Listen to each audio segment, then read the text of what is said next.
Good evening everyone, good evening. I welcome you all again to the JEE Enthuse. Hope you guys are doing great, having the good time. Let me know in the chat box if I'm audible and visible to every single guy. Good evening everyone, good evening, good evening. Welcome back to the Sure Shot. Yes, we the creators of Sure Shot are back. I know you guys are super duper excited for this session. I know that, guys. Yes, just let me know in the chat box if you actually are. Light up the chat box. Yes. Light up the chat box with the fire symbols. Let me see the josh of the session. Right? Perfect, guys. Perfect. Hope you guys are doing great. Yes? Wonderful. Wonderful, guys. Wonderful. Just give me a second. Let me fix the things a bit, yeah? Perfect, guys. Just a second.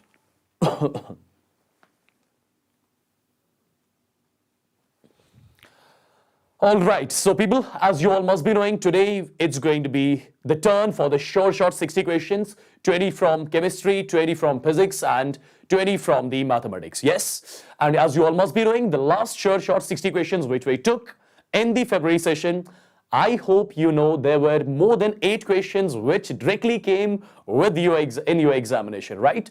With the exact values which we had given over here. Yes, I hope the same thing repeats. Yes, perfect. So people, before starting the session, let me introduce myself. As you all must be knowing now, my name is Wassim Bhatt and I'm your chemistry master teacher right here. Yes. Okay, so for the ones who have not liked the video yet, do not forget to like the video, share and subscribe the channel at the same time so that everyone gets benefited out of these sessions. Good evening, guys. Good evening. Welcome back to your Sure Shot. Yeah? Perfect, guys.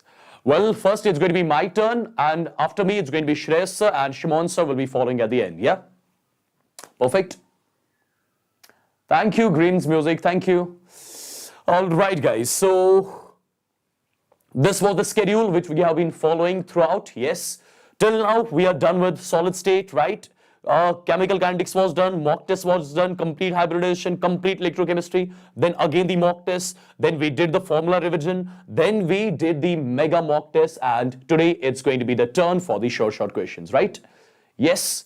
Perfect, guys. Perfect. So let me know in the chat box if you are super duper excited for this session. Then only I'll be starting the session. Let me know in the chat box with the thumbs ups.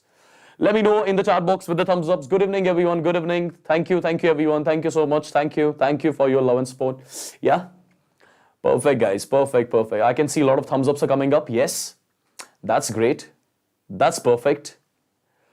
Hi, Shirish. What's up? Wonderful, guys. Wonderful. So let's get started. Let's get started with the first question, which is on your screen now. The question from periodic properties. Yes. Which of the following orders is wrong? People, just give it a thought. Let me know the answer in the chat box. I want everyone to get involved in the questions because in every question there is a concept involved, right? And I want you guys to note them down. Let me know the answer in the chat box right now. Well, I can see a lot of B options are coming up, a lot of C options are coming up. I want everyone to give it a try, okay? If it is wrong also, no issues at all. I'm here to correct you. Just give it a try. Let me know the answer. What do you think should be the answer? Yeah. We are supposed to check the wrong statement among all. Perfect, guys. Perfect. I can see a lot of option Bs are coming up. Yeah. Option B, option D, option B, option D. That's perfect. All right. So let's get to know what the correct answer of this question is. I'm supposed to check the statement which is wrong. You need to be careful with these things, guys. Okay. There'll be the questions in which something like which of the following is correct and which of the following is incorrect. And you need to be careful with those questions. Okay. You need to read those questions carefully. Yeah. And right here among 4 statements, I'm supposed to check which one is incorrect. Yeah. Well, people, the first thing which, after just looking at the options, the first thing that is coming to my mind right now is just this first ionization potential, okay? Just have a look on it. Is this statement actually correct or incorrect? What do you think? This statement is actually incorrect, guys. Why is that? Have a look. Well, talking about the ionization potential, talking about the ionization energy, we know that as we move along the period, what happens to the ionization potential? What happens to ionization energy on moving from left to right? It increases, yes. So people, order should be, expected order is this one: beryllium, then comes boron, then nitrogen, then oxygen. This is the order which is expected, because we know as we move along the period, what happens to the ionization potential? It increases, yeah. So this is something which was expected, but people, there is something where you need to have a look on. See, if we talk about the configuration of beryllium, hydrogen, helium, lithium, beryllium, right? 1s2, 2s2. So 1s2, 2s2 is the configuration, right? 2s2 is the outermost configuration of beryllium. Correct? What is the outermost configuration of this boron? It's 2p1, 1s2, 2s2, 2p1. What about the outermost configuration of nitrogen? It is 2p3, right? What about the outermost configuration of oxygen? It is 2p4, yeah? Well, people, we know in order to take the electron out from completely filled orbital or half-filled orbitals, right? It needs more energy, yeah? We know that, correct? Well, guys, have a look. Over here, the electron is to be taken out from the completely filled 2s, yeah? Correct? If the electron has to be taken out from completely filled 2s, I think like this: beryllium is going to have more ionization potential than that of boron, yeah? Because right here the electron has to be taken out from the completely filled s orbital. Right here it has to be taken out from p. Okay, that's fine. Correct? So I'll say definitely beryllium is going to have more ionization energy than that of boron, yeah? Now, talking about nitrogen and oxygen, right here you have to take the electron out from the half-filled configuration, and half-filled configurations are very, very stable due to high exchange energy, right? So I'll say the electron to be taken out from the nitrogen needs more energy. So I'll say ionization potential of nitrogen should be definitely more than that of oxygen. So it should be oxygen, then at the end it should be nitrogen. This is the correct order of the first ionization potentials of these elements, yes? Right?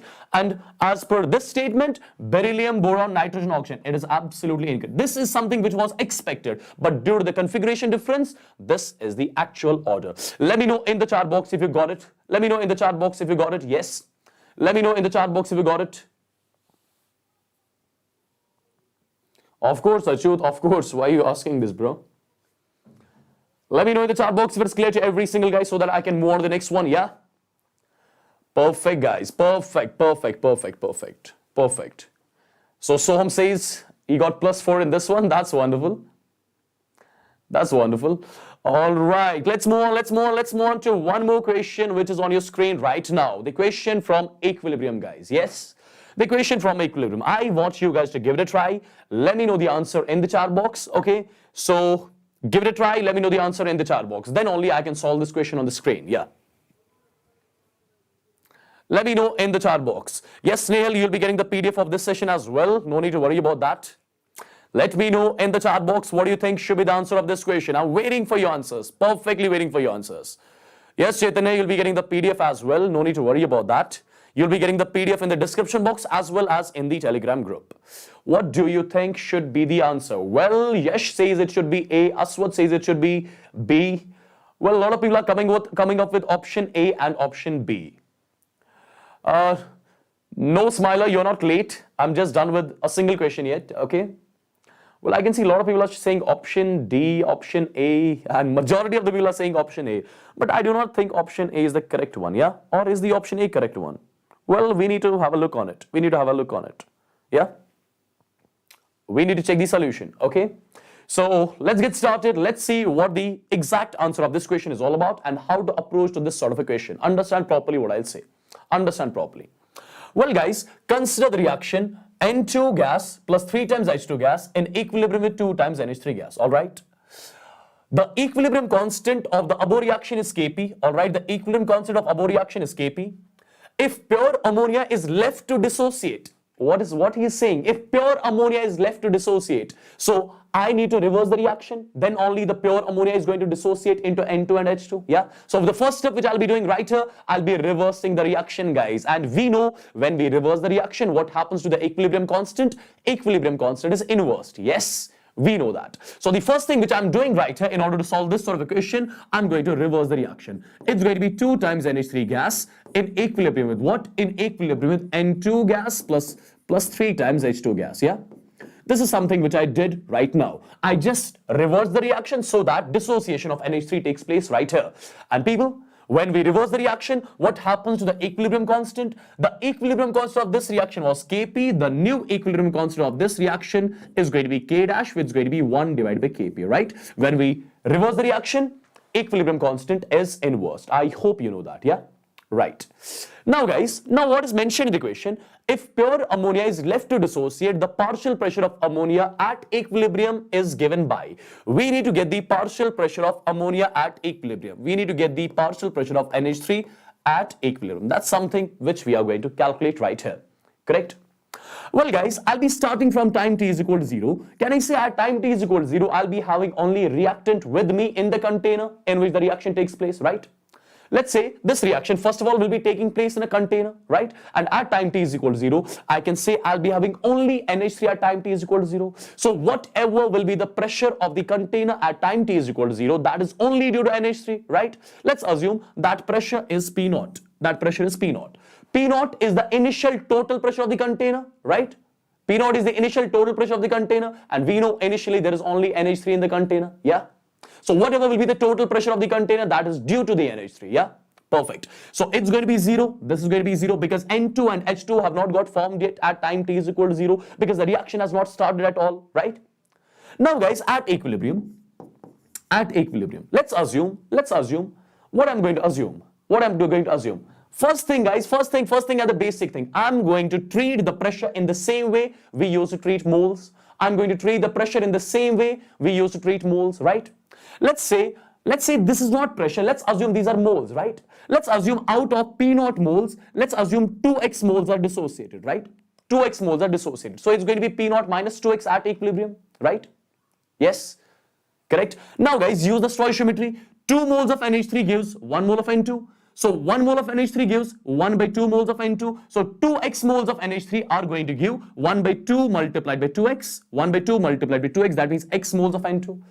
Or is this x moles of N2 at equilibrium? No. I'm going to treat these pressures as moles, but these are not moles, these are pressures, right? So P0 minus 2x, this is the pressure of NH3, partial pressure of NH3 at equilibrium. This is the partial pressure of N2 at equilibrium. Now what about the partial pressure of H2 at equilibrium? We need to know that as well, yeah? And how do we do that? By using a stoichiometry. Very simple. Say guys, 2 moles gives 3 moles of H2.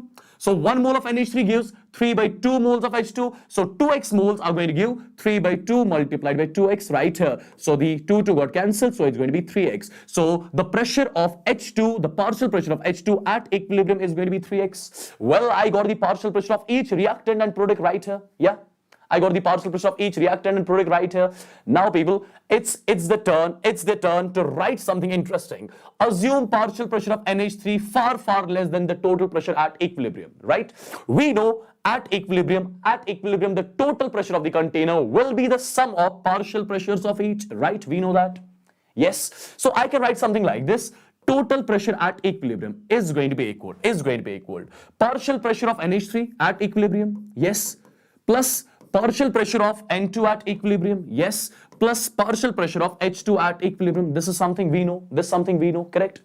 Now guys, I'll do something really nice right here. See, total pressure at equilibrium minus partial pressure of NH3 is going to be equal to partial pressure of N2 plus partial pressure of H2. Yes, and it's mentioned in the equation. Assume the partial pressure of NH3 far less than the total pressure. I'm saying it's a lag. Is that? Just a second.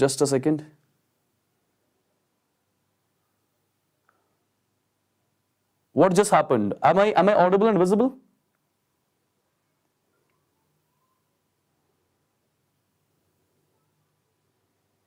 Am I audible and visible to everyone? Yeah? Is it perfect now? Yeah? Now it's perfect, right?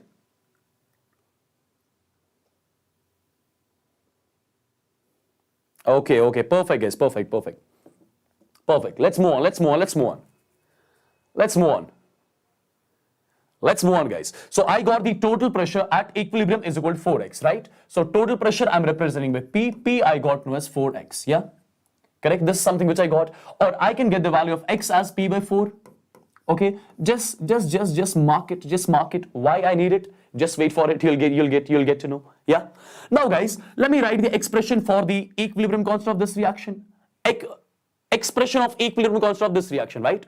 Well, guys, equilibrium constant of this reaction is K dash, which is actually equal to 1 by Kp. So I get something like this, 1 by Kp, which is the equilibrium constant of this reaction. That's going to be equal to partial pressure of N2 at equilibrium, that is X, raised power stoichiometry coefficient, multiplied with partial pressure of H2 at equilibrium, that is 3x, raised power stoichiometry coefficient, that is 3. Yes. Divided by partial pressure of NH3, raised power stoichiometry coefficient of it, that is 2. Correct? Correct. Now, guys, let me erase this sort of a calculation right here because this part is done and dusted. Yeah. Now, there is only calculation part left in the equation. And how we'll be doing it? See, guys, it's going to be partial pressure of NH3 raised power 2 is going to be equal. It's going to be Kp multiplied by. What is going to be the value of it? See, this is something as 3 raised power 3, and this is going to be x raised power 4, divided by what? And multiplied by Kp right here. This is something which I got. Just by multiplying these two. Partial pressure of NH3 square is equal to x, right? X I'm writing as such. This was x cube multiplied by x is x4, 3 raised power 3, divided by what? Nothing divided by, it's just Kp multiplied, yeah? Now, guys, if I take the root on both the sides, it's going to be partial pressure of NH3. Partial pressure of NH3 is equal to Kp raised power 1 by 2, right? 3 raised power 3 by 2, x raised power 2, and this is going to be Kp ka square, right? Kp is coming twice, is that? Okay, I wrote Kp twice. Just let me erase it, yeah?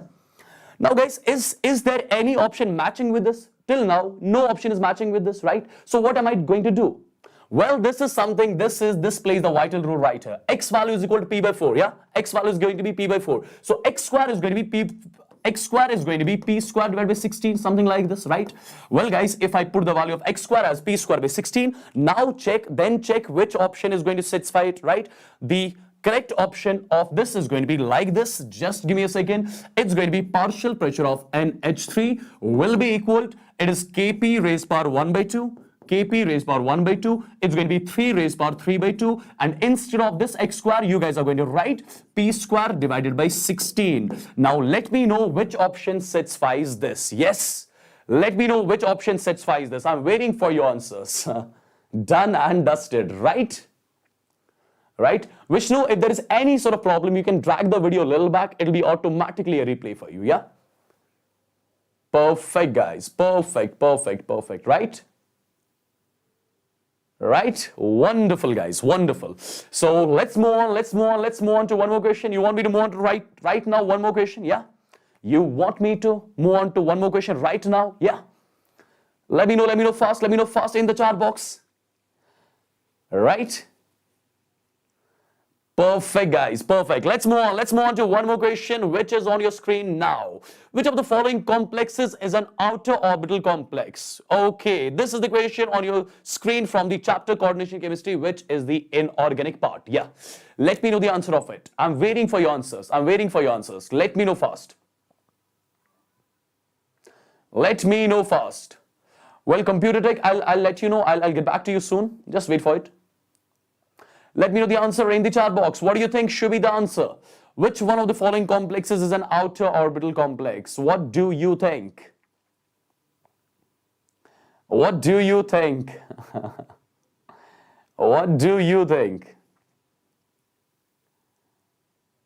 No way. Look at the question carefully, guys. Look at the question carefully. Yeah.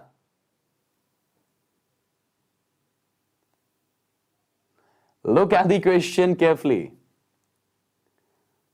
Well, guys, well, if you check the hybridization of this one, it's going to be D2sp3. It is an inner orbital complex. This is also D2sp3, inner d orbital complex. This is also D2sp3, it's inner orbital complex, but this is sp3d2. This is the outer orbital complex which we were supposed to check, right? This is the outer orbital complex. Right here, there won't be any sort of pairing. In case of this complex, NiNH3 6 dipositive, there won't be any sort of pairing at all. Okay, if there is no sort of pairing, there won't be inner orbitals. There won't be inner orbitals of D involved in the hybridization. Yeah, correct? Yes, guys, exactly. Majority of you guys are telling it perfectly. Yes. It's going to be sp3d2. Only option D is going to be the outer orbital complex right here. Right? So in order to get to know the outer orbital complex, inner orbital complex, you need to check, are the inner d orbitals getting involved in the hybridization? If the inner d orbitals are getting involved in the hybridization, that means that complex is going to be the inner orbital complex. If the outer d orbitals are getting involved, that means that's going to be the outer d orbital complex, right? Perfect, guys, perfect. So let's move on to one more question. This is something which I told you just now as D2 sp3. This is D2 sp3. This is D2 sp3, but this one is sp3d2. Over here, outer d orbitals are getting involved in the intermixing, in the hybridization, right? Perfect, guys. Perfect. So let's move on to one more question which is on your screen. Arrange the following in increasing order of stability. A very nice question this is, guys. It's a nice question, okay? I really like this one. Okay, let me know in the chat box what do you think should be the answer. Arrange the following in increasing order of stability. Yeah? Let me know fast. Let me know fast.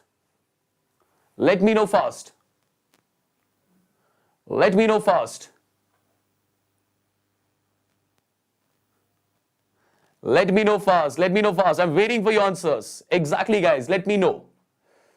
Well, I can see people are coming up with option D, A. Okay. All right. Well. Majority of the people are saying option D, which I think is the wrong one. Yeah. Is that?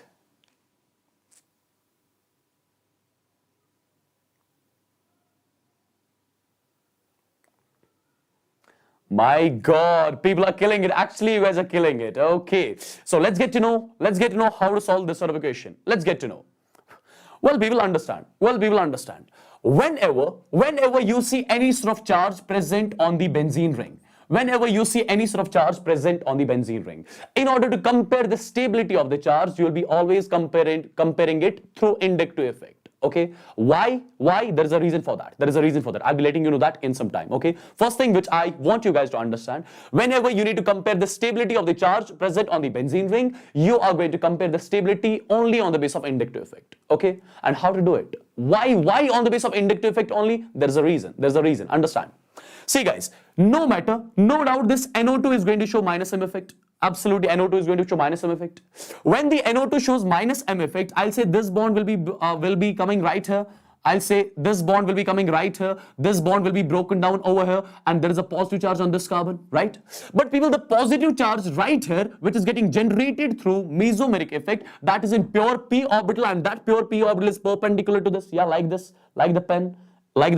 But this negative charge right here, it is there in pure sp2 hybrid orbital, right? So the positive charge which got created due to the mesomeric effect, that is in the pure p orbital, and the negative charge is there in sp2 hybrid orbital, and both the ones are perpendicular to each other. Will there be any sort of overlap? There will be no overlap at all. If there is no overlap, I'll say the negative charge is not going to get stabilized by the mesomeric effect, right? Absolutely, guys. Negative charge is not going to get stabilized by the mesomeric effect. So the only effect which I'll be considering right here in order to compare their stabilities, what is that going to be? That's going to be inductive effect, right? Now let's get to know about the inductive effect, right? Yes. Well, guys, over here, NO2 operates, minus I effect is being operated right here. Yes. Well, guys, NO2 at meta position, right? So minus I effect. Well, OH, I'm not going to consider it's plus M. No doubt it will give plus M. It will show plus M. But plus M is not going to show any sort of interference with the stability of this negative charge right here. Yes. So over here it's also going to show minus I effect, and this CH3 is going to show plus I effect, right? Well, guys, we know plus effects decreases the stability of is it negative or positive? This is negative. So plus effects, I must say, it decreases the stability of negative charge, right? Plus effects, they decrease the stability of the negative charge. There is only one plus effect operating in the fourth one. So fourth one is going to be the minimum stable among all. So option B or option D, either of the two, right? Now the point is, which one is the most stable, I must say? See, right here, inductive effect is operating from 1, 2, 3, 4th carbon atom. Right here, inductive effect is operating from 1, 2, 3, 3rd carbon atom. Right here, inductive effect is operating from 4th carbon atom. So I'll say this over here has got maximum, it shows maximum minus I power, right? If it shows maximum minus I power, I'll say the charge density, the negative charge density over here would have got decreased. So potential energy of this molecule would have got decreased. If the potential energy of this molecule would have got decreased, I'll say stability of this molecule would have got increased, the maximum. Yeah. Yes. So second is going to be the maximum stable among all. So which option satisfies it? It's going to be option B. Let me know exactly how many of you got +4 in this one. Yeah. Let me know how many of you got +4 in this one. So only thing which I want you guys to take a note of right here. What is that going to be? Whenever you see any charge on the carbon atom in the benzene ring, what you guys are going to do? You guys are going to compare the stability of the charges only through the inductive effect. Yeah. Perfect, guys. And remember, minus effects, they increase the stability of the negative charge, and plus effects, they decrease the stability of the negative charge, right? Wonderful, guys. Wonderful. Great job done. Let's move on to one more question, which is on your screen. Okay. The values of delta H and delta S for the reaction. Okay. We are given the values of delta H and delta S for the reaction, okay, respectively. The reaction will be spontaneous at. I need to check at what temperature the reaction is going to be spontaneous. I'm giving you some time to have a look on it. Then let me know the answer in the chat box. I'm waiting for your answers exactly, guys. Let me know in the chat box what do you think should be the answer. Yeah. Let me know fast. I'm waiting for your answers. I am exactly waiting for your answers, guys. I want every one of you to give it a try. Let me know the answer in the chat box. Perfect. Well, I can see people are coming up with option D. Some people are saying option D, C, B. Is that? I want all of you to give it a try, guys. I'm waiting for your answers. I want you guys to get involved perfectly in the question. Yeah. Correcto. Yes. Perfect, guys. Perfect. Perfect. All right, let's give it a try. Let's see how this question is to be solved. Understand properly what I'm going to say. We know, guys, I hope you remember, whenever we need to compare, we need to check the spontaneity of the process. Remember, we say that process is going to be spontaneous, in which delta G for the system at constant pressure and temperature will be less than 0, right? For the process to be spontaneous, delta G for the system at constant pressure and temperature should be less than 0. This is something which we call as the criteria for spontaneity. I hope you know that, yeah? Now the point. Delta G is nothing, that is delta H minus T delta S. Delta H minus T delta S should be less than 0, yeah? Correct? Now, people, is the value of delta H given to me? Yeah, the value of delta H is given to me as 170 kilojoules. So I'm going to write something like this, 170 000 joules, yes, minus T we are supposed to calculate. Delta S value is given to us in joules per Kelvin only. That is 170, right? That is 170. Okay, so this value should be less than 0 like this, yeah? Perfect. Now, just do a little bit of calculation right here.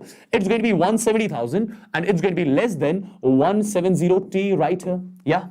Now, people, if I take reverse of it, can I say 170T should be greater than 170 000 right here? Yes, so I can say temperature should be greater than 1000, right? Temperature should be greater than 1000, then only this reaction is going to be spontaneous. Now, is there any option which is greater than 1000? Absolutely, there is one option which is greater than 1000, which is 1110. Yes, so temperature must be greater than 1000 Kelvin, then only the reaction is going to be spontaneous. So the temperature is to be kept as 1110 Kelvin, then only the process is going to be spontaneous, right? Let me know in the chat box if it's perfect, if it's clear to every single guy, yeah? Wonderful, guys. Great job. Majority of the viewers are saying they got +4 in this. Perfect, guys. Perfect.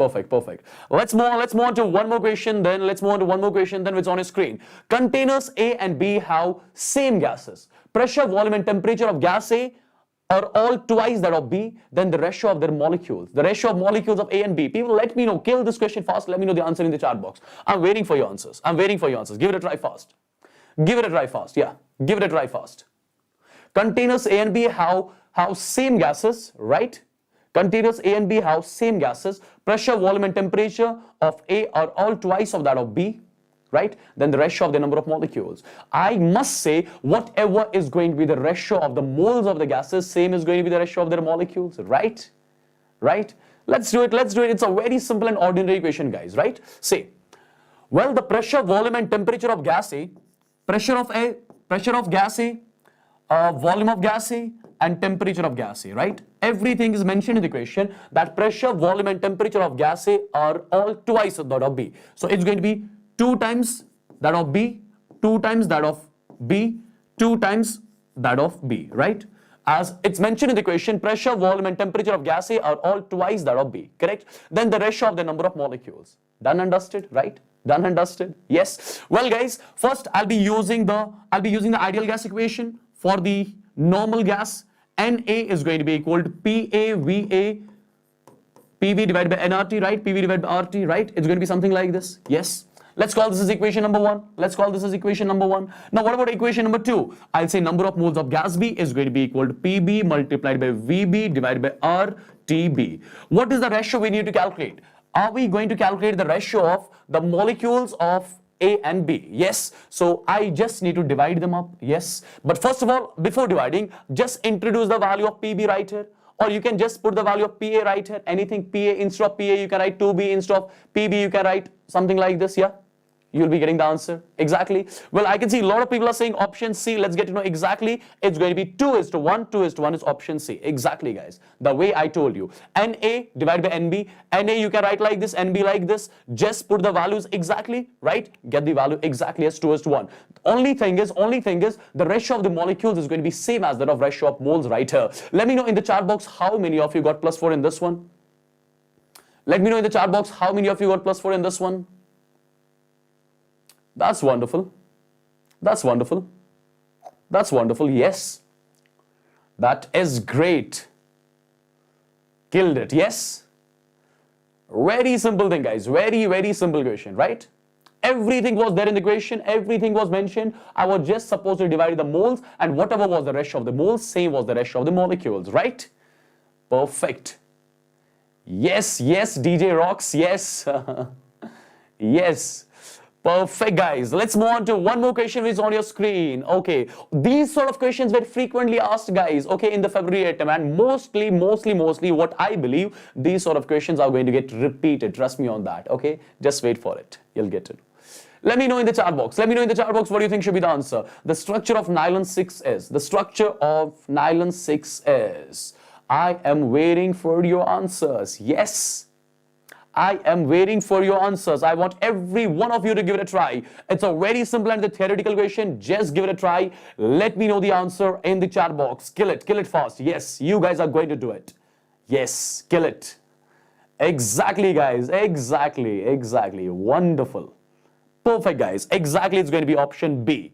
Option B, this is going to be the structure of nylon 6 right here, which is NH. Over here it is CH2 5 times, C double bond O, and this is N right here. Yes, this is going to be the structure of nylon 6, which was supposed to be option B. Yeah.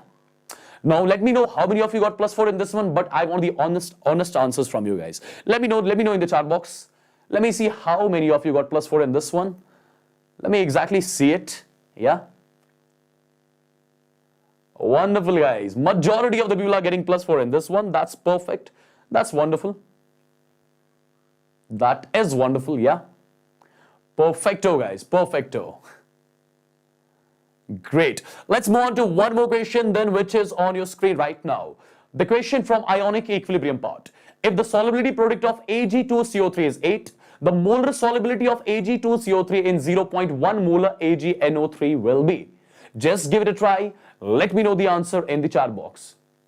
Yes, Neelima, you'll be getting the match the following in some time. Just wait for it. Just kill it first. Give it a try fast. Well, Monkey is done with the question. Monkey, you are killing it, yeah? Perfect, guys. Perfect. Well. I can see a lot of people are coming up with option D. Is that? Option C, option D. Who to believe, yeah? Let's get to know how this question is being solved. Let's get to know fast. See guys, if Ksp of Ag2CO3 is 8, all right, I'm given the solubility product of Ag2CO3. First, let's dissociate this Ag2CO3 normally, yeah. So it will be getting dissociated as 2 times Ag positive aqueous plus CO3 di-negative aqueous. This is something by means of which I'm going to dissociate this like this, yeah. Well guys, if the solubility of Ag2CO3 is S, the concentration of Ag positive is going to be 2S, the concentration of CO3 di-negative is going to be S, right? Right? And at the same time, Ksp value is given to me. Ksp value is given to me as 8, yeah? Now guys, the molar solubility of Ag2CO3 in 0.1 molar AgNO3. Now I am going to take one more solution right here, AgNO3. AgNO3 is a strong electrolyte. It would have got dissociated as Ag positive aqueous plus NO3 negative aqueous, right? Well guys, the concentration of AgNO3 which is mentioned in the question right here, that is 0.1 molar. So initially at time t is equal to 0, this would have been 0, this would have been 0. Now it is a strong electrolyte. It would have got completely dissociated into its ions. So it's going to be 0, this is going to be 0.1, this is going to be 0.1. Yes. Now people, in the same container I've got two electrolytes. In the same container I've got two electrolytes. A weak electrolyte and the strong electrolyte, and both having the common ion in between them, right? Strong electrolyte and weak electrolyte present in the same container, both having the common ion in it, right? So which effect is going to operate right here? Common ion effect. Absolutely. Well guys, which is the common ion? I'll say Ag positive is the common ion. What is the net Ag positive concentration? It's going to be 2S plus 0.1. Yes, 2S plus 0.1. Correct. And people, can I say due to the common ion effect, the solubility of this Ag2CO3 would have got decreased? Yes, definitely it would have got decreased. So instead of 2S plus 0.1, I'm going to write only 0.1. Yes, I'm done with the equation. The question is done and dusted now. See guys, now I'm going to write the expression for Ksp. Expression for Ksp is simply going to be equal concentration of Ag positive raised by its stoichiometric coefficient multiplied by concentration of CO3 di-negative, right? Ksp value is given to me as 8, is that? Yeah, it's given to me as 8 is equal. Ag positive concentration is 0.1, that means 10 power minus 1. So it's going to be 10 power minus 1 ka square, 10 power minus 2. Concentration of CO3 di-negative is going to be simply S, right? So S value you're getting as 8 divided by 10 power minus 2. So it's going to be 800 moles per liter. Yes. So this is going to be the solubility right here, which is 800. Yes. Let me know in the chat box if you got it right. Let me know in the chat box if you got it right. Let me see how many of you got +4 in this one. Let me know in the chat box with a thumbs up. Yes, monkey. Yes, yes, yes.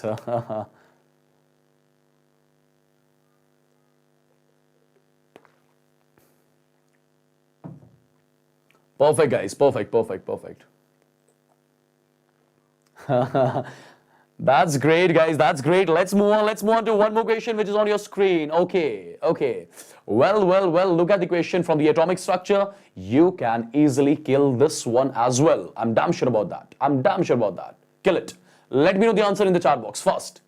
Given n value is 5, m is +1, find the maximum electrons in an atom that can have the quantum numbers as given. Okay, we need to check how many electrons, how many maximum number of electrons will be there in the atom with the quantum number n is equal to 5 and m is equal to +1. What do you think should be the answer? I'm waiting for your answers properly. Let me know fast. Let me know fast. It's a tricky one, guys. It's a tricky one, yeah. It is a tricky one. Do not just rush up. Just think over it. Let me know answer then. Do not just rush. Just wait for the question and then do it. Well, Priyansh says ABCD. Wonderful, Priyansh. Okay, well, I can see a lot of option D's are coming up. Is that? No one is saying option C. But I think only C should be the answer. Now, what you guys are going to say? Now I can see a lot of option C's are coming up. Perfect, guys. Let's get to know how this question will be solved. Understand? First of all, I'm given with the principal quantum number 5. N value is given to me as 5, right? Well, guys, we know the value of azimuthal quantum number varies from 0 to n-1, right? So it's going to be 0 to n-1. N value is 5, so 0 to 4. So L value right here is going to be either 0, 1, 2, 3, or 4, right? Yes. Well, guys, every value of azimuthal quantum number represents S subshell. This L is equal to 0 represents S subshell. This L is equal to 1, it represents P subshell. L is equal to 2 represents sp d subshell, this represents f subshell, this represents g subshell, right? Like this, correct? Yes. Well, people, in these subshells we have got orbitals as well, right? Yes. In s subshell there is going to be 1 orbital, in p subshell 3 orbitals, d subshell similarly 5 orbitals, right? Yes. Now people, understand. M, that is the magnetic quantum number. Every value of magnetic quantum number represents the orbital, right? What is the value of M for this? M value as you all must be knowing, that lies between minus L to plus L. So it's for L is equal to 0, M is going to be 0 as well, right? So there is no orbital in this one with L is equal to 0. There is no orbital in S subshell with L is equal to 0, right? Sorry, with M is equal to 0. Yes. Yes. And people, there will be 1 orbital in P subshell with M value plus 1, right? There'll be 1 orbital in D as well with M value plus 1. There'll be 1 orbital in F as well with M value plus 1. There'll be 1 orbital in G as well with M value plus 1. And every orbital contains a maximum of 2 electrons, right? Right?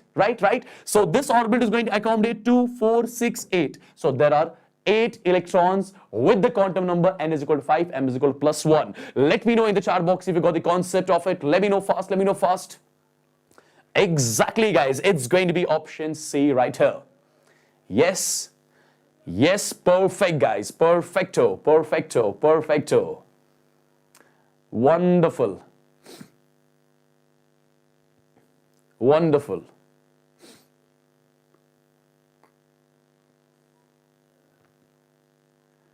Wonderful, guys. Great job done. Let's move on. Wallfest, you can just drag the video a little back. It'll be automatically a replay, right? Perfect, guys. Perfect. Let's move on to one more question which is on your screen. Well, you can kill this one. It's a very simple and ordinary question. You can kill this one. Arrange in the order of their increasing acidic strength. Yes, guys. You guys are going to let me know the increasing acidic strengths right here. Increasing acidic strengths of these hydrogens right here. Let me know fast. I'm waiting for your answers. Yeah. I am waiting for your answers. Well, I can see a lot of people are saying option D. Is that? I do not think so. Yes. Well, guys, let me tell you one important concept right here. Remember, the negative charge carrying capacity of oxygen, is greater than the negative charge carrying capacity of 10 carbon atoms. Remember this, okay? The negative charge carrying capacity of 1 oxygen atom is greater than the negative charge carrying capacity of 10 carbon atoms, right? And we know negative charge is more stable on more electronegative element, right? We know that as well. Now you can clearly have a look on the question. Now let's get to know which site is the most acidic. Is the X site most acidic? Is the Y site most acidic? Is the Z site most acidic? Well, guys, if you take H positive out of it, there'll be negative charge on this oxygen. So it's going to be C double bond O negative, right? Like this. The structure is going to be like this, yeah? Well, guys, this negative charge is in conjugation with this pi bond, yes? So it can be like this as well. So the negative charge will be there in both the oxygens. Negative charge will be there on both the oxygens due to resonance. And we know negative charge holding capacity of oxygen, of a single oxygen, is more than that of the negative charge carrying capacity of 10 carbon atoms, right? And over here, negative charge carrying oxygens right here as 2. So this site is going to be maximum acidic, because the conjugate which you get after the removal of H positive, that is maximum stable. That is getting stabilized the maximum, because over here the negative charge comes on 2 oxygen atoms. So X is going to be maximum acidic, yeah? Now what about Z and Y? We got to know X is going to be maximum acidic, right? So either option A or option C. Now what about Z and Y? Can I say this Z is going to give away H positive easily because it's closer towards COH, right? Yes, if it gives H positive easily, it's going to be again acidic site, right? So the maximum acidic site is going to be X followed by Z, then your Y, right? So it's going to be option A right here, correct? Let me know in the chat box if you got +4 in this one as well. I just want to have a look. Let me see how many of you killed it actually. Let me know in the chat box fast. Yes. Perfect, guys. Perfect.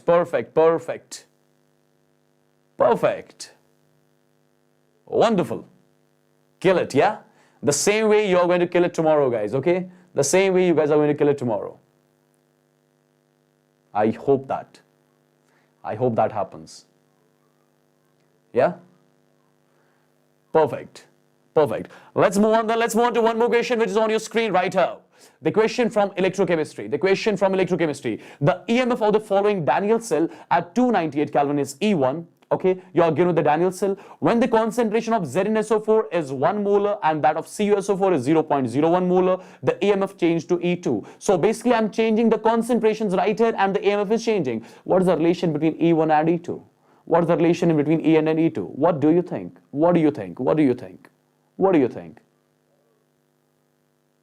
What do you think? Let's get to know what the answer should be. First of all, what I'm going to write, simply for this Daniell cell, I'm going to write its Nernst equation. But before writing the Nernst equation, there are few steps which you guys are supposed to know. Okay, what are those steps going to be? Understand. See guys, this is the salt bridge right here in the middle, and on the left hand side of the salt bridge we always write anode, and at anode we know oxidation takes place. So the reaction at anode is going to be zinc solid getting converted into Zn di positive aqueous plus 2 electrons. This is the reaction literally taking place at anode. Yes. Similarly guys, what about the reaction at cathode? At cathode we know reduction takes place, right? Reduction means gain of electrons, and you Cu di positive will be getting converted to Cu solid, so it's going to be Cu di positive aqueous plus 2 electrons gets converted into Cu solid. Yes. Well guys, I'm going to write the net cell reaction, right? I'm simply going to add them up. Yes, just add them up. You'll be getting the net cell reaction as zinc solid plus Cu di positive. It gives Zn di positive plus what? Plus Cu solid right here. So this is the net cell reaction which I got right here, whose N value is 2. N is number of moles of electrons exchanged in the net cell reaction. It's going to be 2. Yeah. Perfect. N value we got to know, right? Yes. Well guys, what about the reaction quotient expression right here? Reaction quotient expression is going to be concentration of Zn di positive divided by what? Divided by concentration of Cu di positive, right? This is the Qc expression. Yeah. This is the Qc expression. Yeah. Now it's high time to write the Nernst equation. Your Nernst equation is going to be like this. E cell is equal E naught cell minus 0.0591 divided by N, and it's going to be log of Qc, right? Everything is mentioned right here. Yes.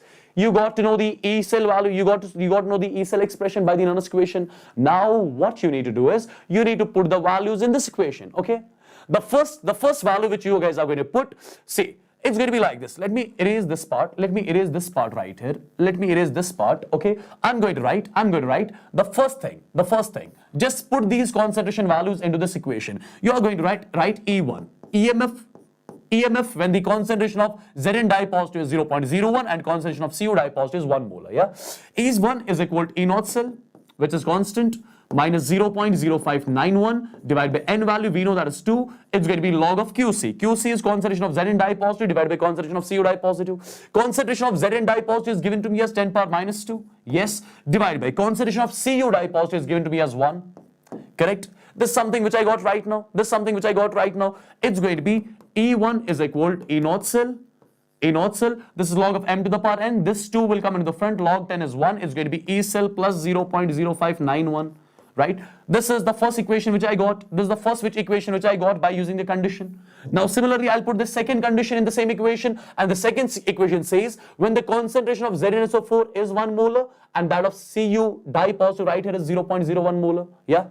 And then I'll be getting E2 expression as well. Yes, then I'll be getting E2 value as well. Once I got E1, I got E2. You are going to get the relation between them. Well guys, E1 value, as I told you, it's E naught cell plus 0.059. After putting the second condition, it's going to come like this. It's going to be come like this, right? And finally, you get to know E2 is equal to E naught cell minus 0.059. Yes, E1 is equal to E naught cell plus 0.0591 and E2 is equal to E naught cell minus 0.0591. Just compare these two things. I can simply say E1 is greater than E2, which is your option D right here. Yes, right? Let me know in the chat box if it is clear to every single guy. Yes, right? Perfect, guys. Let me know how many of you got it right. I just want to see, I just want to look at your chat box, right? Let me know in the chat box how many of you got it right. Let me know in the chat box how many of you got it right. Perfect, guys. Perfect. Perfect, perfect, perfect, perfect. Well, for the ones who have any sort of issue in understanding this question, what you can do is, you can just drag the video a little back, it will be automatically a replay, yeah? Perfect, guys. It's okay, it's okay, it's okay. It's okay. All right. Let's move on, let's move on. Thank you, Pranab. Let's move on to one more question which is on your screen. On reduction of KMnO4 by oxalic acid in acidic medium, oxidation number of Mn chains. What is the magnitude of this change? People, you can kill this one. Trust me on that. You can kill this one. Let me know in the chat box. Well, it's a very, very simple question. It's a very, very simple question. Let me tell you, KMnO4, it converts oxalic acid, or you can just take the oxalate ion as well, one and the same thing. Okay, KMnO4 converts oxalate ion in acidic medium into carbon dioxide, and itself gets converted into Mn di positive, and you are going to write some water as well. Okay, this is the reaction which will be taking place. KMnO4 converts oxalate into carbon dioxide, and itself gets converted into Mn di positive. In which medium? In acidic medium, right? Now, I need to check what is the change in the oxidation state of Mn right here. What is the change? Very simple, guys. What is the oxidation state of Mn right here? It is +7. What is the oxidation state of Mn right here? It is +2. So oxidation state is simply changing from +7 to +2. Done and dusted, right? +7 to +2. So option A is supposed to be the correct one. Yeah? Right? Perfect, guys. Perfect, perfect, perfect, perfect. Well, this is one more question which is on your screen. What is the decreasing order of strength of the bases? Okay. What is the decreasing order of strength of their bases? Okay. What you guys are going to do, you guys are going to make conjugate acids of these bases, okay? And whatever will be the order of the acidic strength of the conjugate acids of these bases, just opposite of that will be the order of their basic strengths, right? Let me know the order, let me know the order. I've given the hint as well, and you guys can easily kill this one. Trust me. What is the decreasing order of the strength of these bases? What you guys are going to do first, you guys are going to make their conjugate acids, right? Just add H positive everywhere. Just add H positive everywhere. It's going to be water, it's going to be NH3, it's going to be CH triple bond CH, it's going to be CH3 single bond CH3, right? Just add H positive everywhere, and then compare the acidic strength of those conjugate acids and the order of the acidic strength of the conjugate acids. Just take the reverse of that order. That is going to give you the basic strength order of these bases right here. Yes? Right? Perfect, guys. Exactly, it's going to be option A, right? What I've done right here, I have made the conjugate acids of these bases, yes, and this is the acidic strength of those conjugate acids, right? And whatever is going to be the order of the acidic strength of the conjugate acids, just opposite of that order is going to be the basic strength of the conjugate bases, right? Very, very, very simple question this is. Correct? Let me know in the chat box if it is clear to every single guy so that I can move on to the next one. Yeah.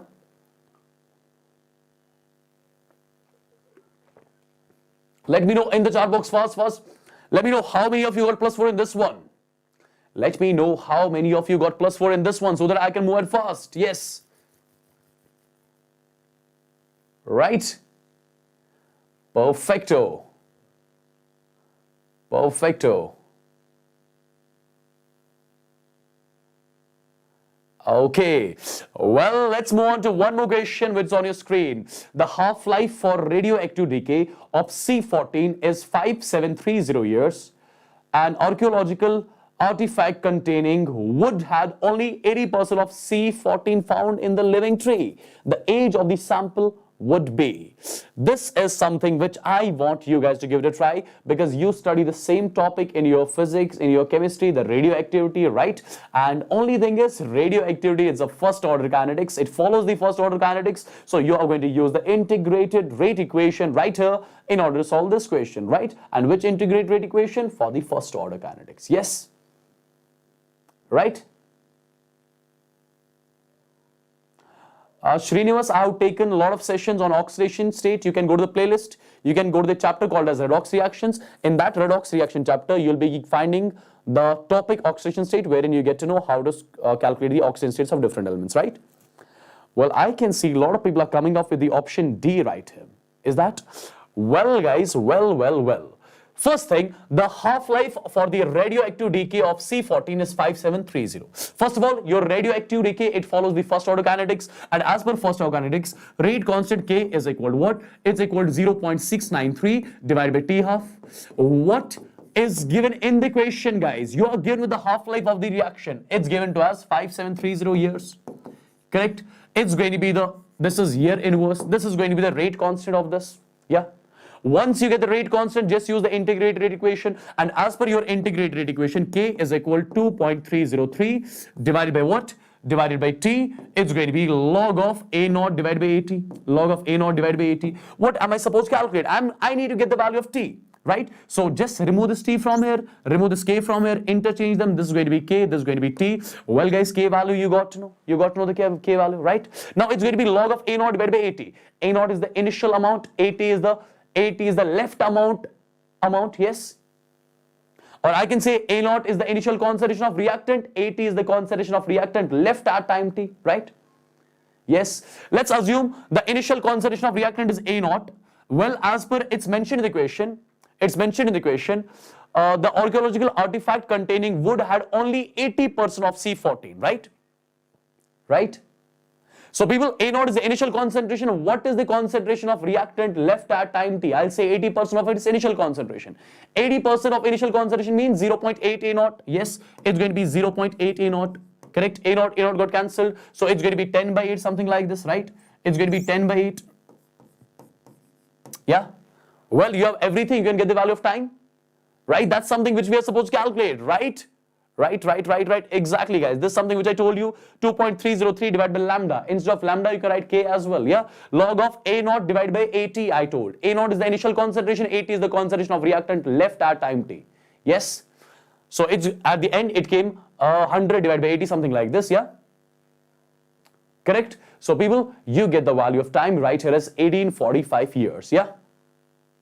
Exactly. This is the calculation based question. Okay. I can do nothing about it. You are supposed to do calculation in some questions as well, right? Well, people, when you write the competitive exam, what you do first, you just pick the questions, okay? Whenever you get the paper first, you just pick the question. Question picking is the most important, right? You need to leave these sort of questions where a lot of calculations is involved. Keep those questions aside. Just go to the simpler ones first. Kill them up. Just level by level, you need to come up, yeah? Right? Exactly. Question picking is the most important, guys. It is the most important. Perfect, guys. Perfect. Okay. The hybrid state of sulfur in SO3 is similar to that of.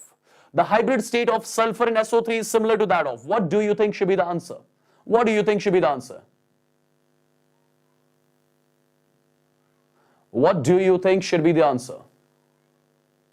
I am waiting for your answer. Yes. Thank you, Bharat. Thank you, bro. All right. Let's give it a try. Fast, guys. Fast. Kill it. Yes, chemical bonding something, guys. Chemical bonding. Your favorite, yeah?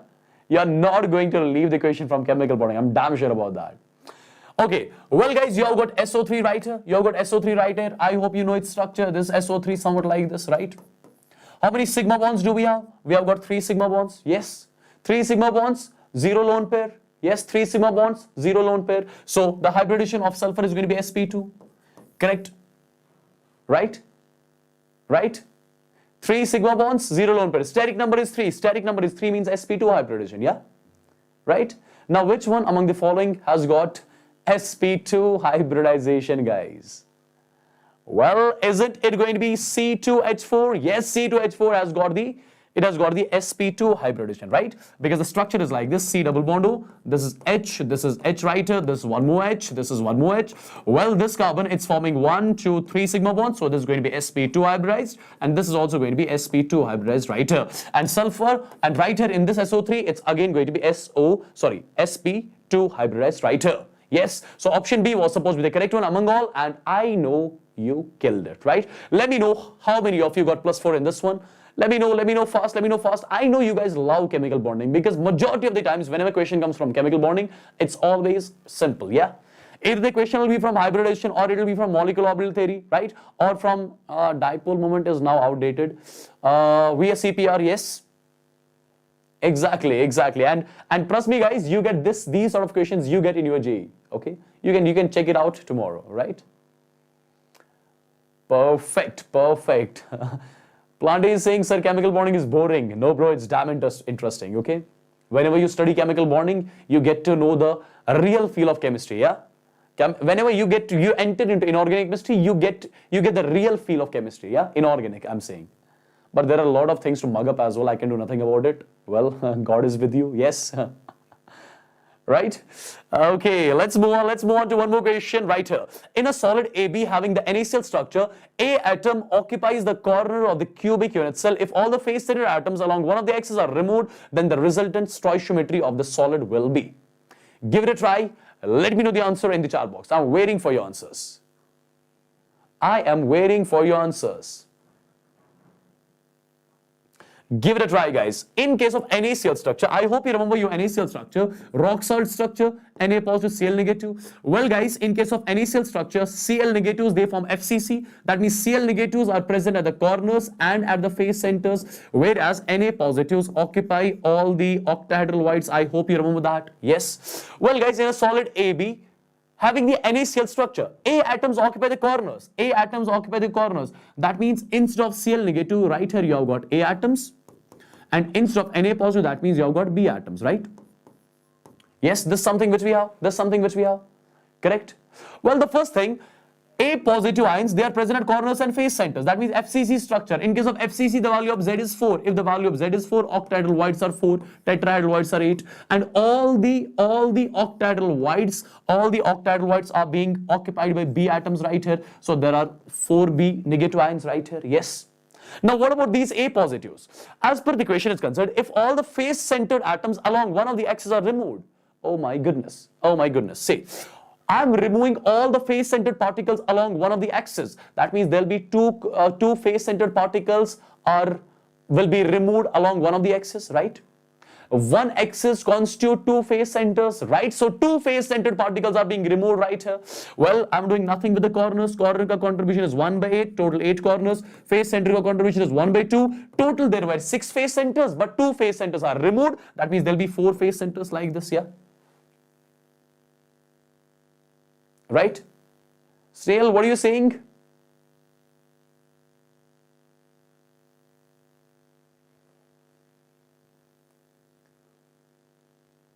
Which R naught value you guys are saying? What R naught? Where is the R naught coming? Where is the R naught coming? Where is the R naught coming?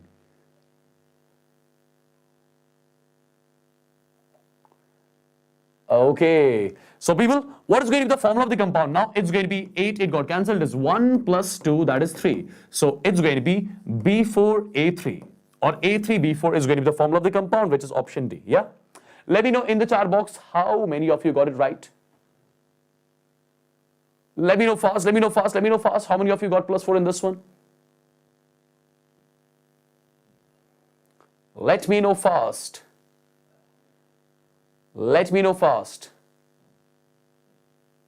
Well, in the previous question, you were not supposed to calculate R naught. R naught means initial concentration of reactant. Initial concentration was R naught and final concentration was 80% of R naught. Right? So R naught got cancelled, right?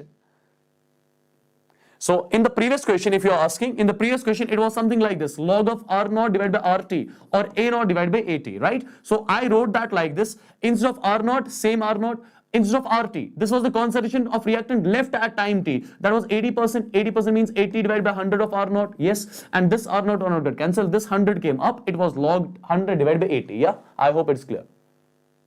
Yes, and this question is done. Option D was supposed to be the correct one among all. Perfect. What about this one, guys? What about this one? The question from the chemical kinetics, yeah? Select the rate law that corresponds to the data shown from the following reaction. A plus B gives C. Okay, this is something which I have. What do you think should be the answer? I'm waiting for your answers, guys. I'm waiting for your answers, yeah? I'm waiting for your answers. I am waiting for your answers. I am waiting for your answers. I am waiting for your answers. Give it a try fast.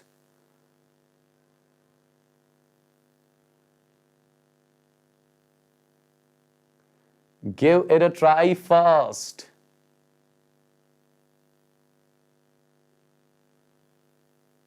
Well, it's a very simple question, guys. Answer is A.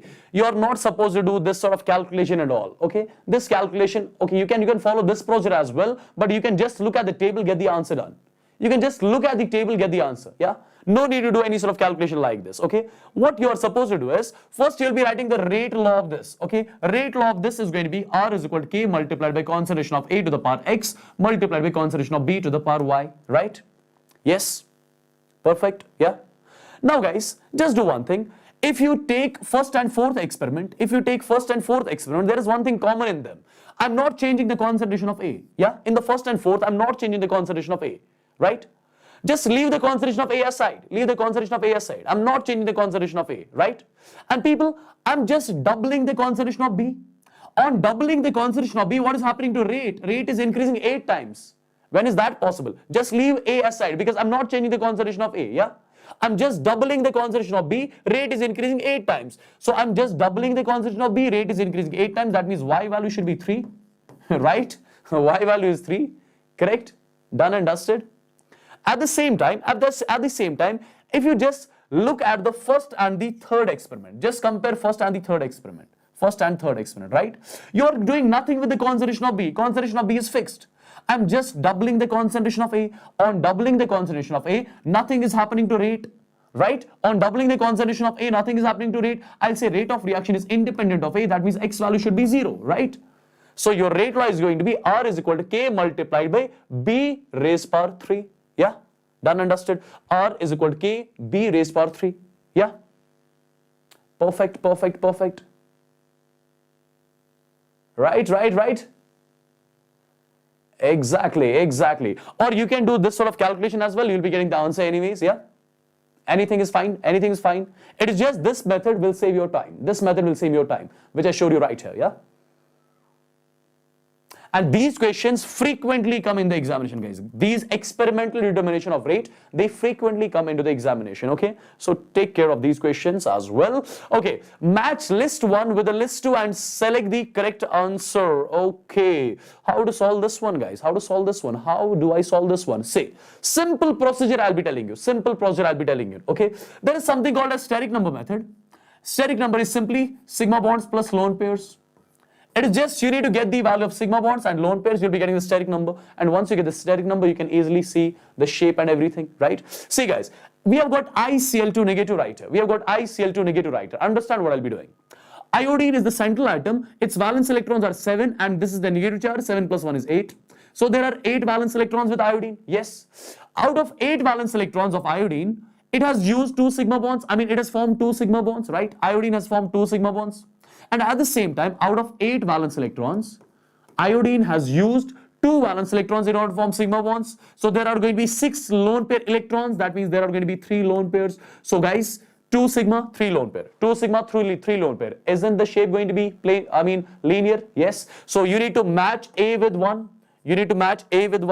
So in first and second, A is matched with 1. B is matched with 2 over here, C is matched with 3 over here. Now I'm going to compare only D, okay, just to save time. D with 5 or D with 3? What do you think? D with 5 or D with 3? Where is it? D with 5 or D with 3? See guys, AlCl4 negative. Aluminium, it has got how many valence electrons? It has got 3 valence electrons, but right here negative charge, so 3 plus 1 is 4. And since it is forming 4 sigma bonds, so it has exhausted all its 4 valence electrons in order to form 4 sigma bonds, right? Yes, so there are going to be 4 sigma bonds, 0 lone pair, right? 4 sigma bonds, 0 lone pair. Correct? Done and dusted. Yes, done and dusted. 4 sigma, 0 lone pair. Isn't it going to be tetrahedral? Yes, it's going to be tetrahedral, guys, right? It's going to be tetrahedral, correct? D is going to be connected with tetrahedral. Yes, so option C is going to be the correct one among all. Perfect. Wonderful. Let me know in the chat box how many of you got +4 in this one. Well, Akash, you can go to the playlist. Therein I have taught the solid state in detail, okay? There are 2 last sessions of solid state wherein I have talked about the packing and the voids, okay? Do not miss that one. That's going to be really beneficial for you, okay? So do check that out, yeah? Perfect, guys. Let's move on to one more question. A gas present in a cylinder fitted with a frictionless piston expands against a constant external pressure of 1 atm from a volume of 2 liter to a volume of 6 liter. In doing so, it absorbs. Guys, this is a very simple question from the first law of thermodynamics, right? As per first law of thermodynamics, we are supposed to calculate increase in the internal energy of the process, right? Delta U value we are supposed to calculate, which as per FLTD is equal to Q plus W, right? Yes, right? Well, guys, delta U in joules, I'm going to calculate delta U in joules, is equal to Q value. Well, it's mentioned in the question, the system absorbs 800 joules of heat. When the system absorbs heat, Q value is taken to be positive. So 800 joules plus. W is nothing. It is minus P external delta V, because the expansion is happening against constant external pressure. And whenever it's mentioned in the question that the expansion is happening against constant external pressure, the process is supposed to be irreversible. And how do we calculate work done in irreversible process? Simple, minus P external V2 minus V1. Yes. So I can write something like this. W irreversible is equal to minus P external. What is P external, guys? It's very simple, yeah? 1 atm is the P external, right? V2 minus V1, that is the final volume of the system, minus initial volume. 6 minus 2 is 4, right? So W value is minus 4 atm liter. So am I going to put this, am I going to take this value over here and just do the subtraction? No way, no way. I'm going to convert this into joules first. And people, do remember 1 atm liter is equal to 101.3 joules. So it's going to be something 4312, 4145, 0405.2 joules, right? Minus times 405.2 joules, correct? Now you just put the value, minus times 405.2 joules. Just subtract them, just get the answer. It's going to be around 395 joules, right? So delta U is going to be around 395 joules right here. Yes. Correcto, correcto, correcto. Let me know in the chat box if you got +4 in this fast.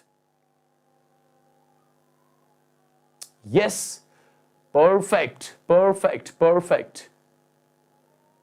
Perfect, guys. Yeah.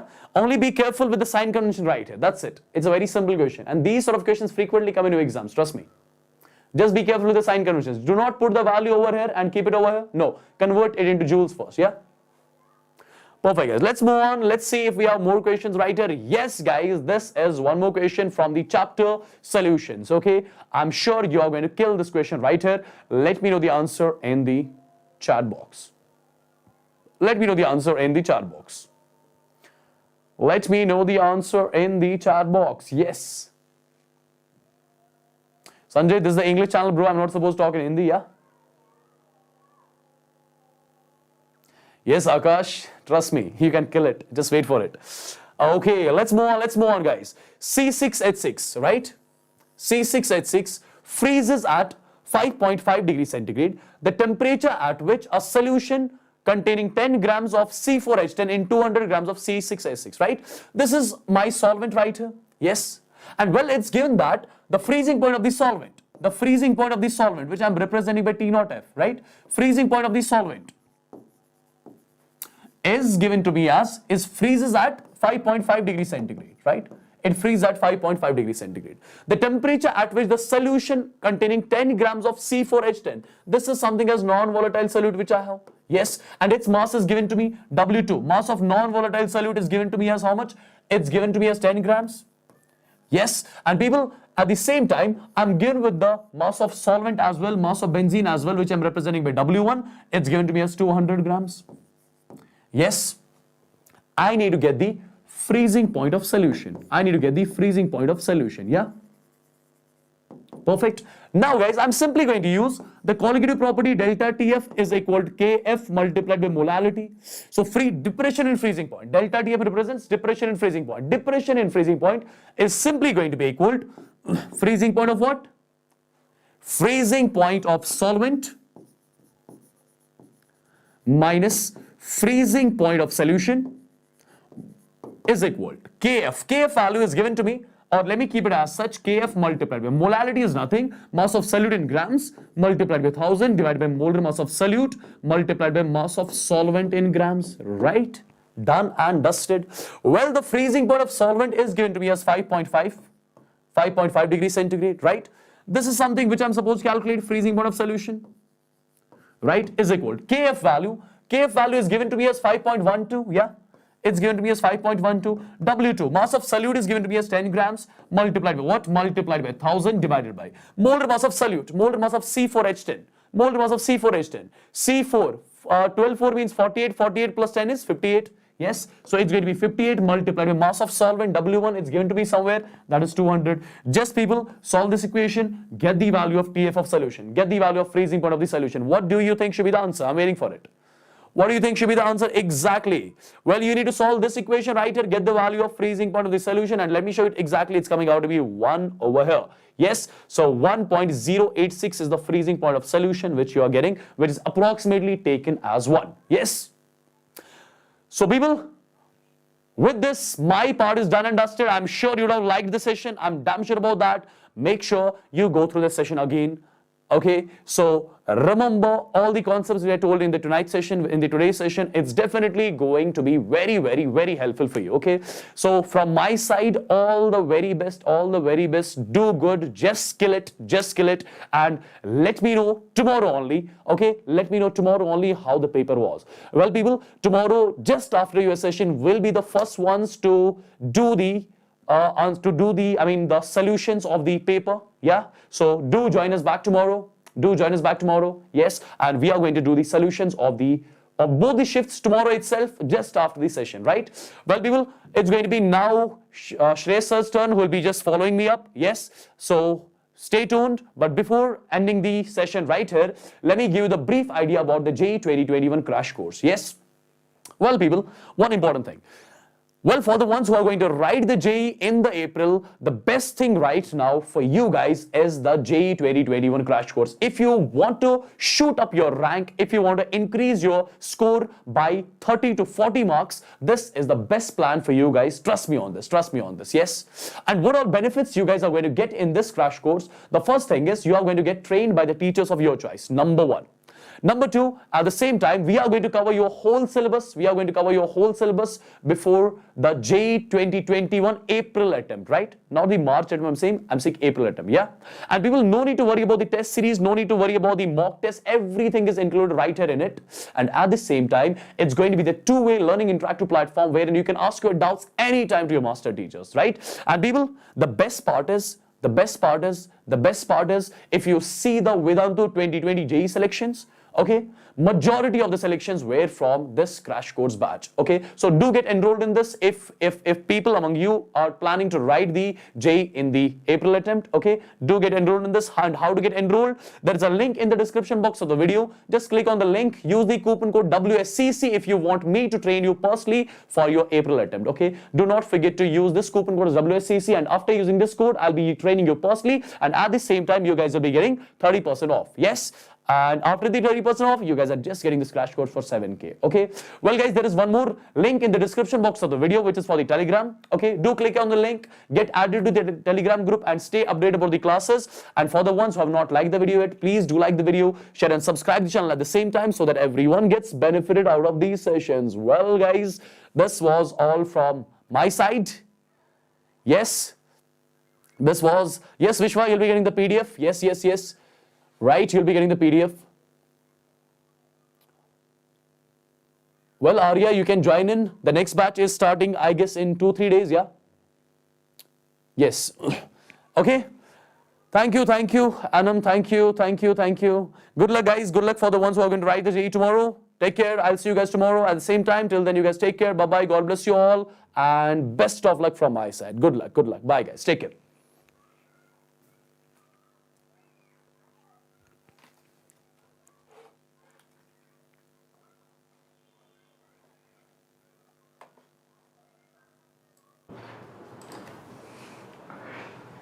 Hello everyone. Welcome minions to the next session with me, Shreyas, your master teacher, for this amazing super 60 sure shot questions for all of you. Guys, can you hear me loud and clear? Guys, can you see me? Can you hear me loud and clear? Is the Josh high? Well, I guess that I was on the chat box just by my yo. So how about just saying yo to start our discussion with? Very good. Nice to see all of you out here. Very good, Lohit Raj, Plant, Simondeep, Nancy, Jessica, Srinidhi, Avinash, Snehal, Jacob, Sanjay, welcome, welcome Shreya, welcome Soma, welcome XX Srinivas. Wow, nice to see all of you out here. Look at the chat box flooding, full of fire, full of josh, full of yo, full of highs. That's really amazing, cool guys. So we are going to nail it tomorrow, and just like we nailed it in the February attempt, we are going to nail this session as well. And for those of you who did not attend the February Sure Shot 60 questions, let me give you a quick recap that a lot of questions from these sessions also came in the February attempt. So let's see how it goes, and I'm pretty sure you will remember few of the concepts from whatever you did in today's session in your forthcoming examination, be it March or be it April. So let's begin. Thank you for all the love, support, fire out there. And for more details, you can definitely follow me on Shreyas_Vedantu, where I keep posting all my daily life, regular updates, and all the important notifications and all the other cool stuff that I end up doing, all right, inside and outside of Vedantu. So do not forget to follow me there on Shreyas_Vedantu. That's on Instagram. And I hope you are already subscribed to our channel. And in case you haven't, please do that now so that you get all the important discussions which we are going to do tomorrow, day after, and henceforth for the JEE Mains. Immediately after the paper, we are going to discuss all the papers. And do not forget to smash that like button, because we are going to do this on your channel, on this very own channel of yours. And for all, all the love that we receive, all the support that we get all that energy from your likes, from your comments, from all the support that you give us. So do not forget to smash that like button out there. So let's begin with this. And you might have seen some of the videos on V.O.T.E. And I'm pretty sure you might be wondering, what the hell is this V.O.T.E? So don't worry guys, 3 more days to go so that you get to know what the hell V.O.T.E is. So stay tuned. It's a very important thing, especially for the 11th to 12th moving students, or 10th to 11th moving students, or even for the students who want to take a drop. So let's start with our very first question for today. So get ready guys. Make sure you have a notebook in front of you. Make sure your pen is out. Make sure your mind is open. Make sure you're ready to solve. Here is the first question for today. The pulley system. These kind of questions are going to come. Yes, Shreya, come on minions. Vamshi, yes, spicy, hot, chili. Very good. So these questions are definitely going to be very spicy, very tasty. So when there is spice, that's when their taste is. So the pulley system, which is shown over here, the inner radius, or rather there are 2 pulleys, you can think they are joined together, they rotate together. One of the pulley has radius 1 meter, other pulley has a radius of 2 meters. The bigger one is attached to A, smaller one is attached to B. Now, if the acceleration of block A is 5 meters per second square, what is the acceleration of the other block? Let's see. Hello Sachin, welcome, join in. Yes, Nehal, you will be definitely getting PDF. Definitely, you will be getting the PDF in the Telegram group. So do not forget to check out the Telegram group. Join it, which is there in the description box below. All right, a lot of you are saying C. Jayashree saying C, Sachin saying C, Aryan saying C. Well. Hello Tanmay, welcome, join in Bachalo. All right, Ashut saying C. I don't know. Yes, both of them are attached together. All right. So let's see how to solve this. Now, I hope you realize one thing very clearly. Both of the pulleys will have something in common. And you know what is in common? It is their angular acceleration. Angular. How much ever angle one pulley rotates, that much angle the other pulley will rotate. So their angles covered are same, so their angular accelerations are also same. So I can start by discussion by saying, alpha of A is equal to alpha of B, which is angular acceleration. This is angular acceleration. Now what is angular acceleration? Remember, A was alpha r. Tangential acceleration is angular acceleration into r. That was the formula. So shouldn't alpha be equal to acceleration of A divided by radius of that circle which is connected to the block A is equal to A of B divided by R of B? Just think about it. Everybody getting it? Understanding this very simple concept. Their alphas are same, and direct formula application, alpha is nothing but A by R, because A is equal to alpha R. Now all you need to do is substitute the values. Acceleration of A is 5. Radius of A, radius of that pulley which is connected to A is nothing but 2. Then A of B, I don't know. Radius of that circle which is connected to B is nothing but 1. So you can clearly see it is 5 by 2, which is option D, and a lot of you got it wrong. Lot of you got it wrong. Very, very interesting, tricky question. So guys, you would have fallen into the pit, and many of you have got -1 marks. So guys, beware, be careful. Remember the formulas. I think most of you have done A into R. Correct me if I'm wrong. You have done 5 into 2 instead of 5 divided by 2. That's why you got option C. So be careful. Do not get confused in the exam. Think carefully, think peacefully, think with a calm, composed mind. In hurry, you might make these kind of silly mistakes. So be careful. Understanding this? Yes. I hope this is clear. I hope this is clear. So Ankita, it's very simple. The angular accelerations are same because both the pulleys are attached together, and alpha is acceleration by r. Remember, if these pulleys have alpha, they will also have tangential acceleration, and that tangential acceleration will be the acceleration of the blocks. So alpha is A by r. That's all I have done. All right. So Jigveshwar, why angular acceleration? Because that's the only thing which will be same for both of them. That's why I started with angular acceleration. All right, so let's get going. So if you cannot remember the formulas, please check out the formula revision session which I had done just some time back. So guys, in case you want to check that out, please do that. It's on our channel, JEE Enthuse itself. So if you go to the videos, all right, and if you go down a little bit, you can see I have done a complete syllabus formula revision Menti. All right, now that was a Menti quiz, but if you want a detailed formula discussion, well, here you go to playlist and you just go to the physics section. You can see in the physics playlist, you will see important tips, tricks and strategy. Just click on it and you will see 11th formula revision, 12th formula revision. All these formula revisions are there. Last minute tips and tricks are also there. So a lot of things for your benefit are already done on this channel, so please go ahead and check it out. All right, so that's a very important thing that you should do it. All right, next question coming up on your screen. Now forget this passage, I'll just explain you the question. There is a small mass which is left from a small height above the surface of the earth. Imagine you dropping the ball from this height. Now there is a tunnel. Now the tunnel goes through the center of the earth and it extends till the other side. So it's a diameter. So when you drop it, it's going to accelerate, decelerate and stop. It will stop on the other side and it will again come back and it will keep on oscillating. So I hope you realize this. So what has happened is that, the ball is dropped from some height, it passes through the hole, the diameter, all right, it goes to the other side, it jumps out by the same height, of course, because of energy conservation, and again comes back. It keeps on oscillating. What is the time period? So Ankit saying A, I'm not sure. Let's see. Come on, guys. So Pallavi and others, like I said, the PDF will be provided on the Telegram group. So join the Telegram group. The link for the Telegram group has been provided in the description box below. Well, Riya saying A, Tanmay saying B. Interesting. Vikram saying B. One saying C.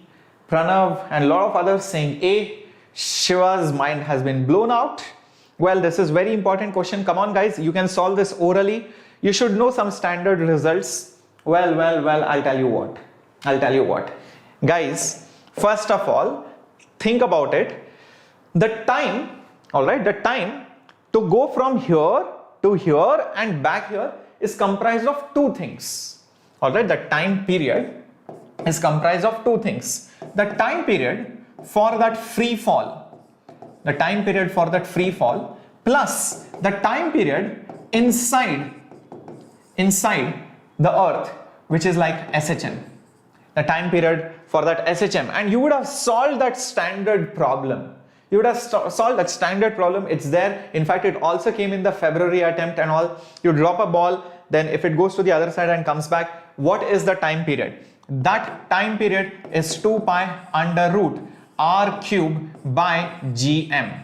R cube by gm, that's the formula. And understand that since the options does not have capital G and capital M, you can convert it into small g, because remember, small g is nothing but gm divided by r square. That's the standard formula. Acceleration due to gravity is gravitational constant mass of the earth divided by r square, correct? So gm by r square becomes small g. So only one of the r's is remaining, and that small g is remaining over here. Everybody understanding it?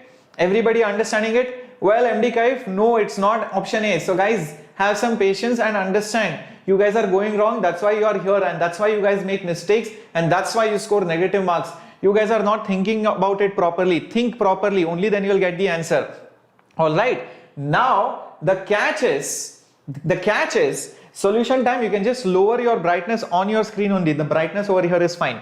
Now the catch is, see, the time taken to fall is not just this fall. It is falling here. It's also going to come out here. So 2 times. Plus it's going to come back. Plus it's going to come back here. So 4 falls are there. Falling from here to here. Going from here to here. It's not falling, but it will take the same time because of symmetry, of course. Then falling from here to here and falling from here to here. So actually speaking, it will have 4 times of the fall for each fall, which will be nothing but root of 2h by g. This 4 is very important. 4 times. So guys, isn't the option C? Isn't the option C? Did you guys see that? No TV show, it's not D. Think about it. Think about it. Did you understand what kind of silly mistake, what kind of mistake you made? A lot of you were arguing that it was A. It is not A. It is option C, because time to go from here to here, here to here, here to here, and back from here to here 4 times. So that 4 will come over there. Be careful. That's why that 4 is there. Interesting. Yes. So no problem, Satyajit. Even if you are late, you can still join in. And those of you got C and who are confident, very good. So guys, let me warn you in advance. Please be confident about your answers. Don't think what others are thinking. Make sure your answers are your own answers, because most of the times you will see others are wrong. So be careful. Very beautiful question. I loved this question. Now this is also a very common question. This can also come. All these questions are highly probable questions for the next attempt, for this forthcoming attempt, even for the April attempt, because I have seen all kinds of questions and I know what kind of concepts they will ask. I'm not saying that the exact question may come, but you know, the concepts could be similar. The idea, the motive of the question could be similar. So let's see, you have 4 rods and they are joined. All of them are identical in nature. The question is, what is the junction temperature? Let's see. No problem, Ankit. You realize your mistake. Yes. So Aman, we have also included the time between the earth surface also. That was itself root of 2h by g. It was taken into account. Yes. Yes, Jayashree will be solving tomorrow's paper just after the paper is over. Obviously not during the paper, because how can we solve that? Alright, so just after the paper is over, we'll be solving it live over here. Okay, come on. A lot of you are saying C, Lakshmi, Sanjay, Divya. All right. So let's see how to solve this question. First of all, assume the direction of heat. And this is like a node or a junction. The heat will come from some places and it will go to some places. It is just like current electricity. So you have wires coming at a node or a junction, and the current goes away from from high to low potential. So very similarly, you just assume that the heat is flowing like current. So let's say the heat flows in like this from these hot points, and maybe it flows out like this. So one thing is very clear. The rate at which the heat flows in will be equal to the rate at which the heat flows out. Now, the rate at which the heat flows in is from here to here, from here to here. So use your standard formula.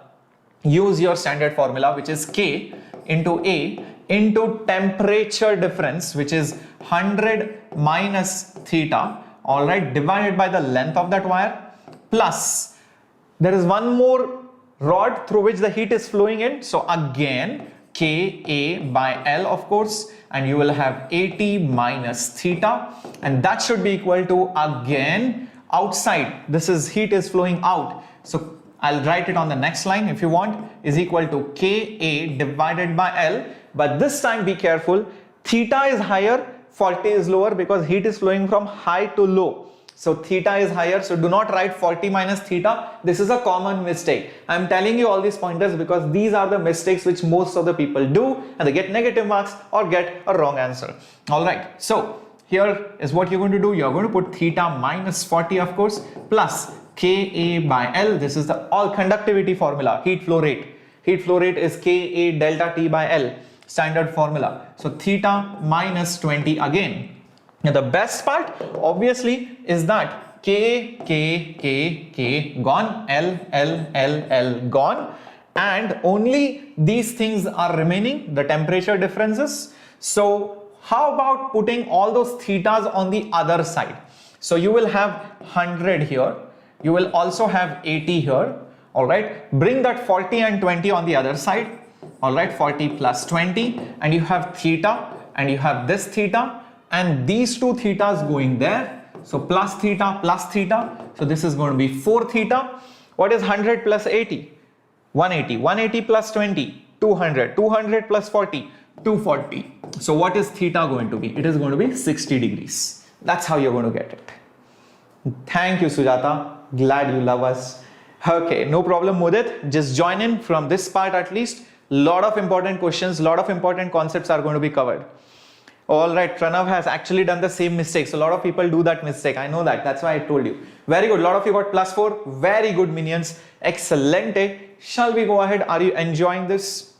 I hope you are learning this, learning a lot from this session. All right. What is K? K is conductivity, Jagan. A is area of cross section. L is length. Thank you, Harsha, so much. Thank you, MD Kaif. Yes, let's keep them coming. Now, next question, beautiful question. Let's see how many of you are going to get it within 30 seconds. If this question comes in the actual mains exam, which it has come in different ways, different number of times, many number of times in fact. So let's see how you're going to approach this. The circumference of the second orbit of an atom or an ion having a single electron, second orbit, the circumference is 4 into 10 to the power minus 9 meters. The de Broglie wavelength of that electron revolving in this orbit should be, a lot of you are saying A. Wow, Shady Gamer, thank you for all the love from Kashmir. Well, Ankit, thank you for all the rainbow colors. Thank you. Okay, a lot of you are saying A. C. Srinidhi is saying C. Yes, come on, minions. Ayushman, you are in 10th. My God, you are 2 years early for this session, but it's okay, nevertheless. All right, Vibgyar, all the best for tomorrow's paper. A lot of you are saying A. All right, thank you, Sakshi, for the rock hashtag. All right, now I'll tell you what. There is a simple trick which you should use, and the trick is this. Whenever you have Bohr's model of atom, and when you are talking about the de Broglie wavelength, the de Broglie wavelengths exactly fit into the circumference. Something like this. 1 de Broglie wavelength, second de Broglie wavelength, third de Broglie wavelength, fourth de Broglie wavelength. If it is the fourth orbit, 4 wavelengths will fit. I hope you can see that. All right, I can just mark it for you. So you can say this is 1 wavelength, then this is second wavelength, then this is third wavelength, and this is fourth wavelength. So this is how it fits for n is equal to 4. If n is equal to 2, there will be 2 wavelengths. If n is equal to 7, 7 wavelengths will fit in. It cannot have a mismatch. That's the trick to be used. Remember this. Now, it's very clear that since it is second orbit, 2 times the wavelength. So if you have 2 wavelengths, that should be equal to the circumference. That should be equal to the circumference. Everybody agrees? All the minions agree? Excellent. Are all the minions agreeing to this? See, 2 times the wavelength, because second orbit will exactly fit into the circumference. So therefore, lambda will be circumference, which is 4 into 10 to the power minus 9 divided by 2, which will give me option A. Excellent, Snehal, Suprit. Very good, Monkey. Very good, Kartikeya. Excellent. Yes, excellent. Yes, Rajshekhar, I had given this trick last time, but I know a lot of minions are very new over here. So for all the new minions, this was the trick. Excellent, guys. Let's go ahead. What an amazing trick this is. All right, this will save a lot of time. All right, for all of you. Okay, let's get going. So Satvik, this is how you are supposed to solve. Else, you will have to solve it using L is equal to NH by 2 pi, and then using mv square by r is equal to all those things. So why do you want to do that? All right, it will be a crazy way to solve it if you had to solve it normally. Okay, Aryan, please watch the replay. Bacha, Aryan Prakash, please watch the replay. Even in the live session, you can quickly go behind and catch up at 2x speed. Okay. Thank you, Guru Raj Rao. Thank you so much for all the love. Now, before we go to the next question, let me also tell about the crash course which we have planned for all the April attempt students, because a lot of students I know are also going to attempt the JEE Mains in April. And if you are wondering how do I manage time between boards as well as the JEE Mains preparation, is there some way I can reduce my own effort so that somebody can help me achieve better results? Because if you try and study on your own, it's not like you are not going to crack it. Obviously you're going to crack it, but if somebody helps you, somebody assists you, somebody tells you this is what you should do, this is what you should not do these problems, somebody gives you, okay, these are the problems you solve, okay, these are the problems I will solve, okay, these are the mock test paper you should solve, rather than you scrambling online for all the different papers and then wondering whether this is correct or not, and nobody to discuss those kind of papers. So if you want all that help at one single place for your next attempt, so this crash course is definitely going to help you all, because you're going to get a lot of live sessions with replays also available for further study or for further analysis. Also 20 mock tests with discussions, and there will be doubt solving from morning till night in this crash course. And the details of the crash course are there in the description box below. So please go ahead, check it out, because the crash course is going to start and you do not want to be late into the party, because if you are late into the party, you will miss some fun. You will be little bit, apprehensive about, oh my God, what did I miss and all that. So it's better to be early than be late, because the crash course, by the way, is for 10,000 rupees, and you can use our coupon code, which is SHCC, to get 30% off, which is the total price will come down to 7,000 rupees. So if you calculate it, it's hardly less than a few 50 rupees or 70 rupees approximately per lecture or per session. So if you see the total worth, I think this is going to be a really big deal breaker for all of you for the next April attempt. So do consider joining the crash course for a very systematic way of planning things and approaching things. Please, if you need help, take that help. This crash course is going to help you out for the next attempt. All right, so let's get going to the next question coming up on your screen. 3 discs ABC having radii 246 meters are coated with black color on their outer surface. The wavelengths corresponding to maximum intensity are 300, 400 and 500 nanometers. The power generated by them is QA, QB, QC. So which Q is highest? Let's see which Q is highest. Let's see how many of you are going to get this. All right, so Jacob, when will the new batch start? The crash course batch will start next Monday. So next Monday, the new crash course batch is going to start. So it's better to register now so that your seat is confirmed. All right. Well, I'll give you a hint, guys. This is based on 2 laws. Can you minions tell me which are the 2 laws in this question? Just tell me the laws. Don't even tell me the answer. Just tell me the 2 laws or the principles which are, yes, Nihal, hold on. We'll tell you everything. Which are the 2 laws? Surinder, this class is going to go until 9:30, 10 o'clock. All right. So after me, Shimon Sir is going to get, yeah, he's going to come over here. Very good. Anita said Wien's displacement law. Aman said Stephen's law. Excellent. Stephen's law and Wien's displacement law. 2 laws are involved over here. Okay, keep this in mind. See, how did I realize it? Maximum intensity wavelengths. See, wavelength and temperature are related by Wien's displacement law, and the relationship is very simple. So Wien's displacement law says that the maximum wavelength, all right, into temperature is constant. That's one law. And then you have the Stephen's law. All right, and that says the energy which is radiated per unit time, all right, Q dot, or if you don't like that Q dot, you can write it as dQ by dt. That is E sigma A T raised to 4. Now, if you combine both of them, all right, the power radiated is given. So basically dq by dt. So dq by dt is E sigma A. Instead of temperature, put that constant divided by lambda whole raised to 4. All right, because temperature is constant by lambda. And what is the area going to be? Well, there are discs, so they will have some area. So guys, that area will be pi r square, and that constant by lambda is going to come over here.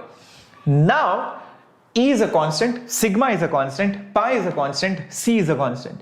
The only thing which are variables are the radius and the wavelength. Radius and the wavelength. Hello gangster, welcome. So can I say dq by dt is directly proportional to r square by lambda raised to 4? That's it. That's it. That's it. Isn't it? R square by lambda raised to 4. So all you need to do is find 2 by 3 or all these ratios. Just find out all these ratios. Which are the ratios that you're going to find? So for A, B and C, what are the ratios that you are going to find? Forget the zeros. Those zeros are not important. So just find 2 square by 3 square for A. Then you find 4 square by 4 square over here. It was for 400, that is that 4. Don't worry about the zeros. The zeros are same for all of them. And 6 square. Alright, 6 square by 5. Oh, this was raised to 4. My bad. It was not square. My bad. So raised to 4, and this was 5 raised to 4. That's it. Yeah, because temperature, the wavelength was raised to 4. Alright, so that's it. That's it. So check which of these ratios is highest. For sure, this is not true. This is out of question. This is out of question. Is A more, B more, or C more? Come on, compare these ratios. Tell me, minions, which of them is the highest? No solution time today, no Oreo. No, is it A, C, or B? All right, come on, A, B, C. Well. Yes, Ankit, tomorrow we are going to discuss all the papers live. Not before, after, of course. All right, no. Think again. I think it is B. Think again, it is B, guys. B is maximum. Check it out. Yes, B is maximum. Be careful, you can check it out. There is a small decimal difference between B and C. Yes, it is not A, it is B. You can check it out for yourself. It is raised to 4 in the denominator and square in the numerator. Be careful. All right, be careful. All right, interesting question. 2 concepts involved in one single question. Loved it? See, this is how we are going to discuss all the concepts, and you will see that when you see these kind of questions in tomorrow's, day after tomorrow's, or the day after that paper, you are going to remember all these things. So last minute revision is very important. Here comes the next question. Let's see. Okay. The diagram shows internal energy versus pressure. Keep in mind, it's internal energy versus pressure, and there is a cyclic process. Question is, find the total heat absorbed in that cyclic process. Come on, let's do this. No problem, Baipureddy. It happens. It's okay. I'm going to solve it on my own over here. Meanwhile, you also try and solve it. All right. Let's see whether our answers match. Okay. So let's do this. Well, I don't know if I have a little bit of space in the next slide. I'm not sure. Oh yes, I have. Okay, so what we are going to do is, to find the heat absorbed, I'm going to use first law. Remember, Q is nothing but delta U plus work. This is nothing but first law of thermodynamics. But for a cyclic process, this delta U is equal to 0. So to find Q, you can just find the total work done. I hope this makes sense. So find the total work done, you have ended up finding out the Q. Now, the work done can be found out for each of the processes individually, and let's do this. But before that, let me mark the temperatures. Well, from B to C, the temperature is 300. This is 300 Kelvin, and from D to A, it is 500 Kelvin. Now, understand that B to C, D to A, what kind of processes are they? B to C and D to A, which processes are they, guys? What kind of processes are they? Come on, think about it. What kind of processes are they? Come on, minions, tell me. B to C and D to A. What kind of processes are they? Thank you, Kala Kaushik. Isothermal, very good, very good. And A to B and C to D, AB and CD, what kind of processes are they? A to B and C to D, the vertical ones, A to B and C to D, what kind of processes are they? Yes, isobaric, very good. Now, work done from A to B, which formula? Isobaric formula, P delta V, remember this? P delta V, but I don't know the pressure, or maybe I don't know the volume change actually. So how about converting it into NR delta T? Convert it into NR delta T. Now this will become N is 2 moles, R is R, final minus initial, that means 300 minus 500, correct? So that will be minus 200 into 2, which is minus 400 R. So that is work done from A to B. Similarly, I will also get work done from C to D. So work done from C to D is same way, P delta V, which is NR delta T, which is nothing but, you know, 2 into R into again final minus initial. So that's going to give me 500 minus 300. So that's going to give me 400 R. So that is the work done from C to D. So I have found out two things till now. Check this out. All right. Now I need to also find from B to C and D to A. Let's do this. Okay. So work done from B to C is equal to isothermal process. Remember that? Isothermal process. It is going to be nRT ln V2 by V1 final by initial, or if you don't like volume, well, you have initial pressure by final pressure. One of these things, both of them will work. All right, both of them will work. So from B to C or D to A, they are isothermal process because internal energy is constant. Keep this in mind. I hope this is clear. So now all you need to do is N is 2, R is R, T is, well, T is 300. So 300 into ln initial by final, 1 by 2. Keep this in mind, 1 by 2. Therefore, what am I going to get? Let's try this out. So I'm going to get, okay, I don't need this. All right. So I'm going to get work done from B to C is equal to 2 into 300. Well, that's 600 into R, and 2 is below, so take it up, so it will become ln2 but with a negative sign. Isn't it correct? Minus 600 R ln2. Last thing, work done from D to A similarly will be nRT ln P1 by P2. Use the same formula because it is isothermal process. N is 2, R is R, temperature is 500, and initial pressure by final pressure. Initial is 2 P0, final is P0, so it will be ln2. So that means it is going to be 1000 R ln2. So I have got that as well. So I have found B to C and I have also found D to A. So if you add them up, the total work, how much will it be? Come on, add them up.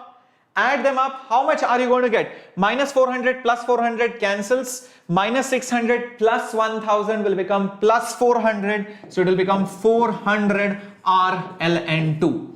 Check this out.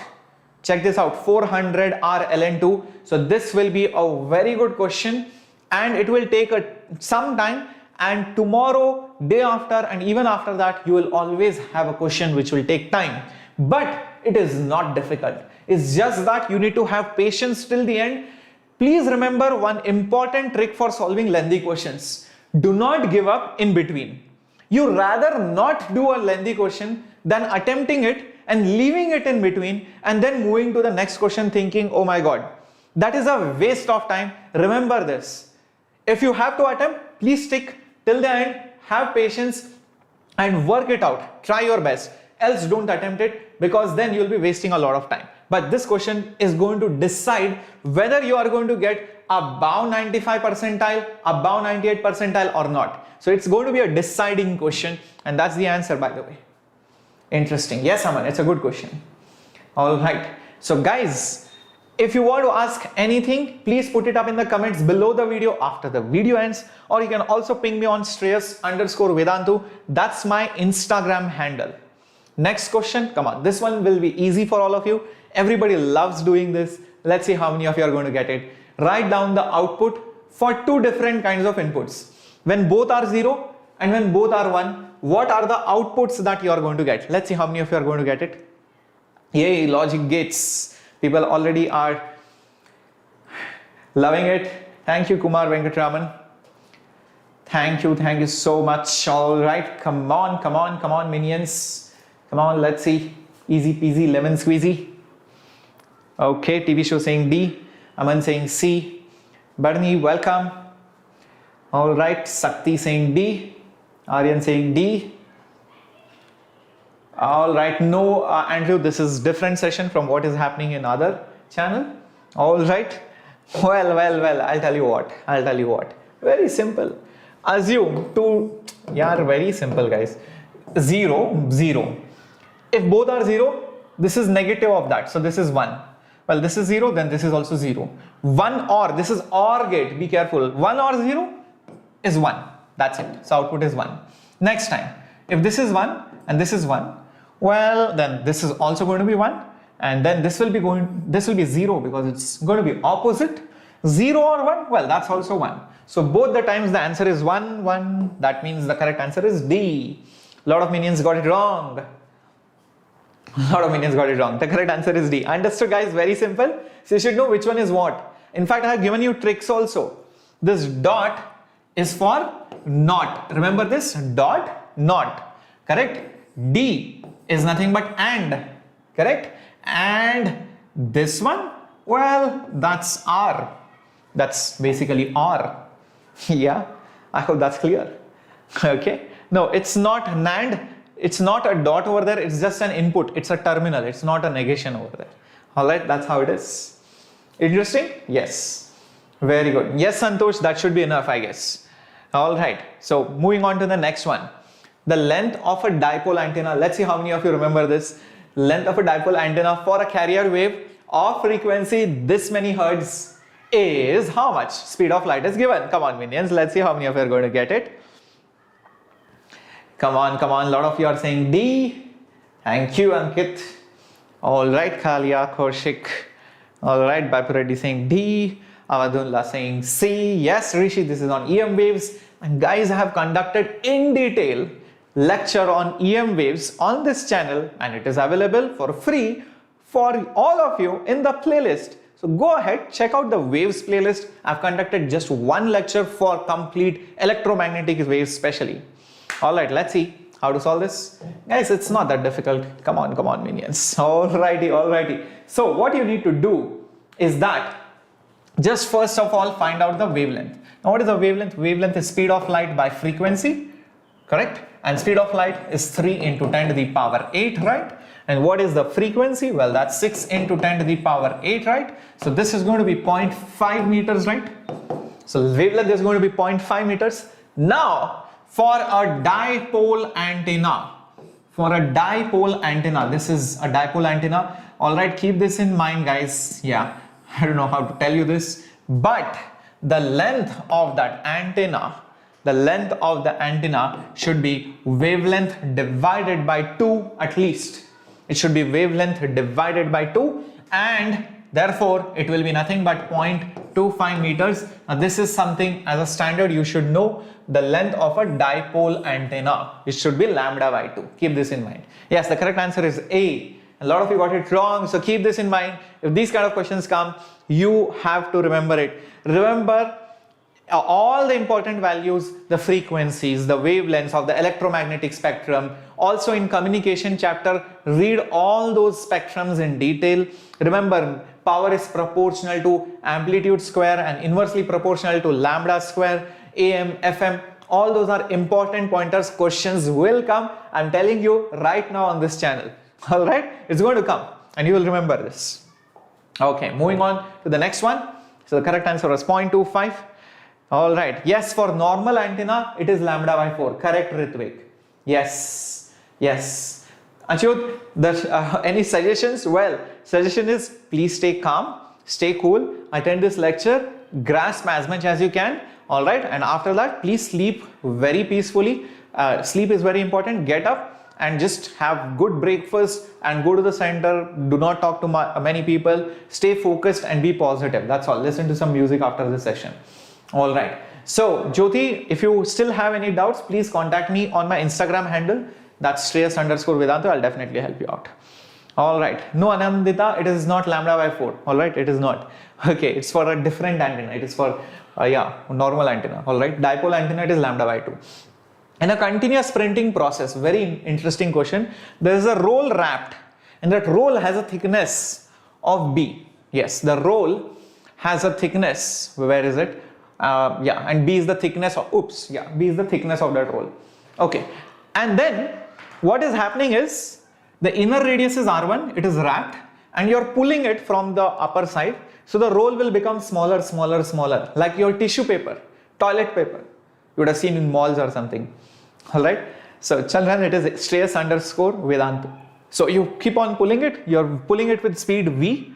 Then the question is, what is the angular acceleration? What is the angular acceleration of the roll? That's the question. Let's do this. All right. So toilet paper question, you're going to remember these kind of questions based on derivatives will come for all the attempts and you need to be prepared. So let's see how to solve, how to use derivatives or maybe even integration for, physics problems. So pay attention because these kind of derivative or physics-based questions, applications of derivative in physics-based questions will come in the JEE examination. So let's try and solve this, guys. Get ready for this. Now, the first thing that we are going to do is that, okay, so let me put it here. So the first thing that we are going to do is that, this roll, when it is unwrapped, it will have some angular velocity and at some instant, it has some radius r and obviously that tangential velocity is given to be v. This is the tangential velocity. The radius is continuously going to decrease. Omega is instantaneous angular velocity. So I can say V is equal to omega into R. Now, tell me guys, is omega constant? Is omega constant? Is R constant? Yes? No? What do you think? Out of these two variables, are both of them constants or not constants? Think about it. Forget the options, guys. Start thinking about how to solve it. R and omega, are they constants or no? I don't think so. No, I don't think so. They're not constant. R is going to change. It's going to decrease. As you pull that roll, it's going to become smaller, smaller, smaller. And you are going to pull it, at the same speed. But omega will change because there is some angular acceleration. That's the question. Angular acceleration of the roll. That means omega will have to change. So how about using UV rule, product rule? dV by dt is omega times dr by dt plus r times d omega by dt. Alright, this is product rule. X into y's derivative is x into y's derivative plus y into x's derivative. UV rule. Very good. Interesting. Yes, solution time you will be given the diagram. Don't worry. You will not be asked to imagine it. But very rarely you might get questions without diagrams. But then they will explain the question very beautifully. But generally the length of the questions in mains is very small. So they end up giving all the diagrams. Now, what you need to do? What is the value of dV by dt? What is dV by dt? Read the question carefully. I think it is pulled with a constant V. What do you think dV by dt is going to be? Come on minions, come on, think about it. What is dV by dt going to be? Think about it. 0, Jagan says 0, Monkey says 0, Subiksha also says 0, very good. And omega into dr by dt, I don't know what to do with that. I'll just put a blank over there, plus r into alpha. That means I just need to find what is dr by dt, correct guys? I just need to find what is dr by dt. So how do I find dr by dt? Well, there is a simple trick. I'll tell you what. Just think about this area. I'm just shading up some area. I hope you can see it. Just think about this area. Do you guys agree that this area is decreasing? What do you guys say? Do you guys agree or disagree that this shaded area is decreasing with time? Do you guys agree that this shaded area is decreasing with time? All right, this shaded area is decreasing with time. Now that shaded area, all right, that shaded area, what will be the value of that shaded area? That will be, well, I'll come to that. I can say it is big circle minus small circle, but I can also say one more thing. If I think about that roll which is wrapped, all right, I feel it is the length of the roll into the thickness. I'll repeat, the length of the roll into the thickness will give me the shaded area. Yes or no? Think about it. Can I say it is the length of the roll multiplied by the thickness? Think about it. Very beautiful question out there. Yes? Excellent. Now what is the area which has been shaded? Well, that's going to be pi r square minus pi r1 square, correct? Big area minus small area will give me the shaded area. And length of the roll, well, that's L. And thickness, well, that's given somewhere. B is the thickness. L into B. L into B.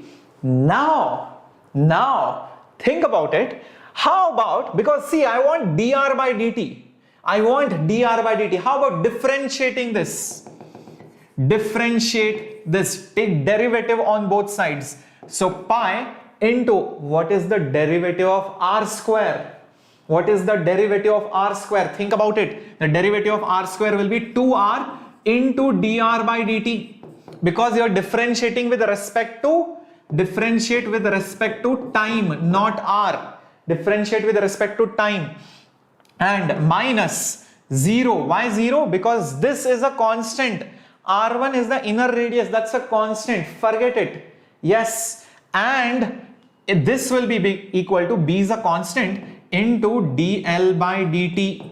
dl by dt. Oh, what is dl by dt? dl by dt is V, guys. Yeah, dl by dt is nothing but V. So this will become B into V. All right. And this dr by dt will be equal to this, all these terms, 2 pi and r. 2 pi and r. That's what you're going to get. So how about substituting all of this over here? So you will get B times of V divided by 2 pi r. Check this out. BV by 2 pi r. Correct? Yes. Yes. And last thing, omega. What is omega? Omega from here is nothing but, omega from here is nothing but V divided by r. That's it. So I think you are going to get BV square by 2 pi r square. Put this on the other side, is equal to minus r alpha. So alpha will be equal to BV square by 2 pi r cube. But the magnitude is what I'm interested. Forget the minus sign. This will be the answer. Understood? Understood? So this is how the question can come. If you want to be top 100, if you want a 2-digit, 3-digit rank tomorrow, if you want more than 99 percentile, then this question should be solved tomorrow. Else, if you do not want 99 percentile and above, please don't attempt this question. All right, this kind of questions, please don't attempt. I hope this is clear. But I hope other simpler questions will be easier because you have solved this question. I hope you agree with this. But there were so many concepts, derivatives, circular motion, acceleration, velocity, etc. Those things will now become simpler. So when you see a simpler question, you'll be like, I have solved a very difficult question with Shreyas Sir. This question is a cakewalk. I'm going to do it very easily. That's what you're going to do.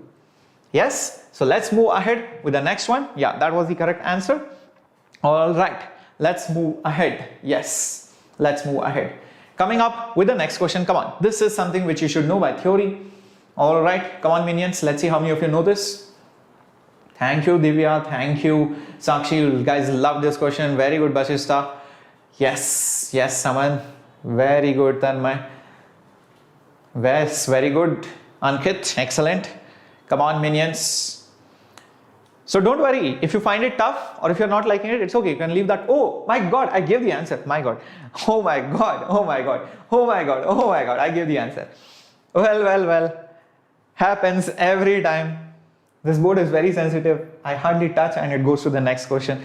All right, next slide. So, well, guys, the answer is B because, well, what? The energy spectrum of a beta particle, there are a lot of beta particles with a particular set of energy, very few beta particles with very high energy, and there are also some beta particles with very low energy. So that's why the graph looks like a Boltzmann distribution curve, which you have seen in kinetic theory of gases. Well, this is not KTG, but the curve resembles that because there will be some beta particles with very high energy, all right, and very few particles with very low energy, and most of them will have an average amount of energy. I hope that is clear. All right. Yes. I mean, Alap, I wish I could take a screenshot of your comment and just post it up. He says, how I wish tomorrow the computer accidentally shows me the answers instead of showing the questions. Guys, what would you do? Please let me know in the comment box. All right. Next question coming up on your screen. Next question coming up on your screen. The fraction of atoms of a radioactive element that decays in 6 days is 7/8.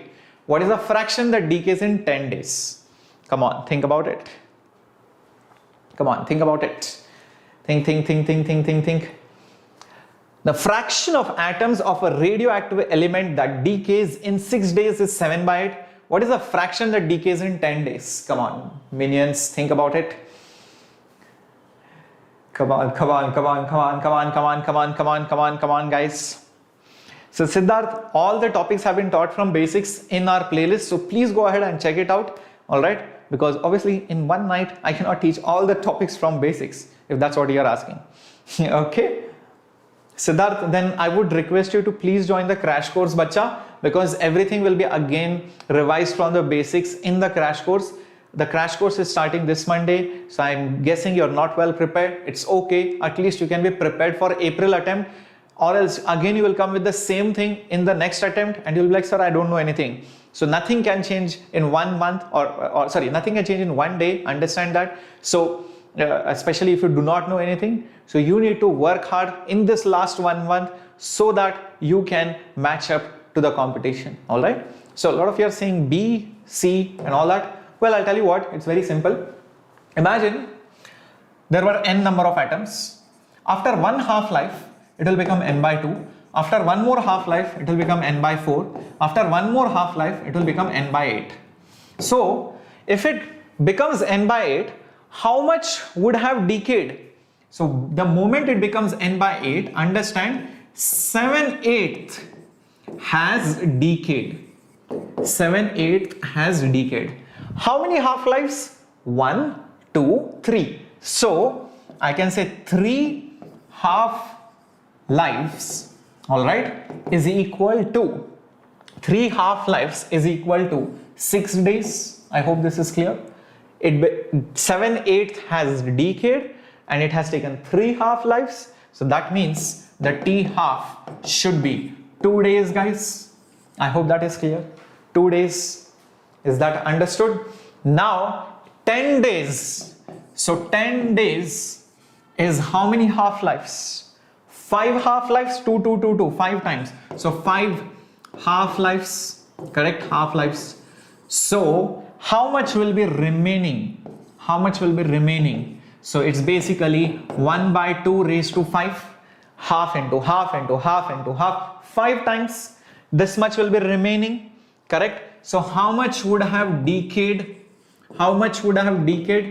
The fraction that would have decayed will be 1 minus 1/2 raised to 5, which is 31/32. That's how it is. Yes, the correct answer is C. Excellent, guys. Understood? There are no complicated formulas. Even if you know the basics of half-life, you will get this question, and these kind of questions are again very common for the JEE Mains attempt. Keep this in mind. Alrighty. So let's move on to the next one. That was option C. Yes, A-box, sounding very cool. Very good. Let's see how many of you are going to get this. Guys, this is a beautiful question. Let's see how many of you can get this within 1 minute.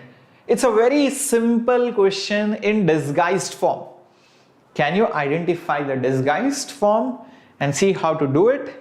Come on, come on, come on, come on. No Chenaralu, I do not know Telugu. Come on, minions, come on, come on, come on. Bhargav, I feel a lot of questions ka concepts will come in all the attempts of, all the batches or all the shifts of the March attempt. A lot of it.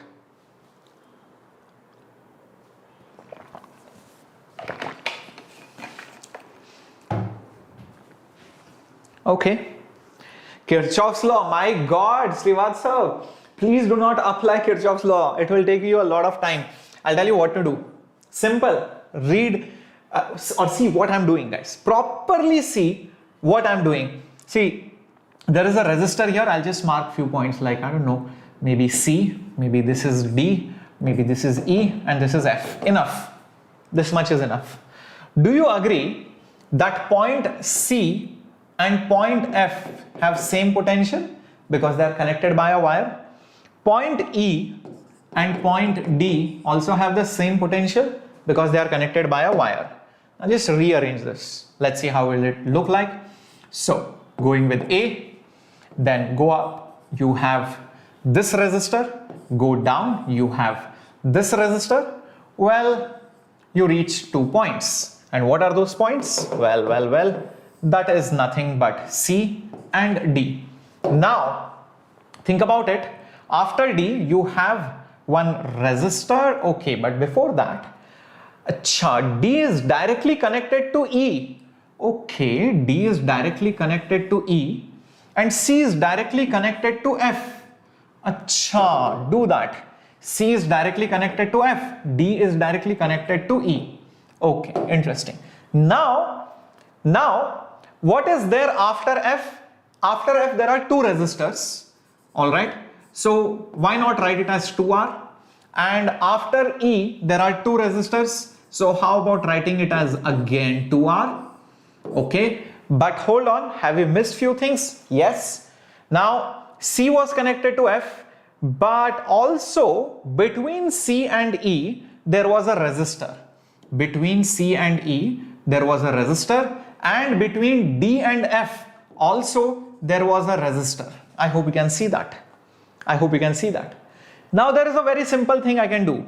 Guys, these 2 points are at the same potential. CF, D are at the same potential. So I'll redraw it, and I'll redraw it like this. Guys, just instead of putting C and F like that, just put it here. So what you're going to get is something like this, and just 2 resistors like this, and this will be that 2R resistor, and this is that point. So this will be 2R, this will be 2R, this will be R, this will be R. Now I hope you see what I have done out here.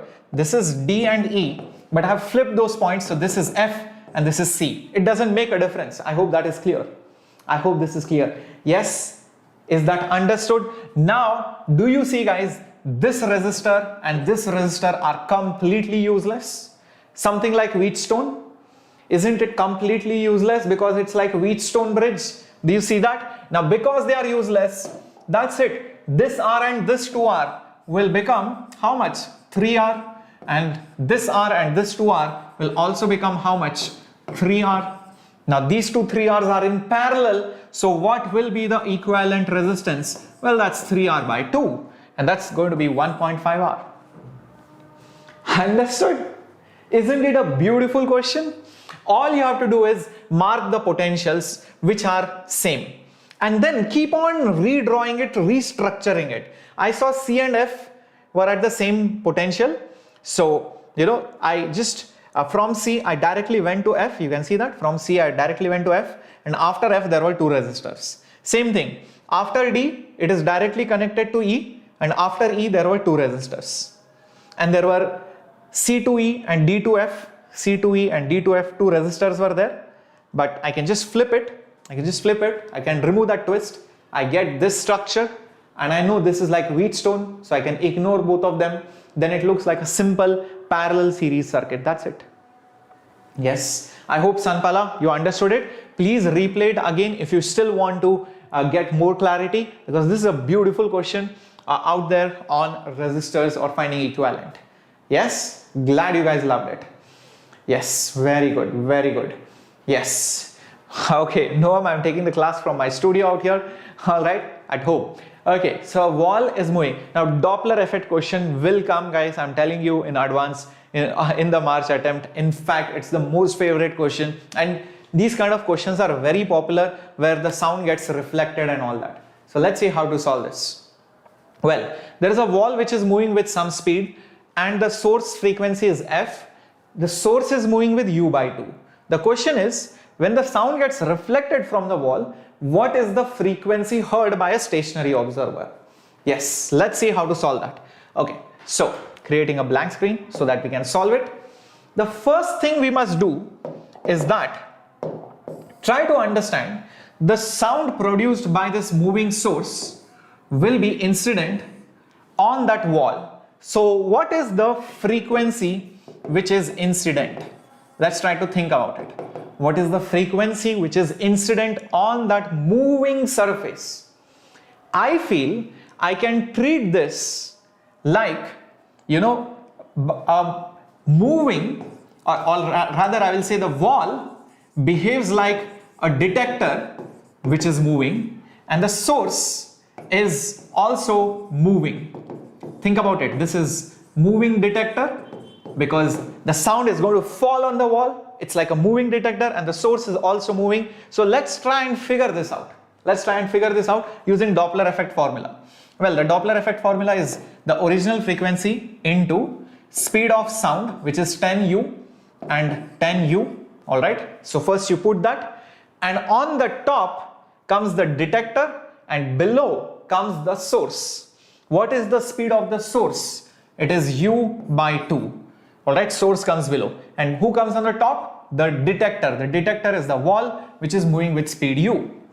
Can you guys quickly tell me what signs I should put here? Plus, plus, minus, minus, minus, plus, plus, minus. Come on, think about it. Plus, plus, minus, minus, minus, plus. Come on, think about it, minions. Come on, come on, come on, come on, come on. Yes, Nishchal Joshi, these kind of questions will come. Come on, come on, come on. Minus, plus, plus, plus.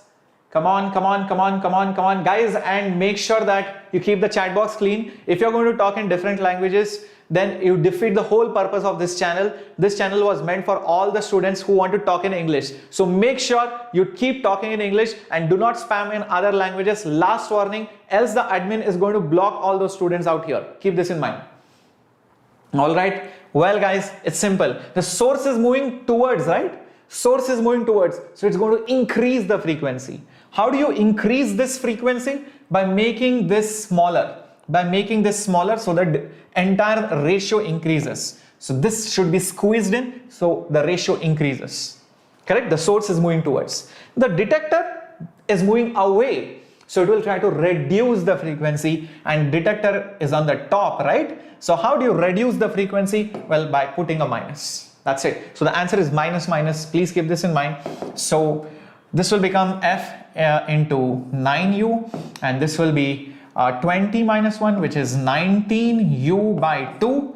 Well, u goes, 2 goes on the top, and this is going to be 18f divided by 19, I believe. So this is the frequency of incident sound. This is the frequency of the incident sound. Now think, guys, whatever frequency is incident will also be reflected from that same wall. Correct? So what will be the frequency of reflected sound? This will be the exact same frequency which will be reflected back. This will be reflected back from that wall. I hope this is clear. I hope this is clear. Now, if this much is understood, so what has happened? The source was moving, the wall was moving, so the sound which came from the source, when it fell on the wall, it behaved as if it was a moving detector. We use Doppler effect formula. Now that same frequency will be reflected back, obviously. Now isn't this like a moving source? Think about it. Isn't this like a moving source now?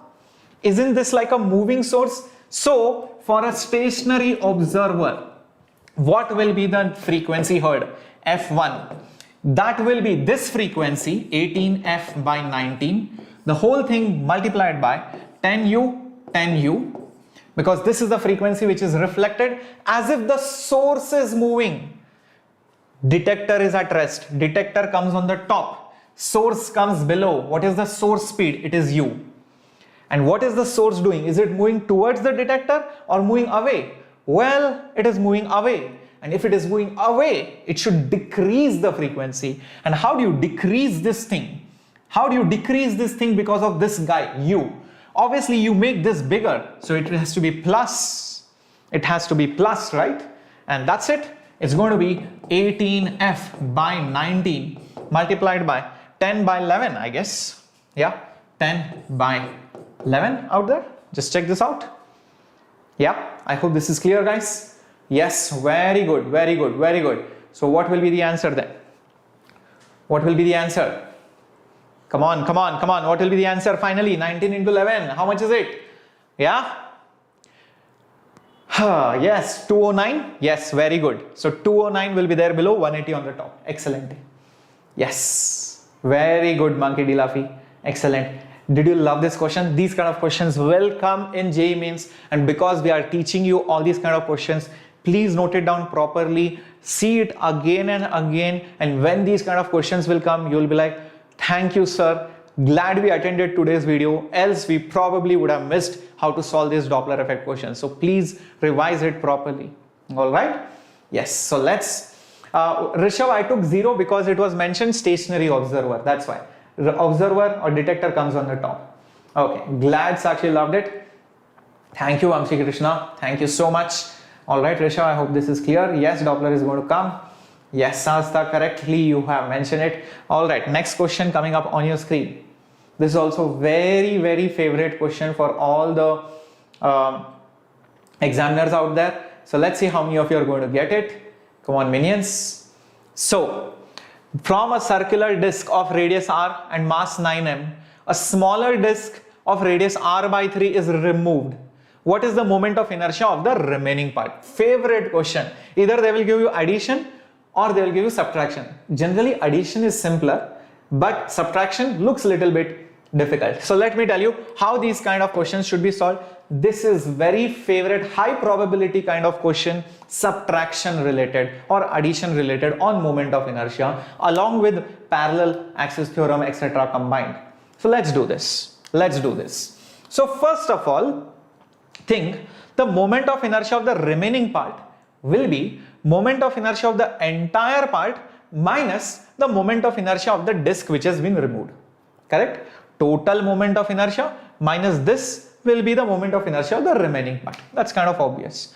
And to do that, I need the moment of inertia of this small guy. So how do you do that? You'll be like, okay, that's not difficult, but be careful. The problem is this mass which is given is of the complete disc. So what is the mass of this guy? Let's do this.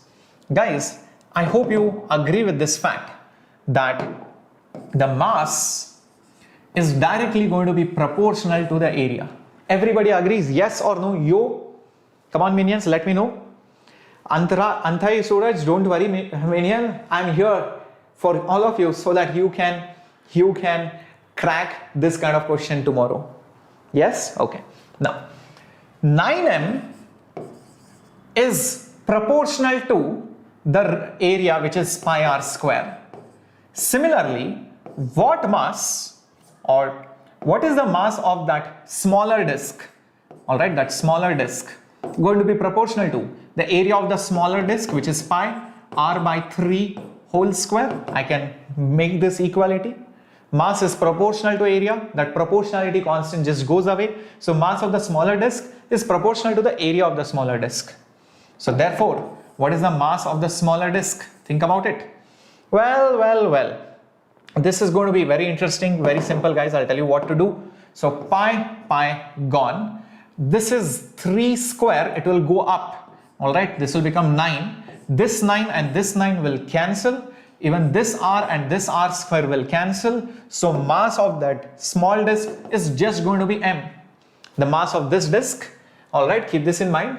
This one is just going to be m. That's it. We have got this. Very good. Very good, One Punch Man. Excellent.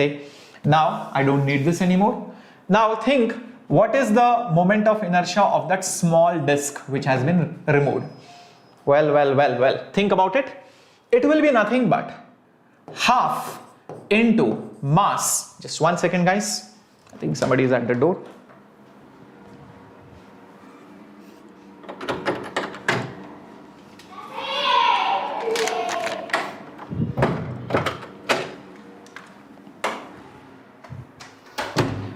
Okay, my bad, sorry. Yeah, so half into m into, what is it? R by 3 whole square, correct? That is the moment of inertia of the small disk, half mr square, correct guys? But do not forget that you have to find it about this axis, because you have been asked what is the moment of inertia about this point. So when you will be subtracting it, make sure this moment of inertia is found about that point. So be careful. Add mx square. What is that distance? What is this distance, guys? Come on, think about it. It's already given. 2r by 3 is that distance. So do not forget that. Do not forget that. Yes, you have to add that distance m into 2r by 3 whole square. Correcto? Now, that's the moment of inertia of the smaller disk, which is going to be, mr square. 3 square is 9, 9 2s are 18, plus this will be 4mr square by 9. That's the smaller one. So the moment of inertia which is required will be the moment of inertia of the big one minus the moment of inertia of the smaller one, and that is going to be half. What is the moment of inertia of the big disk? Moment of inertia of the big disk, what is it going to be? Mass, what is the mass? 9m. 9m into r square minus this term, which is mr square by 18 plus 4mr square, by 9. That's it. Now solve this and see how much are you getting it. How much are you getting it?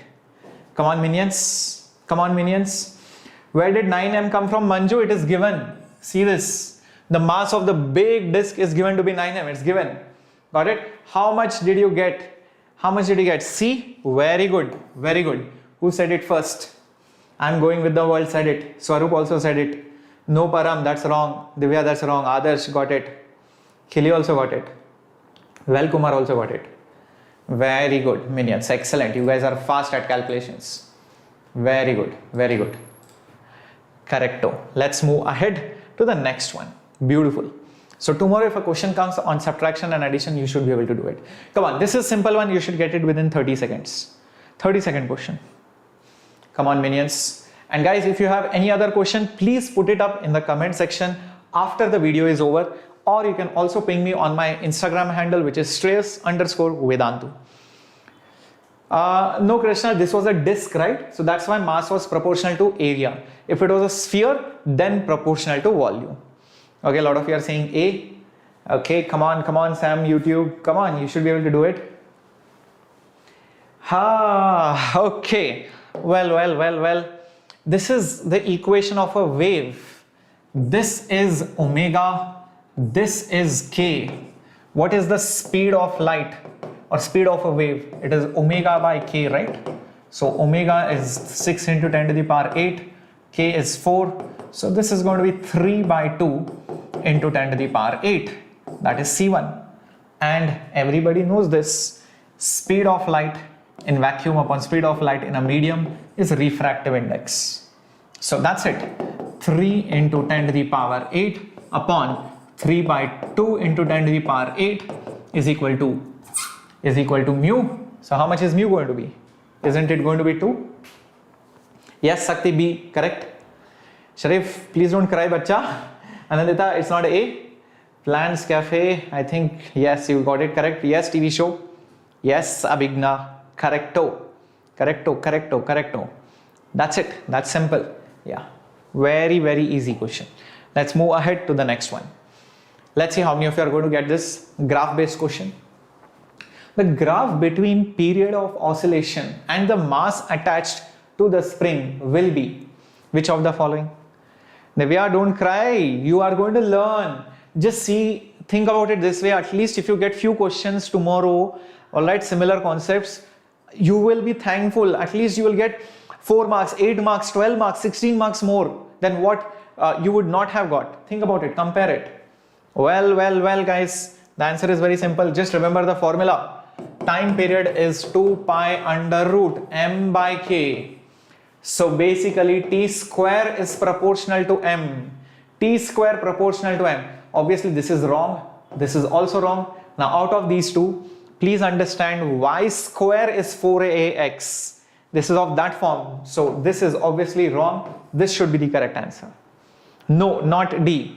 D would be true if t was proportional to m square. Please understand that. Here t square is proportional to m. Be careful.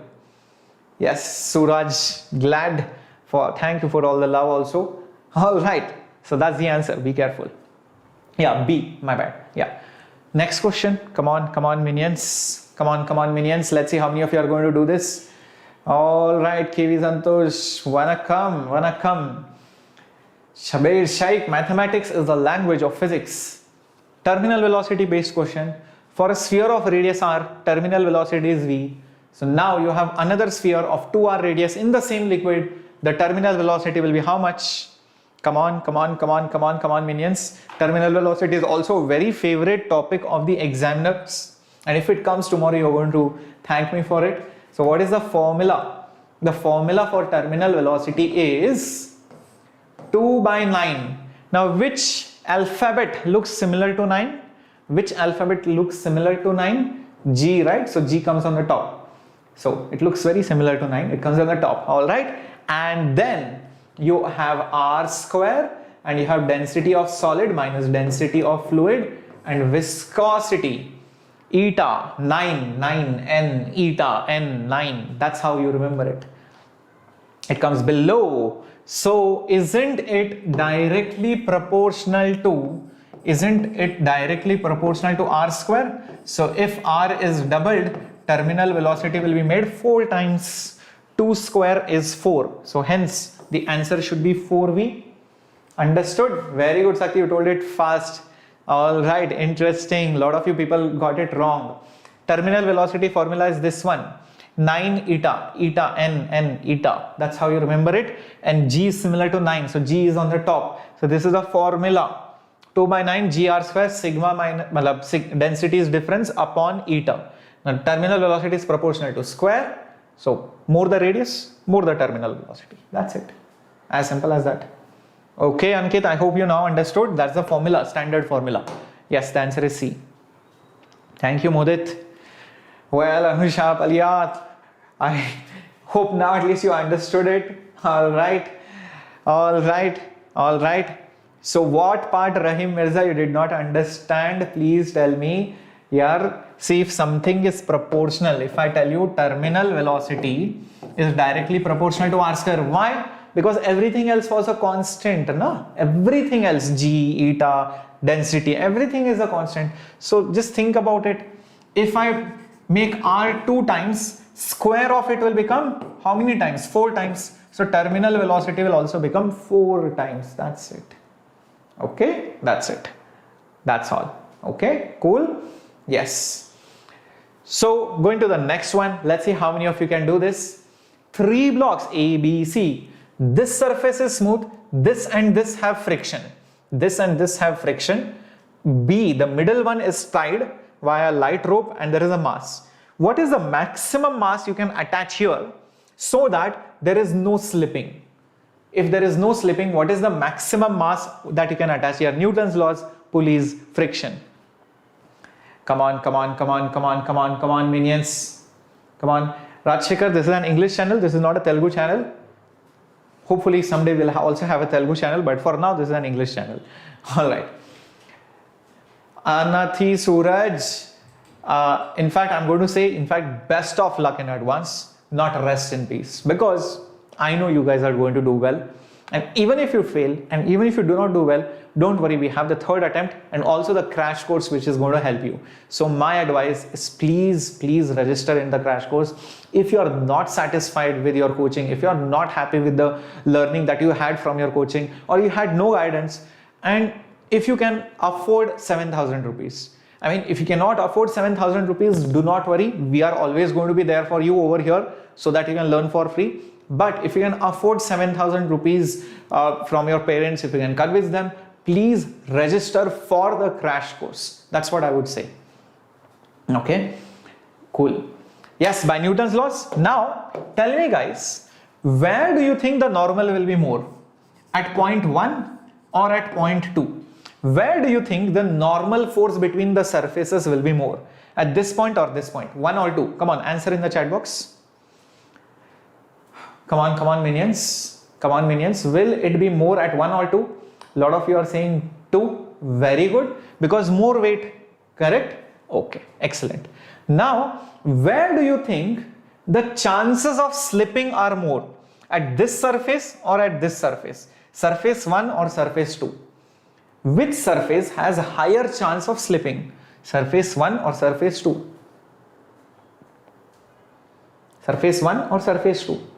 Guys, the place which has less normal, less contact will slip easily. So, if it does not slip at 1, then it will also not slip at 2. Agree? I'll repeat. Surface 1 has less normal, so the chances of slipping are more at 1. Hence, if it does not slip at 1, it will also not slip at 2. Agree? Understood this concept? So, since N1 is less than N2, the critical surface is basically 1. If it does not slip at 1, it will not slip anywhere else. Very good. Now, if this much is understood, what will be the value of friction equal to? So let's draw the free body diagram of block A, guys. So first of all, there will be a normal, there will be mg, and all three together are accelerating like this, and in fact the thread is also going over it, and this block is also accelerating with A. All three are accelerating. Right now I have shown only FBD of A, and there must be a force. Which force will be there? Friction.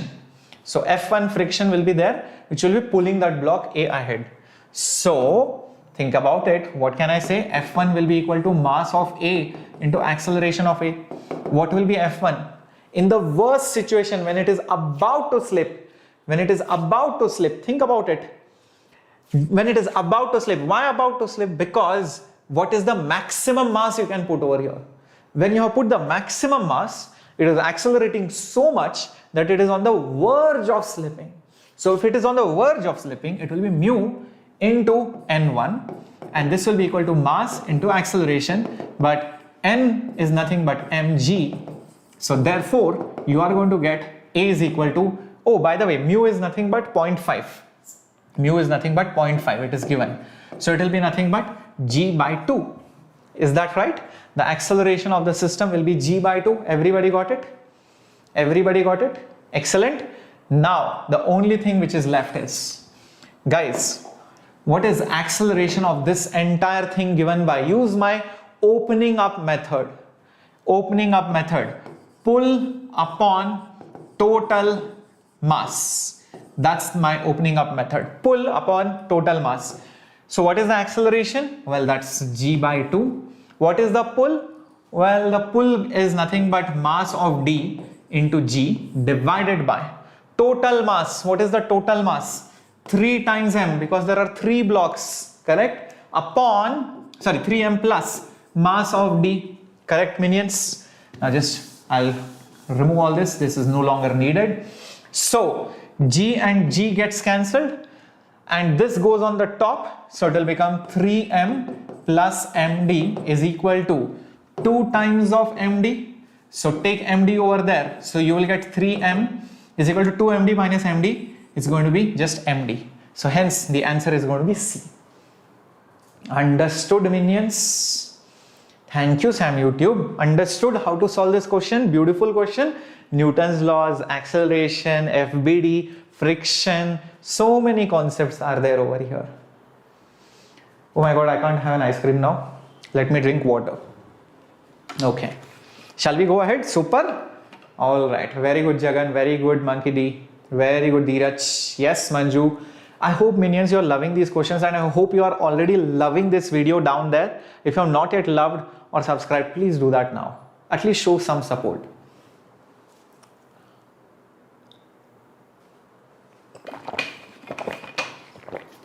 Alap, if you take the entire system, then you can never find the friction between these blocks, because then the friction will become internal force. That's why do not take the complete system for the first part.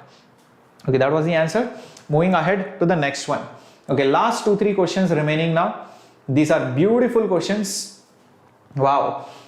Let's see how to solve this beautiful question. Most probable kind of question coming up on your screen, especially for integer type. I know many of you are scared of the numerical type. I have chosen some 3 to 4 questions numerical type. These are very good questions. Please observe how I solve them, because if you get these questions or similar concepts, you will thank me tomorrow and you will be very happy about it, because you are going to be much ahead than those students, than those people who did not attend today's class. So watch carefully. Thank you, Gayatri Soni.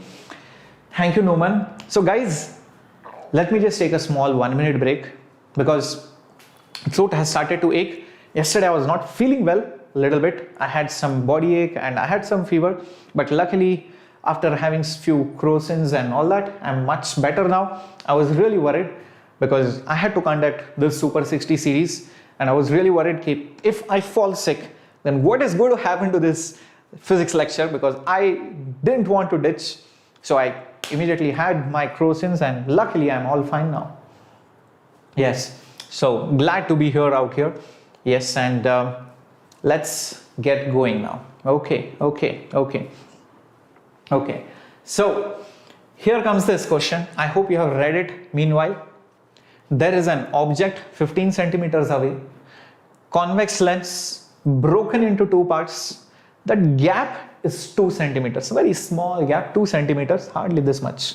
2 centimeters is hardly this much. Okay, and the lenses are separated. Okay, focal length is also given, and the question is, there will be 2 images formed. Why 2 images? This upper part will form an image somewhere, this lower part will form an image somewhere, so that's why there will be 2 images.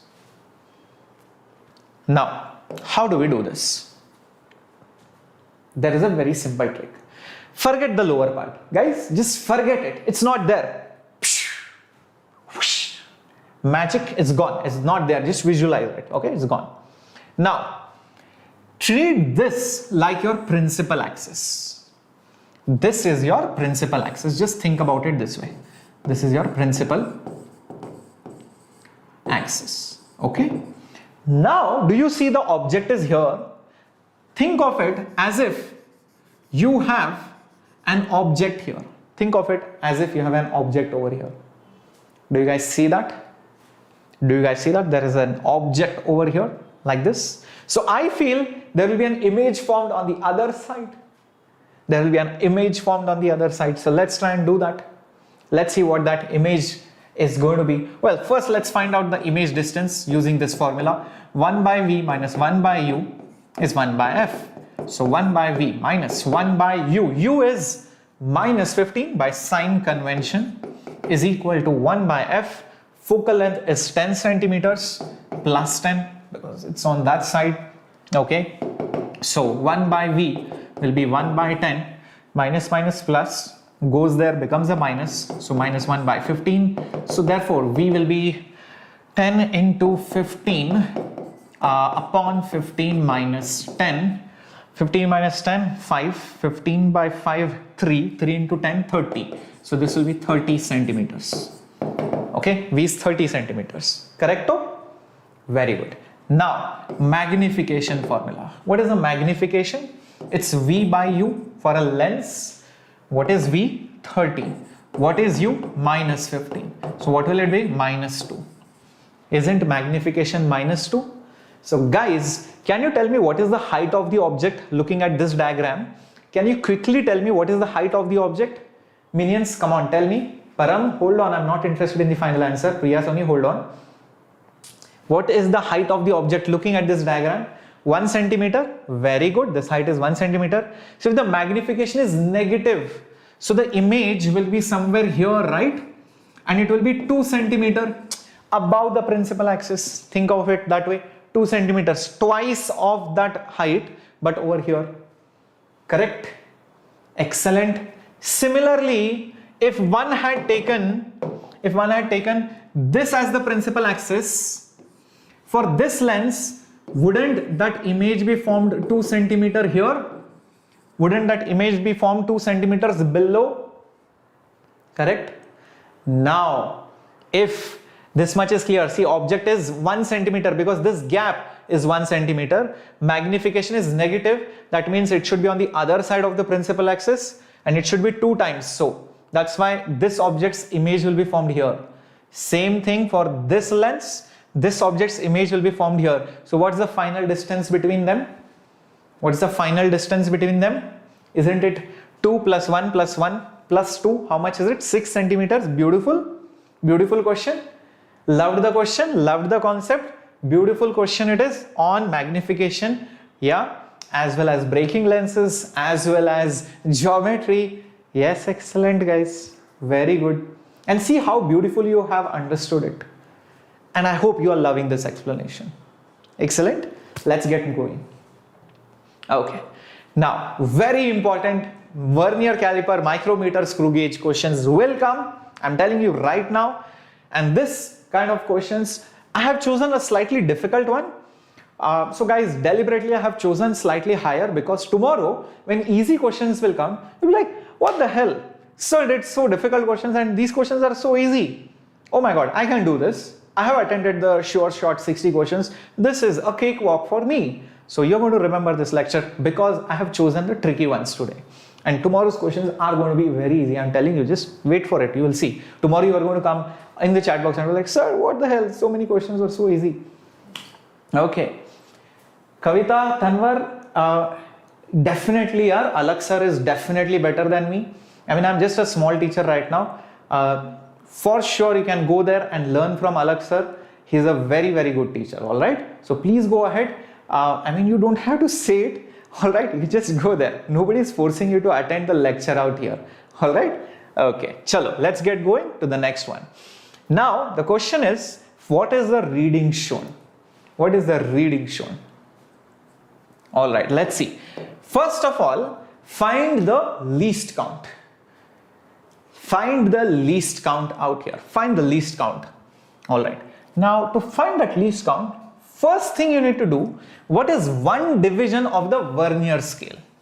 So, one division of vernier scale is going to be equal to, one division of the vernier scale is going to be equal to, think about it, it's given somewhere.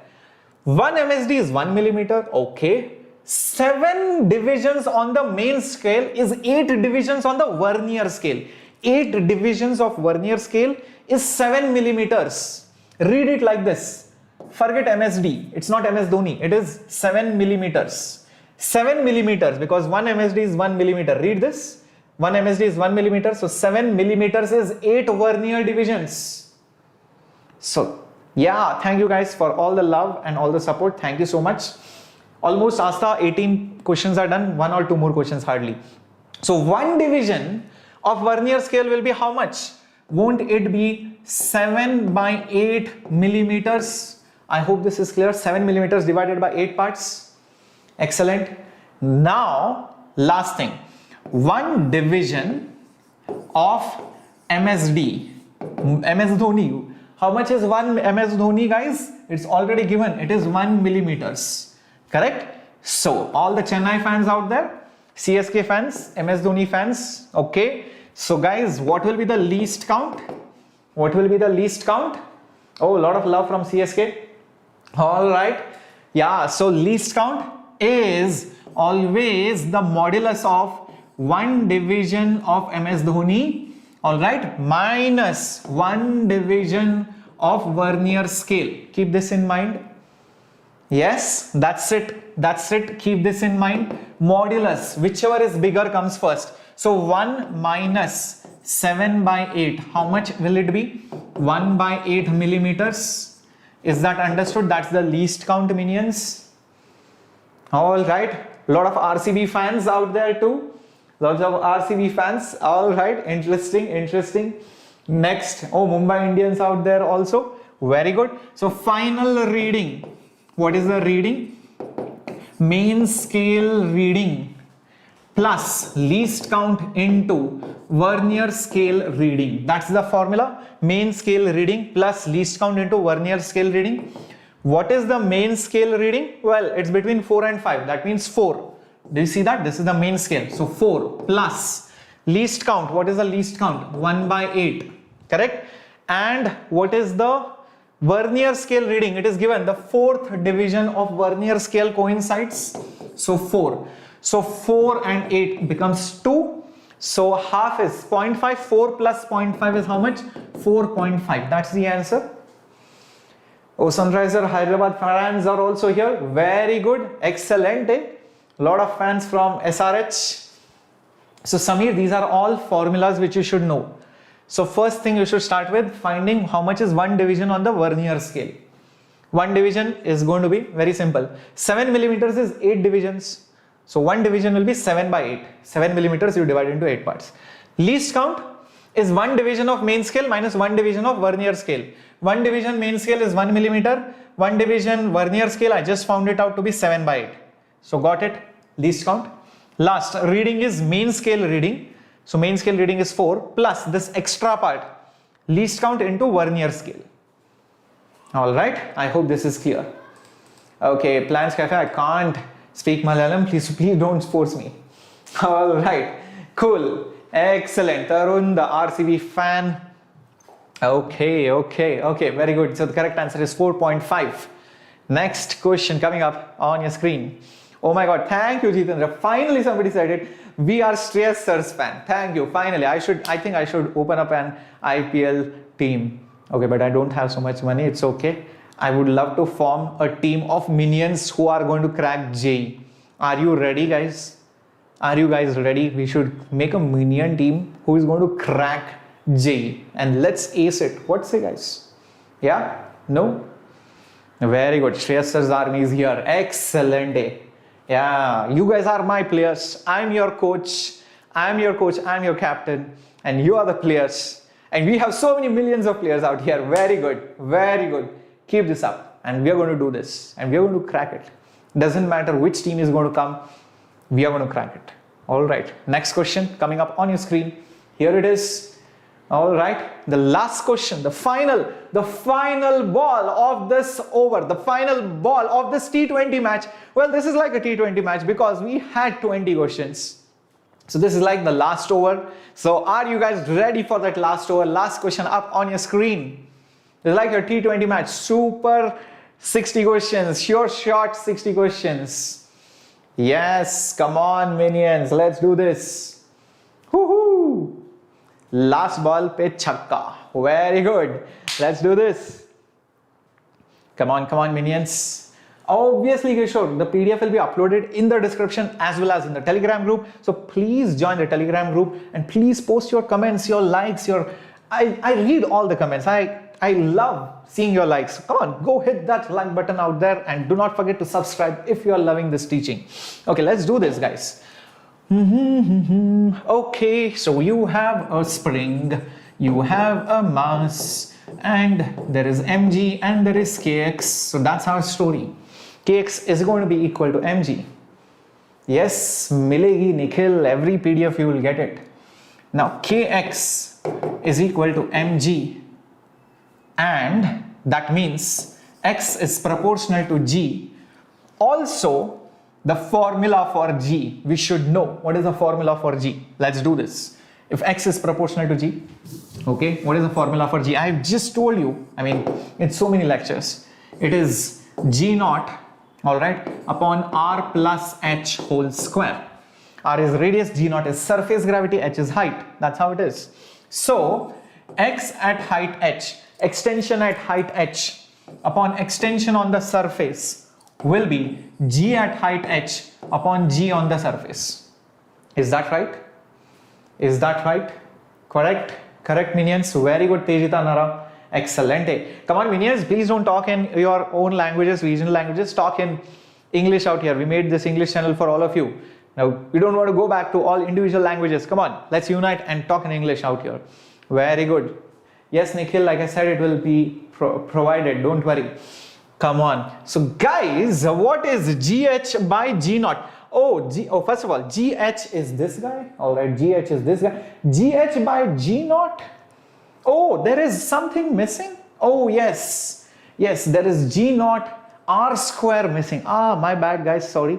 There was G0 R square. There was an R square out there that was missing. So GH by G0, think about it. It will be nothing but R square by R plus H whole square. That R square was missing. My bad, my bad. Okay.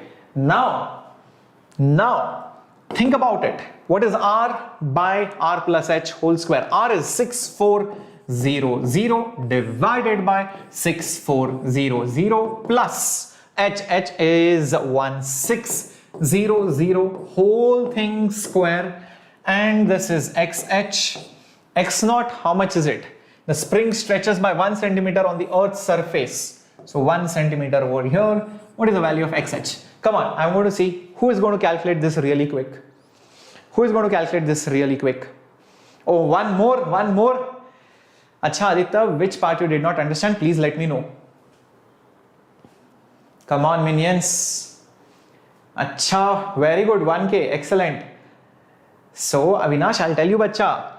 Spring force is equal to mg because the spring will extend as much as the weight, but gravity will be different at different heights, correct? So x is proportional to g because m and k are constants. What is the formula for gravity at any height? It is surface gravity into radius square upon r plus h whole square. Standard formula, write it down. I'm telling it to you, just note it down. Now, x at height h upon x on the surface, that means extension at height h upon extension on the surface will be, that's it guys, directly proportional to gravity, no? So gravity at height h upon gravity at surface, that's it. And what is this ratio? Just shift this guy down there. You're going to get r square upon r plus h whole square, correcto? That's it. So how much are you getting?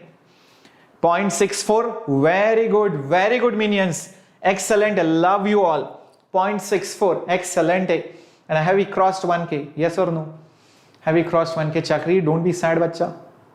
Basati, Chatterjee, please repeat it again. I just repeated it. Very good. Excellent.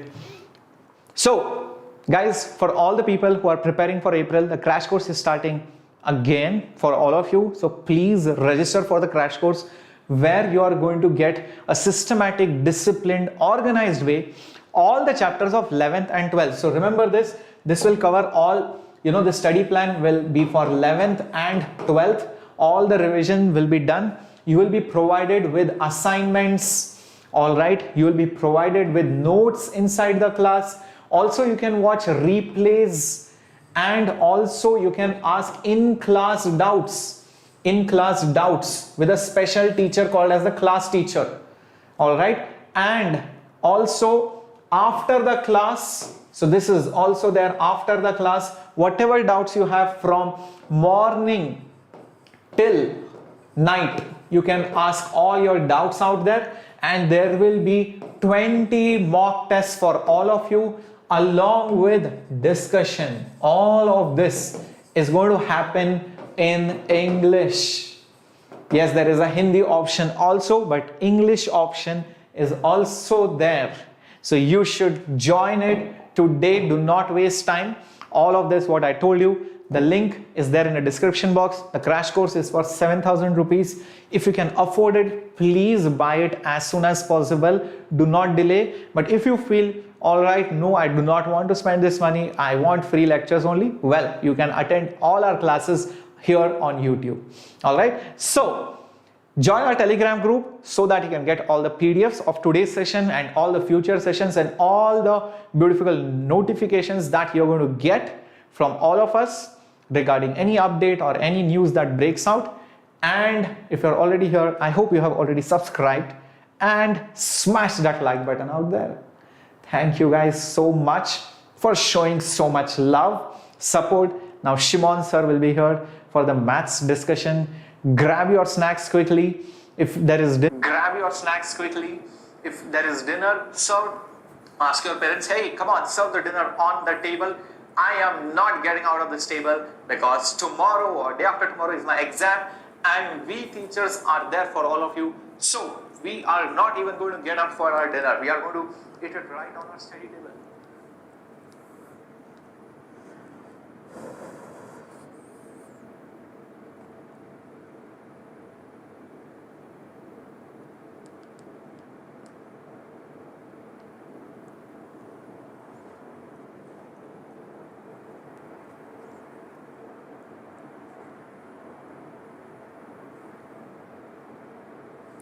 Hi guys, okay, I hope everybody can see me and hear me. I was waiting a long time to come here and be a part of this session.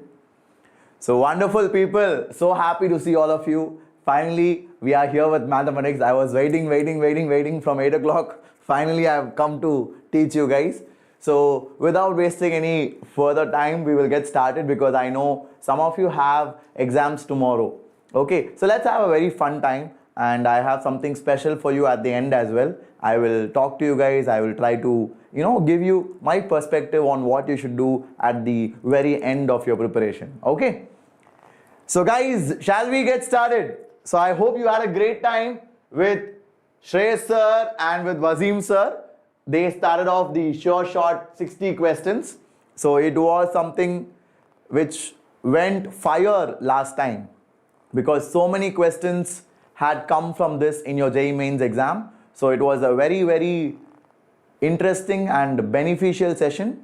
So like that, today also I'm going to do it, and I have taken some very good questions. Okay, guys, are you able to hear me? Yes? Okay, I have taken some very good questions. So please wait for me. What happened? Is it clear now?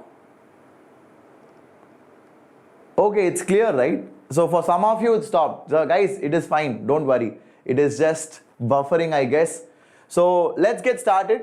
So people, for those who do not know me, my name is Shimon Joseph. I teach math in this channel. I teach math in Vedantu for the JEE level and JEE advanced level. And I did my B.Tech from IIT Madras. So basically I am from Chennai.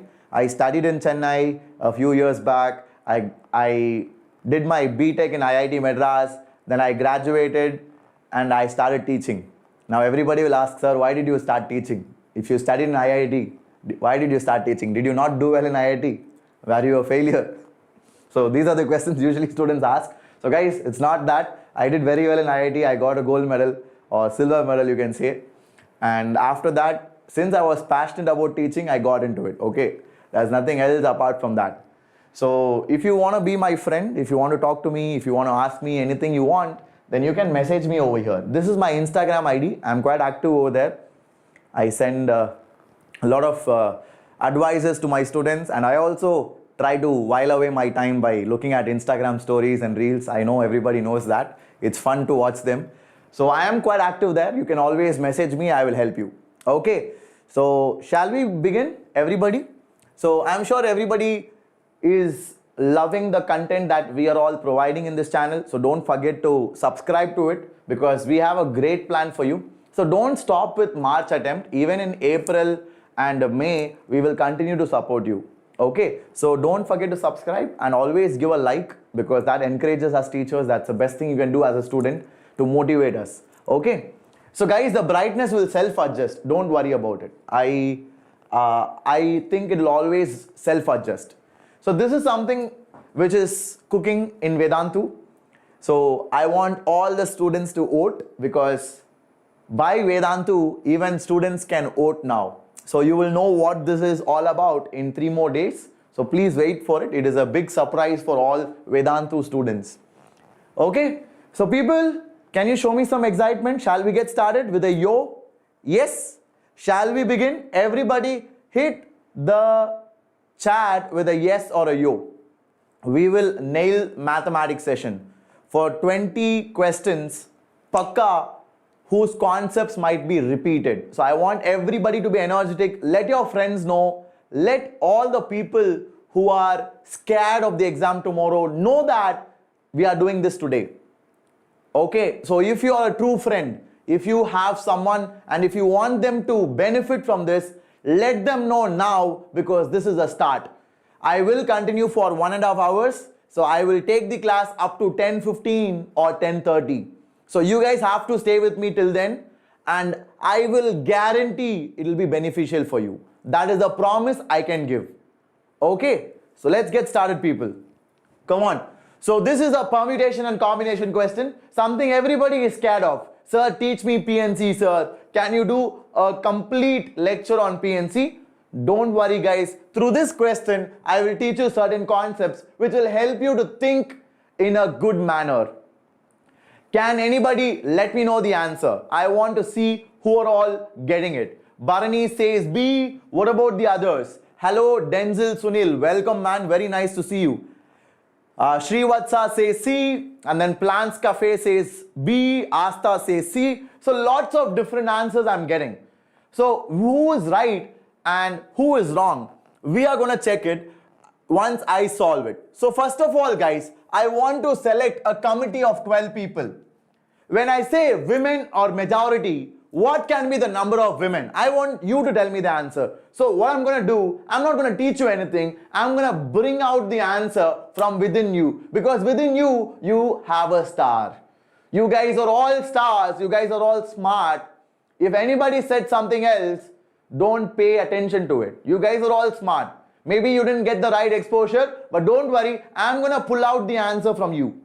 So the number of women can be 7, men can be 5. The number of women can be 8, men can be 4. The number of women can be 9, men can be 3. But the number of women cannot be more than 9 because there are only 9 ladies out there. Is that okay, people? Are you all cool with it? Did you all understand it, Raghav? Why it cannot be more than 9? Because the number of women we have is just 9, man. So how can you go above 9? That is how you think. That is how you get better at it. So these are the various cases. This is my case 1, this is my case 2, this is my case 3. So case 1, what is the possibility? I need to select 5 men. 5 men from how many men? I have 8 men. So 8C5 into 7 women from 9 women. So 9C7 plus 4 men. Second case. So first case or second case or third case. When you say or, what will you do? When you say or, you will add. When you say or, you add. That is why plus. Malavika is asking, sir, why not women less than 7? Because women have to be majority. Malavika, please read the question. Women have to be in majority. So women cannot be less than 7. Even if they are 6, it is not majority, it is equality. Equality is not asked. So we want women to be more in number, which is a good thing. So that is why we start with 7. Got it? So people, I hope everybody got it. So now case 1 is done. Case 2 is what? Case 2 is 4 men, 8 women. 4 men I have to select from 8 totally. So 8C4 into I want to select 8 women from 9 women. So 9C8. Or when I say or, I will add. So case 3 is what? 3 men. So 3 men means 8C3 and 9 women. 9 women will be 9C9. So if you add all of it up, you will get 2702. I'm not going to do that because that is simple multiplication and I hope you guys know multiplication. So can I move forward? Did you guys love it? Was it an interesting one? Everybody clear with it? Okay, so guys, everybody please follow this session. I want you guys to give your 100% attention. Because my dear students, if you listen to me now, tomorrow you might thank me. Or maybe in the 3-4 days which you are going to write your JEE Mains, you will get something related to this. So please try to be attentive. Because we are here at this time also helping you because we know this can make a difference in your life. Not just tomorrow, man. It can change your career. It can change what you will be doing 20 years later. So please pay attention. Okay? And thank you for the sweet comments, guys. You're all amazing. You guys are the best. And I want you to pay attention to me for the next 1.5 hours. So shall we move forward, people? Those who want me to repeat it, please pull the video back. You just have to pull it by 1 minute or 2 minutes. Once you understand it, then come rushing forward to where I am. Okay? Because if I keep repeating, my dear students, don't think I'm against you, don't think I'm rude, or don't think I'm very strict. The reason I don't repeat is because if I repeat it, I will finish by 12 o'clock. Okay, so that will take a lot of time. So that is why I am gonna go fast. Please make sure you follow me when I'm doing it. Okay, so here we go, people. The answer is option B. I've given you the calculation here. The best part about my session is I will give you the complete solution of my questions. So even after the class is over, you can download the PDF and you can go through it on your own later on. Okay, so shall I move forward to the next question? Fantastic, people. So this is the second question. First, you try it out. So this is a wonderful concept, very frequently asked in your JEE Mains. How many of you agree with me? How many of you agree with me? Such an important concept. What is the concept here? Definite integral as a limit of sum. Definite integral as a limit of sum. So important, and I'm going to teach you because I have taken a very good question. I have taken a fabulous question which will make every concept clear to you. So please try it, pay attention to me, listen to me, and avoid spamming in the chat. That is the best thing you can do for me. Okay, that is the best thing you can do for me. I hope you guys will respect that and be a responsible subscriber of this channel. I know that the subs of this channel are all very sincere and sweet students.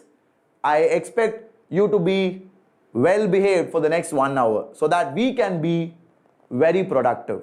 Got it? So let's go and solve this question. What is the answer? What is A plus B equal to? Can anybody tell me? What is A plus B equal to? Mayur, the PDF will be available in the description after the class.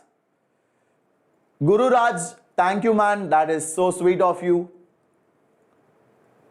Okay, Sangeeta, please listen to this lecture. This is not a mentee session, so don't worry about it. So I got lots of answers. I got 5, I got 7, I got 6, and I got some 8. And you know what is the answer? The answer is 8. 8. All those who answered, you guys are absolutely correct. The ones who answered 8 are absolutely right. Now let me explain. Please listen carefully. So now I will write this as limit n tending to infinity. Now I want you to pay attention. Can I write it as r equal to 1 to 2n? I will write it as 3r square by n square into e to the power r by n the whole cube into 1 by n. Can I write it like that? Everybody give me a yes or give me a yo in the chat if you understood it. Everybody who has understood what I wrote here. I didn't do anything great. I just split this n cube as n square and n. That's it. Nothing much. Brilliant. You guys are awesome. Now what I'm going to do is explain the shortcut. This shortcut will help you solve any question of this category. This shortcut will help you solve any question of this category. So please listen carefully. Okay. Sigma will become integral. What will happen? Sigma will become integral. R by n will become x. Sigma will become integral. 1 by n will become dx. So what will happen? It will be 3 r by n is x. So 3x square into e to the power r by n is x. So x cube. 1 by n is dx. Wonderful. This is a laddu question. Can you believe it? Can you believe it? So easy it has become. Now, if I want the answer, I need to find the limits as well. So the limit is nothing but r by n. What is the lowest value of r? 1 by n. What is the highest value of r? 2n by n. Here n tends to infinity. So 1 by n will be almost 0, my dear. 2n by n is 2. So the limits are from 0 to 2. That's it. This is a simple integral. Can everybody do it?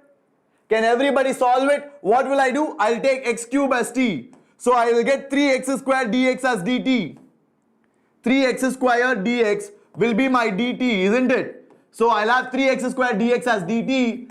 X cube is t, so it will be e to the power t dt. From 0, x cube is 0 cube. X cube is 2 cube, which is 8. So the answer is e to the power 8 minus e to the power 0. So this is e to the power 8 minus e to the power 0. So a is equal to 8, b is equal to 0. So what is a plus b, my dear children? A plus d is nothing but 8 plus 0, which is 8. I hope you guys loved it. Can you light up the chat? Did you guys enjoy this question? This shortcut is true for definite integral as a limit of sum. Whenever you have a question of this type, wherein you have a summation in limits which can be converted to a definite integral, this is the methodology which you follow. This is the methodology which you guys follow. Okay, Bharani, how do you identify it? Look at the question. It will always be in this format. It will always be in this format, or it might be given as a summation which you have to convert to this format.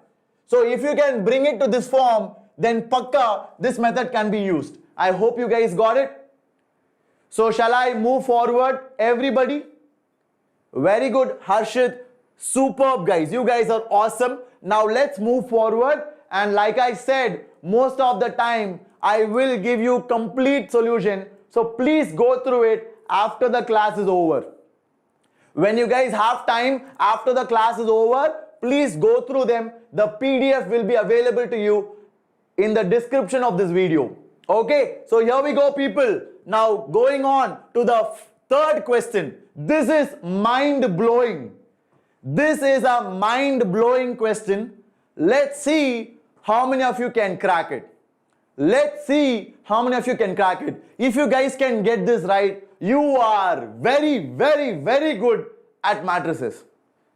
If you guys can get this right, you are truly an expert of matrices. So let me see if you guys can crack it. I want to see how many ninjas can do this question correct. How many ninjas can do this question correct? Come on, people. Let's see. Take it as a challenge. Whenever a teacher challenges the students, you guys should definitely be excited, all the more pumped up to solve this question. So please try to do it. And once you guys have attempted, and once you guys have given your opinion of what should be the right answer, I will help you. Okay? Fantastic, people. You guys are all amazing. Okay. So people are saying C, D, A, B. All the options are covered. But unfortunately, it is a single correct question, guys. So you should have only one option which is the right answer. So please think about it and tell me. So the right answer, my dear children, is nothing but your option B. Harsh Sharma is right. Very good. Mutaya, Velab, and then you have Ekdant, you have Gayatri, you have Vicky, you have Aishwarya, and you have Asta Das. You guys are fabulous. Dheeraj. So my dear children, the answer for this question is nothing but your option B. So C is a non-singular matrix is the right answer, because they asked what is false. That means this is true, this is false, this is true, this is true. Now everybody will get angry at me now. Sir, what are you saying? Symmetric is also true. Skew symmetric is also true. Are you joking? Yes, that is why I said this is a fantastic question. That is the reason I said it is a fabulous question. Okay, so listen to me carefully, guys, everybody. So first of all, I want you all to think about it. I want you all to think about it. You have C, right? C is equal to B transpose AB. And what is given? A is a skew symmetric matrix. So that means A transpose, my dear, is minus A. Are you all okay with that? Are you all okay with that? Now, what is C transpose, my dear students? C transpose is nothing but B transpose AB, the whole transpose. Now this, my dear children, will follow reversal law. What does reversal law mean? Reversal law means it will become ulta. It will be B transpose it'll be A transpose, it'll be B transpose, the whole transpose. So what is A transpose? A transpose is minus A. So bring the minus outside. It'll be B transpose A. B transpose, the whole transpose is B. So C transpose is equal to minus of this. And what is this, my dear? This is nothing but C. So can I say C transpose is equal to minus C? Are you okay with that? C transpose is equal to minus C. Are you okay with that? Everybody? Yes? So what does this mean? This means C is a skew symmetric matrix. So obviously D option is true. D option is true because C transpose is a skew symmetric matrix because C transpose is minus C. Wonderful. This itself should be very encouraging for you. You must be very, very excited. But don't stop there because this is a very smart question. This is a very tricky question. Now, moving on. What is the order of C? I want the brainiest ninjas. I want the most talented ninjas out here to tell me what do you think is the order of C. Can you guys let me know? Yes, Surendra, I will come to that. Raghav, you are brilliant. Abhishek, fantastic Abhishek. You guys are awesome because my dear children, the order of C is 1. The order of C is 1. It is not 3 cross 3. If you say 3 cross 3, you are wrong. You are wrong.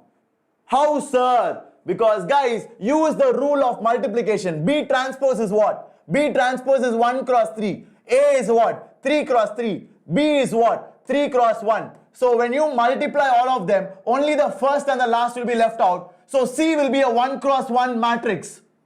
So if it is a 1 cross 1 matrix, and it is skew symmetric, then C is nothing but 0.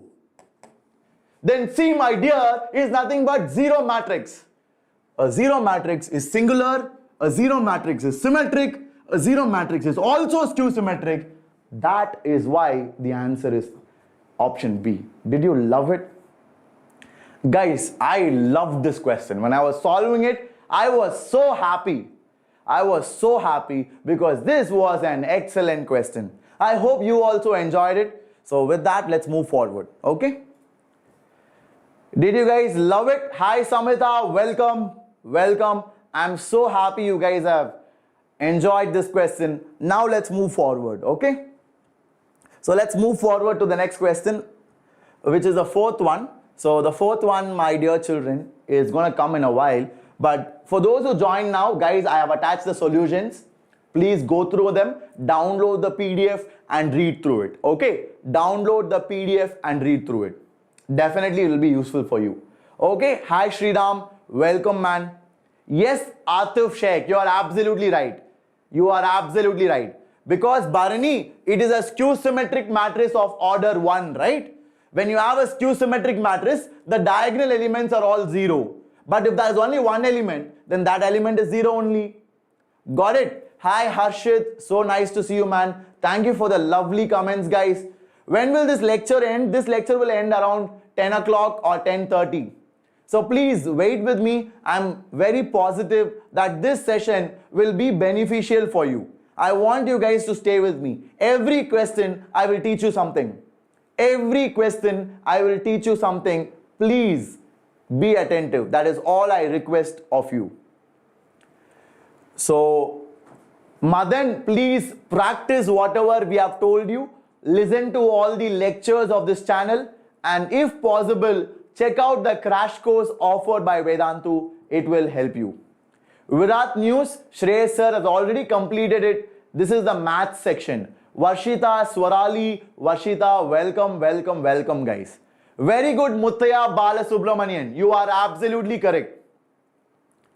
Very good, Jayashri. So people, please try to solve it. Everybody, please try to solve it. What is a singular matrix? A singular matrix means the determinant of it is 0. If the determinant is not 0, it is called as a non-singular matrix. This is called as non-singular. This is called as singular. I hope that answers your doubt, my dear. I hope you guys are all clear. Now, solve this question. Everybody, guys, please avoid unnecessary spamming in the chat. please do not waste your time over here by spamming. Okay, everybody try to solve this question. Be very, very attentive. Be excited about learning. Okay, very good. Welcome Anushka. Welcome Ajay. Very nice to see you here. Hello Samiksha. Welcome. Okay, so people, definitely you will get questions of this type. So please let me know the answer. Many of you are saying option C is correct. And you know what? This is why I tell. This is why I keep telling you guys are amazing. You guys are absolutely brilliant. And I love teaching you all. You make my job so wonderful. Okay, so guys, you are all right. The answer is option C. So let's try to solve it. We will do it together. Okay, so someone told me, I think Mutaya Balasubramanian. He is the one who told me. He told me that, sir, convert everything to half angles. And you know what? He is absolutely right. He is absolutely right. So what I'll do is, I will write it as e to the power x. Now 1 plus sine x, I will write it as 2 sine x by 2 cos x by 2. Is that right, my dear children? And I will divide it by 1 plus cos x. 1 plus cos x can be written as 2 cos square x by 2 dx. Are you all happy with this? This comes from trigonometry, and I really hope you guys have learned these formulas, because guys, trigonometric formulas are very, very, very important. So can you all please let me know whether you have understood it till here? Everybody, fantastic guys. You are all amazing. Now I will split it. I'm going to split the denominator. So it will become e power x. It will become 1 by 2 cos square x by 2, which will become secant square x by 2 by 2. Then this will become plus 2 cancels out. Cos x cancels out. So it will be tan x by 2. So my dear children, can I take tan x by 2 as f of x? And can I say this is nothing but f dash of x? Do you all agree? And everybody remembers this formula. Integral e power x f of x plus f dash of x is what? Integral e power x f of x plus f dash of x is e power x f of x plus c. So that is it. So this is e power x f dash of x plus f of x dx. So this will be equal to e power x tan x by 2 plus c. That's it. So what is my f of x? My f of x is tan x by 2. So f of x is tan x by 2, and we want to find out the range of tan x by 2. My dear children, whenever you have a tan function, the range is all real numbers. The range is all real numbers. So that is why the answer is option C, which is minus infinity to plus infinity, which contains every real number possible, because tan function will cover everything. Did you like it? Was it an interesting question? So the formula what you learned here, what I used here, that is what you need to pay attention to, because that is what you can be tested on. Maybe in your exam, you will be asked question on this. Now you know how to solve it. Are you all cool with it? Everybody? Are you guys cool with it? No.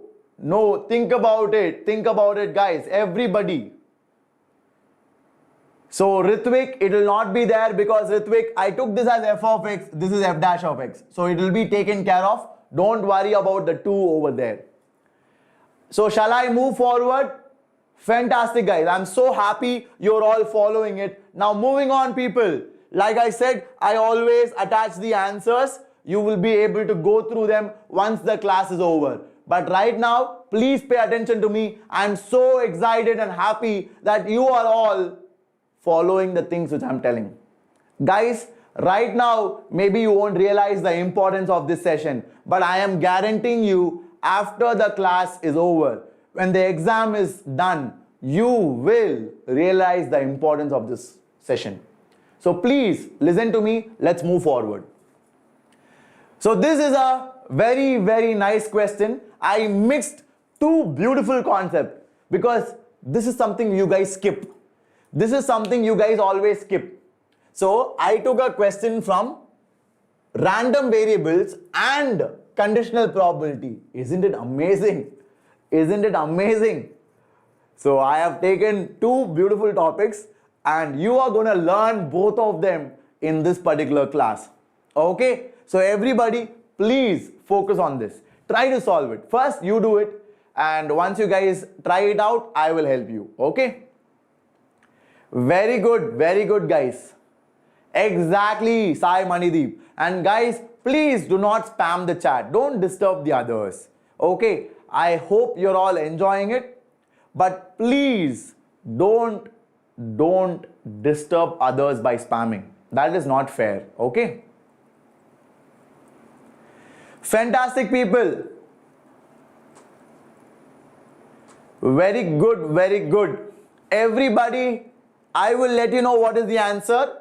I am more interested in the method. Yes, Aishwarya, there are multiple methods which are possible and you can do it by any one of them. It's totally up to you. You guys can try it out.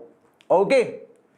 So people, let me solve this question. Please listen to me carefully. So what do we have? We have probability that your random variable lies between 3/2 to 7/2 by x greater than 2. That means given that x is greater than 2. So from the top, I can say x will be what? X will be just 3. Given that x is greater than 2. So can I say this can be written like this. Now this can be written as, what is P of A by B? P of A by B is P of A intersection B. So it will be x equal to 3 and x greater than 2. So that is the intersection by probability x is greater than 2. Is that correct? Till here, did you guys understand it? Till here, did you guys understand it? See, if x is between 3/2, 3/2 is what? 1.5 and you have 3.5. So I think it can be 2 and 3, right? So that is why I said pay attention. X can be 2 or 3. So I have x can be 2 or 3 and x greater than 2. And x greater than 2. So can I say that will be equal to just x equal to 3? Because if x is greater than 2, then it cannot be equal to 2. So this is just x equal to 3 divided by probability x is greater than 2. X is greater than 2 means what? X can be 3, 4, 5, 6. That's it, right? 3, 4, 5, 6. And that is it. That is all you need to do. As simple as that. Till here, did you guys understand it? I just used the definition of conditional probability. So whenever you have conditional probability, my dear students, P of A by B, it is nothing but P of A intersection B divided by P of B. So please pay attention, guys. Don't get distracted. Everybody listen to the screen. Listen to me very clearly. So I have x greater than 3/2, which is 1.5, x less than 3.5, which is 7/2. So 1.5 to 3.5, what are the integers? 2 and 3. So x can be 2 or 3 by x greater than 2. So that will be what? It will be A intersection B. So it will be x equal to 2 or 3 and intersection means and. Intersection means and x greater than 2. And x greater than 2 intersection x equal to 2 or 3 will be x equal to 3 alone. Divided by probability x is greater than 2. X is greater than 2 means what? It can be 3, 4, 5, 6. That's exactly what I have written. Did you like it? Did you like it, everybody? Fantastic, guys. Fantastic. Now it's a piece of cake. Now, this is why understanding is very important. Now, probability x equal to 3 is what? If x is 3, it will be 3/12 divided by 3/12 plus 4/12 plus 5/12 plus 6/12. That is my answer, my dear kids. So it will be 3 by 7, 12, 18. So the answer is 1/6. So many of you are right and you guys are all amazing. Amazing. So guys, for those who are asking physics and chemistry are already done. It was done at 5:30. 5:30 chemistry was done by Wassim Sir. He has brilliantly covered 20 fantastic questions. Then at 6:45, Shreyas Sir came in and he took some 20 brilliant questions. I was watching the lecture. Even I fell in love with physics. Then now we are looking at 20 superb questions in mathematics. Okay? So please listen carefully and we will go forward. Did you all like it? Can you all give me a yo in the chat?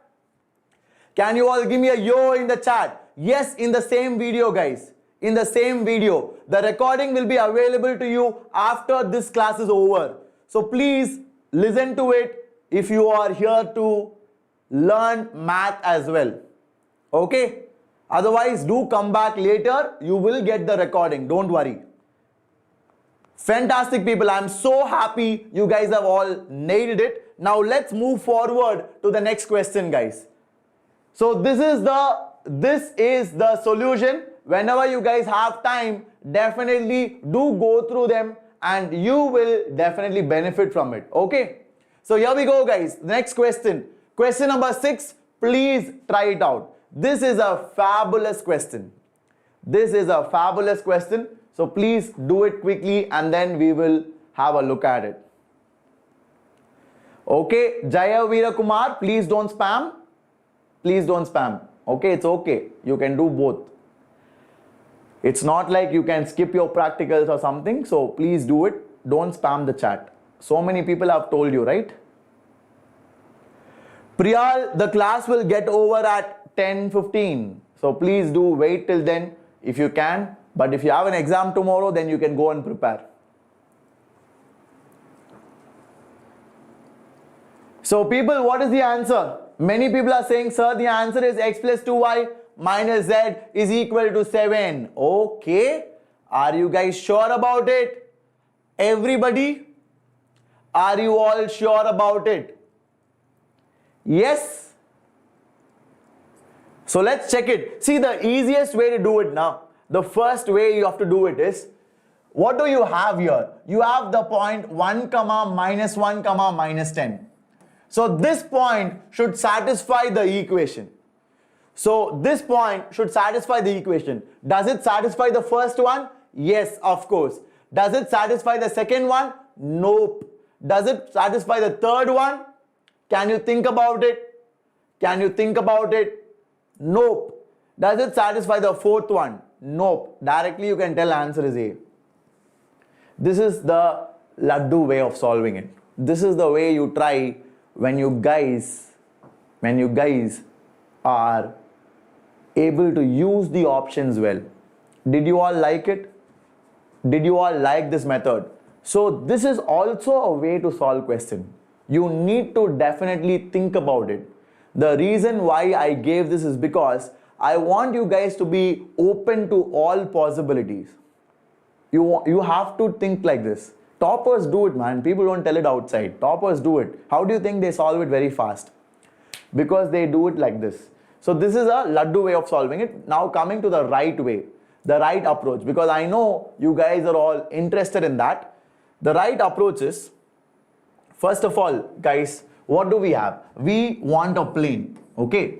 On this plane, this line is there. What line is there? The line passing through 1, minus 1, minus 10 and having a direction of 2, minus 3 and 8.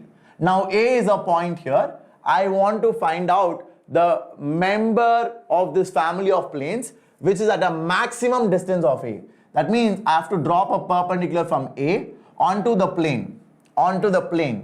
So let's say it lies on this line. Okay.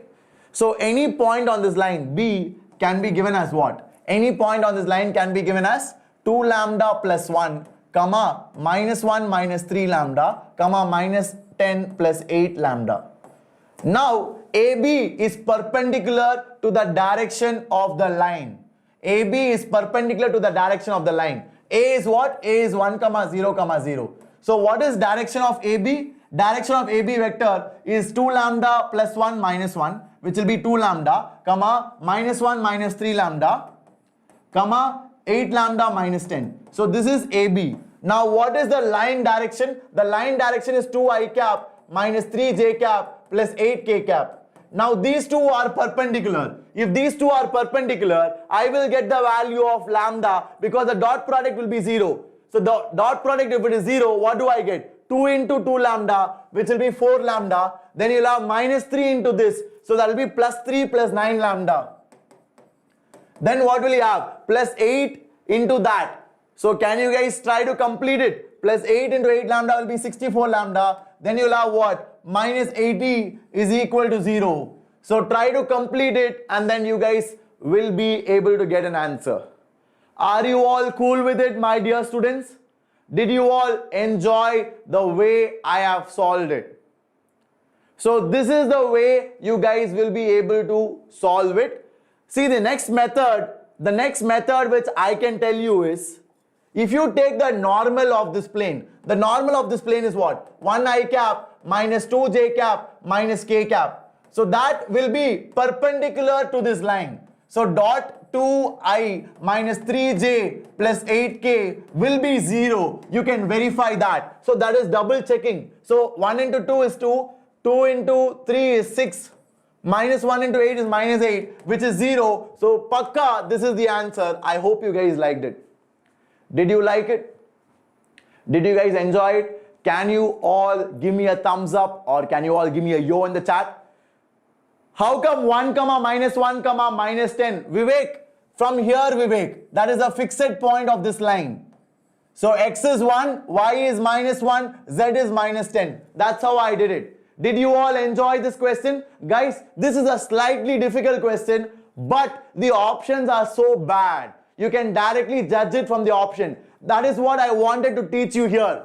Try to use the options. It is not always the question. Sometimes you can use the options also to solve it. So think in that direction. Okay. So the next one. So I have attached the solution here. So just like I said, you guys can solve it and get the value of lambda. You guys can get the value of lambda. After you get the value of lambda, you can definitely get the plane as well. That is the right approach, and I gave you the 30-second approach also. That is how you learn and you be fast. Okay, so 7th question, my dear students, from mathematical reasoning. So if you listen to my lectures, you should be perfectly comfortable with this. Perfectly comfortable with this. So please try to do it. Exactly, Soumya Avasti, you are right.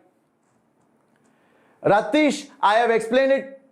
I have explained it very detailedly, man. Can you please go back and check it? Can you please go back and have a look at it?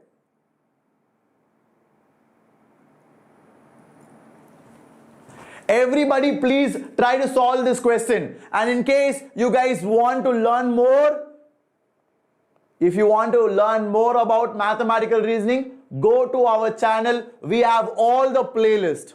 I have created an entire playlist of topics which are important for JEE Mains. Do go through them, okay? So what is the answer?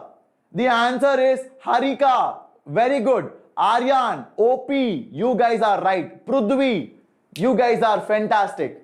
Saurabh, Venkata, Aryan, so many people. Jagan, and then Gayatri, Naufal, Dheeraj, Ritika.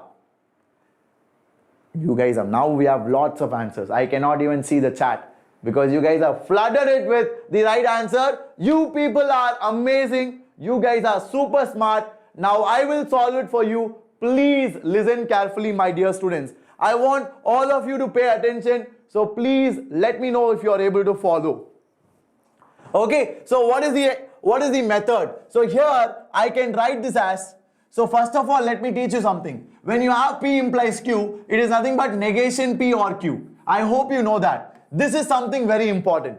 So just like that, compare it. Just like that, compare it. What do you have? P implies this. So it is negation P or this quantity. What is this quantity? It is negation P or Q.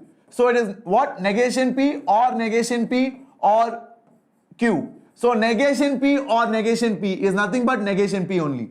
So this will become just negation P or Q.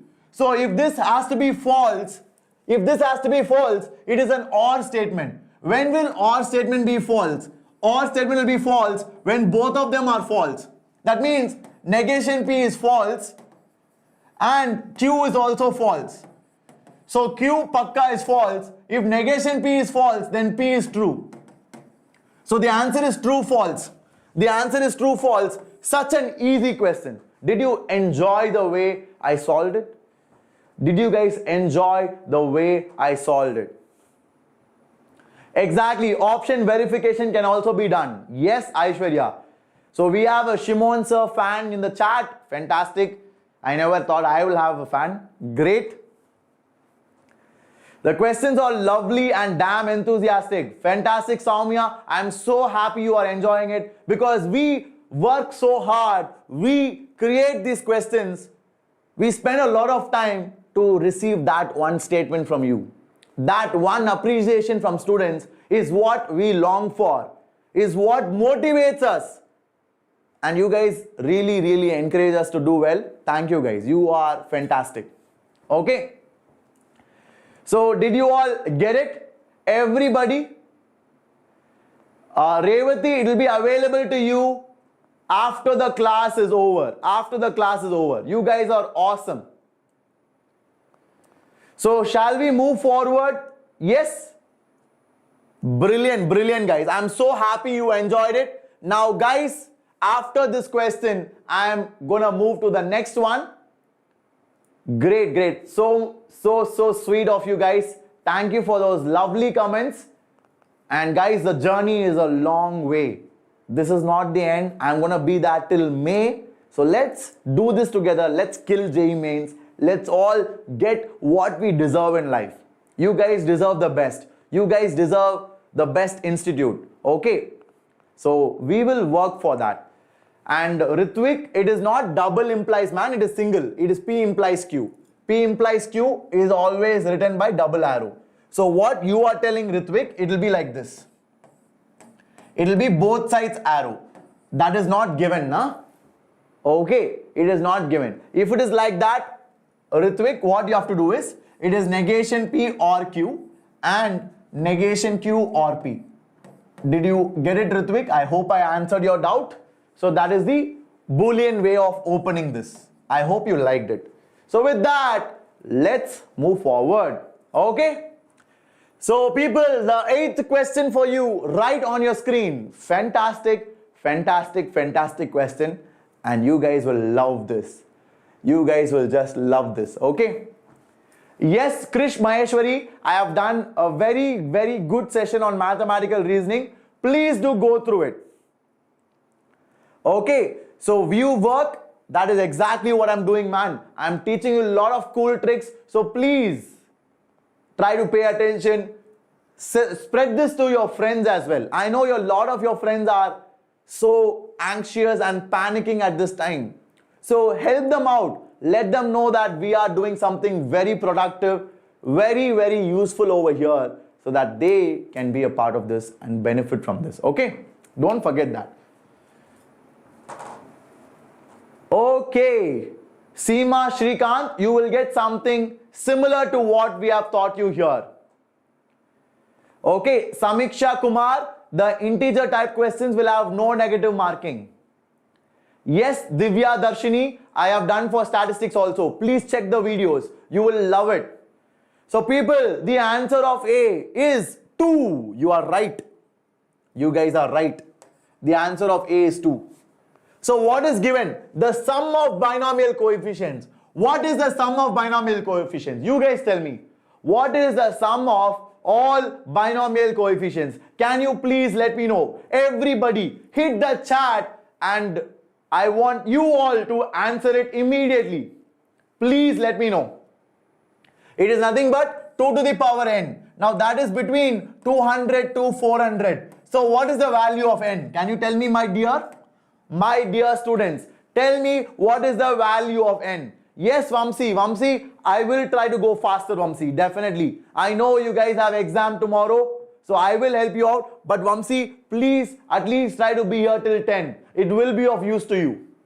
You guys are fabulous. N is equal to 8 because if n is 8, it will be 256 and it lies between 200 and 400. So I hope everybody is clear.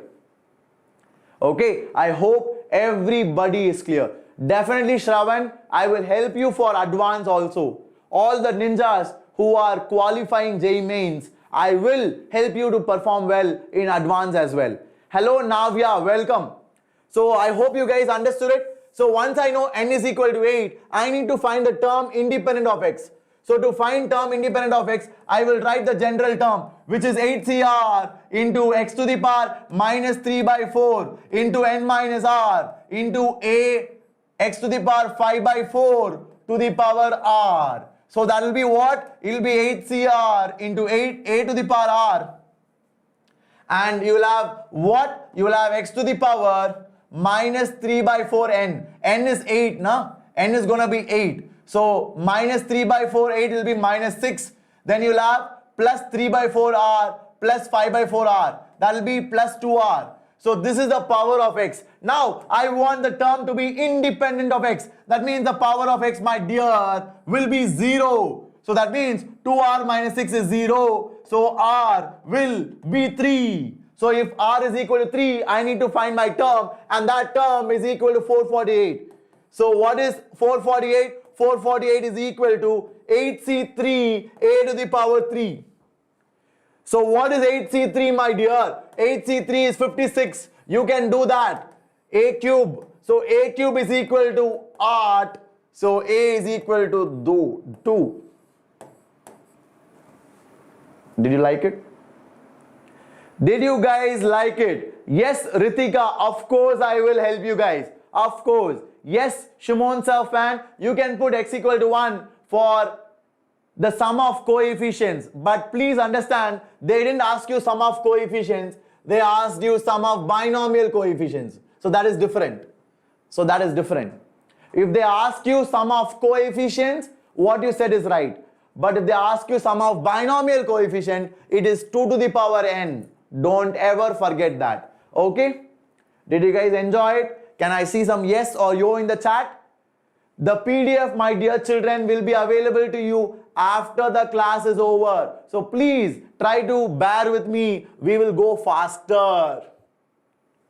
Did you enjoy it? So guys, this is the solution. It will be there in the PDF. But after the class is over, not right now. Right now, I will definitely discuss all the concepts. Okay? I will teach you everything in my power so that you will do well tomorrow. So the 9th question, my dear children, this is from differential equation. This is from differential equation. Everybody, please try to solve it. And after you are done trying, I will help you out. It's a wonderful question. It is a wonderful question. Okay? Everybody solve it, and after that I will help you out. Okay? What is JEE qualifying percentile? So I think you have to score around 100, 120 marks, man.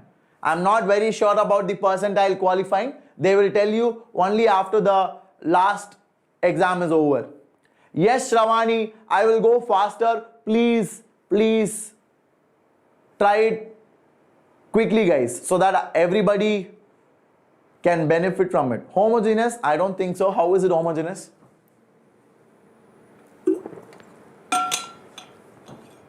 It is not homogeneous.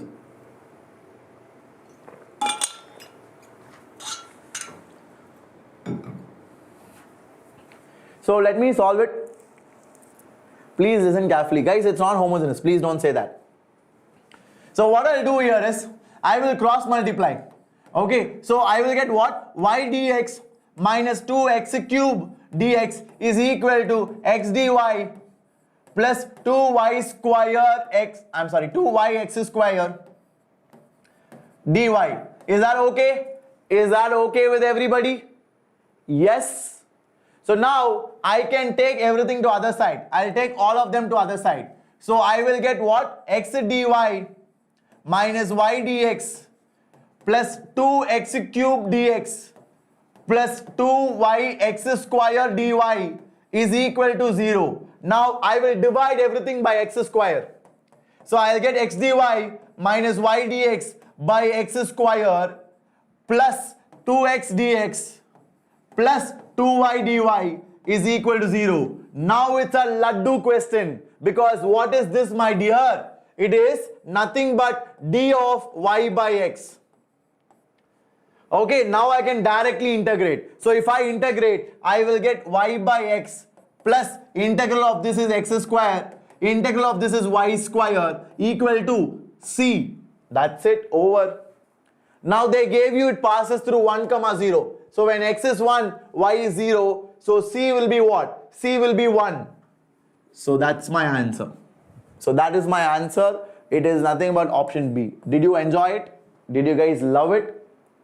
How many of you enjoyed this question? Did you all like the way I have solved it? Please let me know in the chat, guys. I want all of you to respond quickly now. Everybody, how to find homogeneous or not? So homogeneous means the powers of x and y, when you add it up, it will be constant throughout the expression. The powers of x and y, if I add up, it should be constant. But here it is 1, here it is 3. So 1 and 3 are not equal, so it is not homogeneous. Please don't say it is homogeneous. Are you all clear with it? Did you all love it? So this is called as method of exact differential. Method of exact differential. So what did I do here? Yes, Shreyas Sir, I will explain it.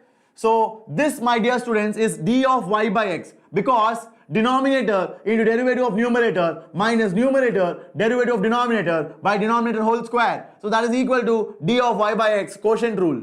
As simple as that. So when I integrate d of y by x, it is y by x. When I integrate 2x, it is x square. When I integrate 2y, it is y square. When I integrate 0, it is 1. It is c.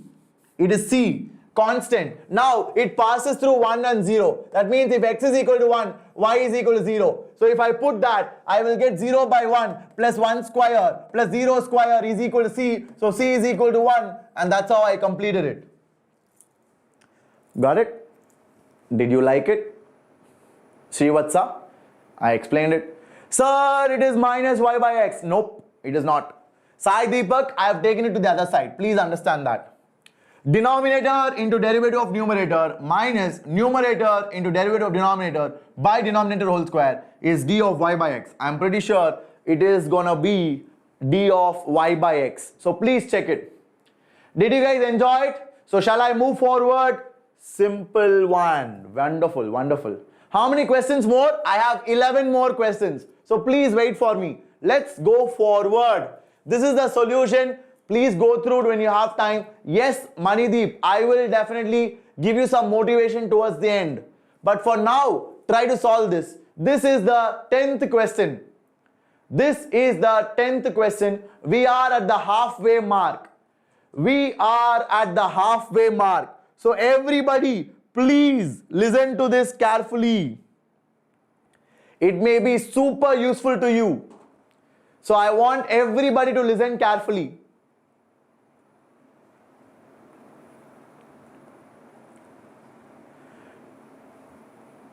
Govind Singh, please try to pull the video back and read through it again. I have explained it very detailedly. Please pull the video back and have a look at it. Okay? So let me explain this question to you. So first of all, I need to check for continuity. So to check for continuity, I will check at 0 LHL. So limit extending to 0 minus f of x, which will be this one, right? So it will be e to the power 2 by x minus 1 by e to the power 2 by x plus 1. Now, if x tends to 0 minus, e to the power 2 by x will tend to e to the power what? E to the power minus infinity, because it is tending to 0 minus. That means x is equal to minus 0.0000000001, something like that. So 2 divided by minus 0.000001, something like that, will be minus infinity. So e to the power minus infinity tends to 0. So can I say this will be 0 minus 1 by 0 plus 1, which will be equal to minus 1. That is my left hand limit. Did you guys enjoy it? Did you guys like it? So the left hand limit will be minus 1. Are you guys cool with it? Please let me know.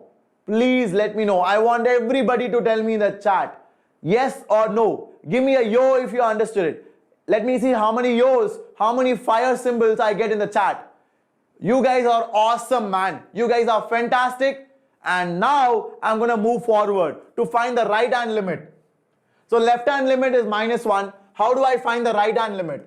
Right hand limit means what? Limit extending to 0 plus of the same function. So I have e to the power 2 by x minus 1 by e to the power 2 by x plus 1. Now what I'm going to do, guys, please listen. E to the power 2 by x. If x is positive, that means x is nothing but 0.00000000000, infinite 0 is 1. So that will tend to what? That will tend to e to the power infinity, which is going to tend to infinity. So what I'll do is, I will divide numerator and denominator by e to the power 2x.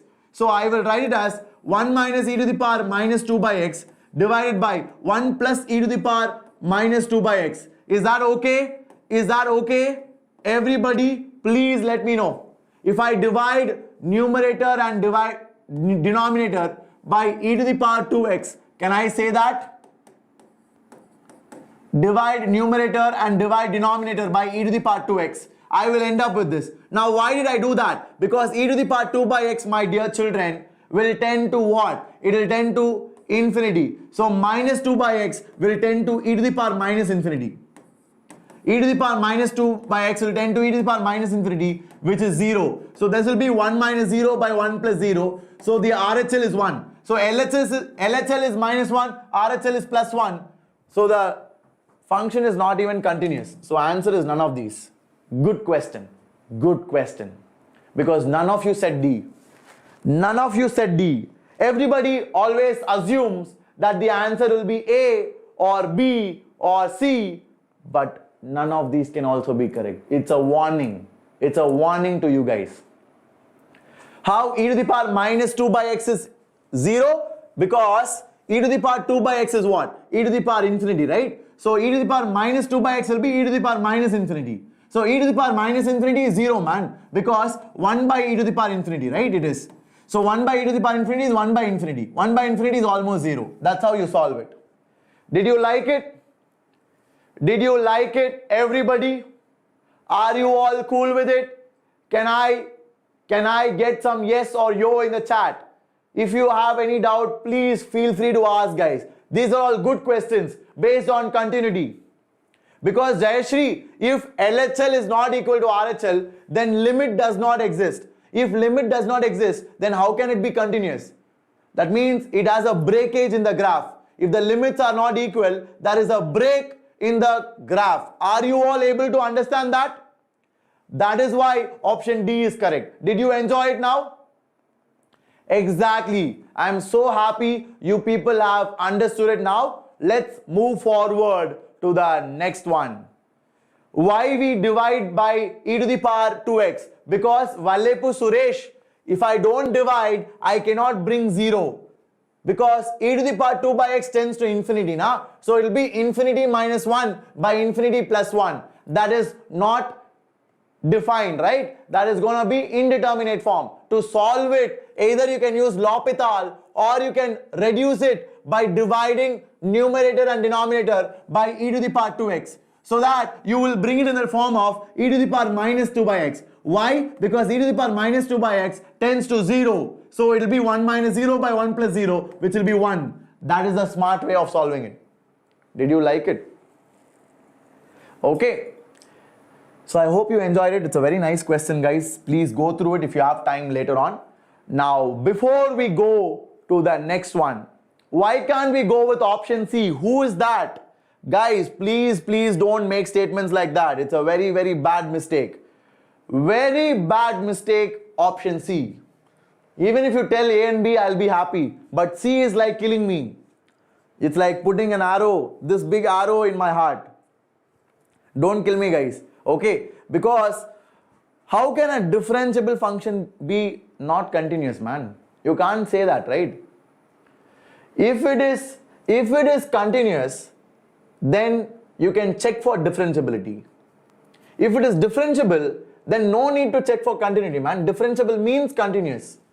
Okay, so this is obviously not possible. So don't say D. I'm sorry, don't say C. So let's move forward to the next one. But before we go to the next question, I have something very, very interesting for you.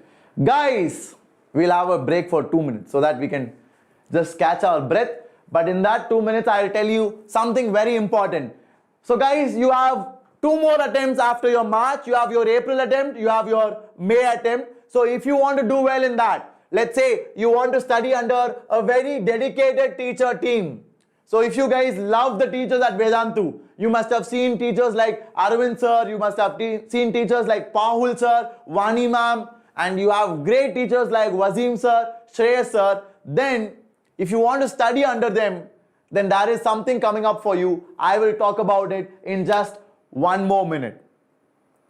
So whenever you are looking to be a part of an institute to train you for an exam like JEE Mains, first check whether they have a proven track record.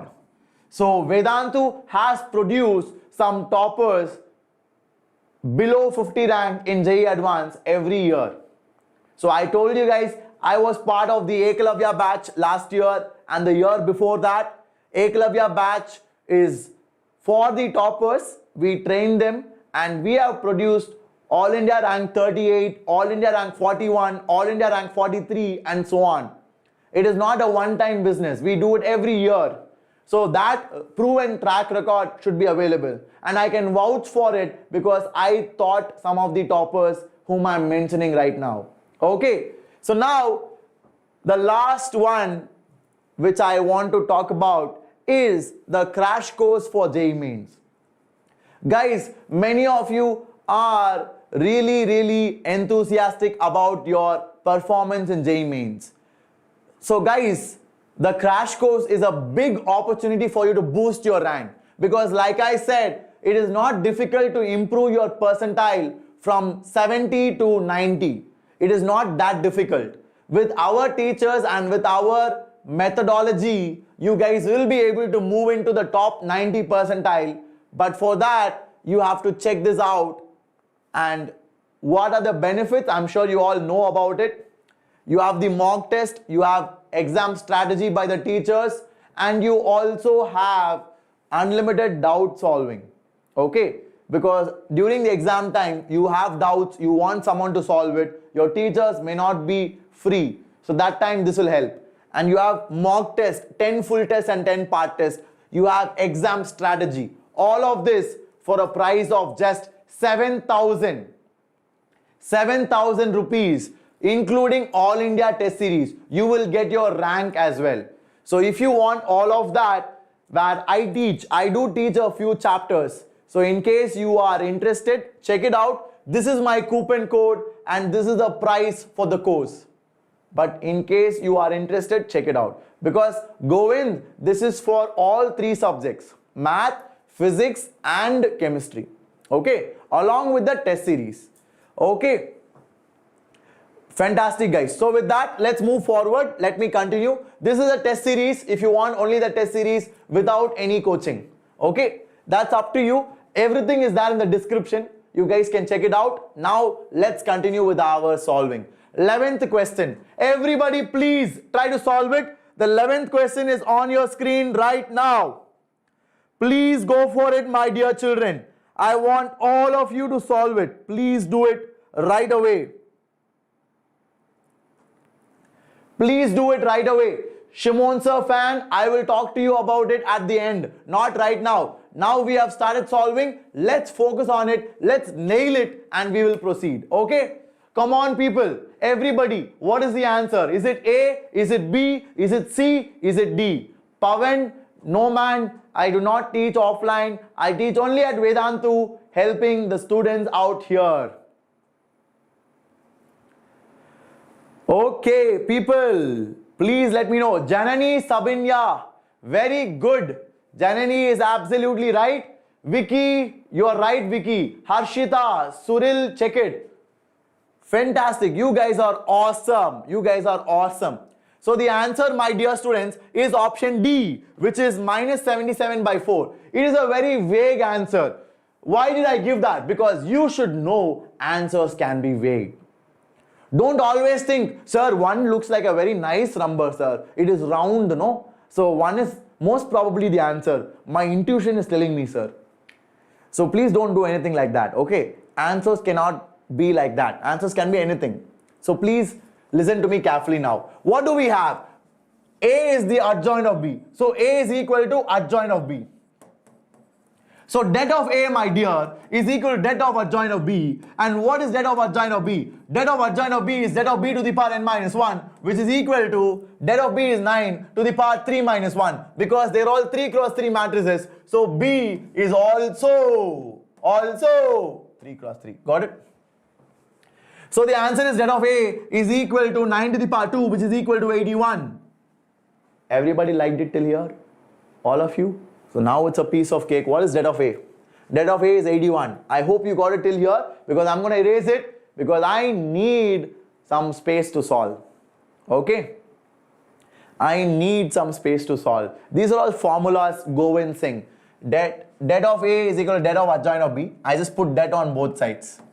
Det of A is equal to det of adjoint of B, because that is what is given. A is the adjoint of B. Okay? Det of adjoint of B is equal to det of B to the power n minus 1. This is a formula. This is a formula. Okay? Now, let me solve it. Det of A is equal to 81. So what is det of A? Det of A is 1 into minus 3 lambda plus 6 and minus of minus 2. So plus 2 into minus 6 plus 2, and then you'll have plus 1 into 6 minus lambda is equal to 81. So what will I get? I will get minus 3 lambda plus 6 minus 12 plus 4 plus 6 minus lambda is equal to 81. So I'll have minus 4 lambda is equal to 77. Lambda is equal to minus 77 by 4. And that is my option D. I hope you all enjoyed it. So shall we move forward, my dear? Did you guys like this question? Did you all love it? I hope you are all following, and I hope you're all enjoying these classes. So please let me know in the chat, my dear students. Everybody, very good Ananya, very good Shakti, Govind, Ritvik, Jagan. Absolutely awesome. You guys are fabulous, man. You guys are awesome.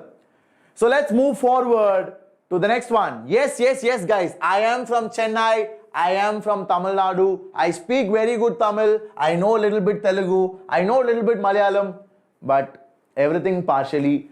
I speak only Tamil and English fluently. Okay, so majorly English. So that's why this channel. So this is the solution. You guys can go through it later on. Now the next question, vectors. Whenever people see such a big question, everybody gets scared. Everybody gets scared. So that is why I brought you this question. That is why I brought you this question. KKR Gautam. I am not very sure, man. Hindi, Shiva Kirtan, I know a little bit, man. I can just manage. So when I was in Bangalore, when I was in Mumbai, I used to just manage basic Hindi. So I just know idhar, udhar, and I know numbers, 1, 2, 3, 4, like that. Very, very basic things I know for survival. But I don't speak fluently. Okay.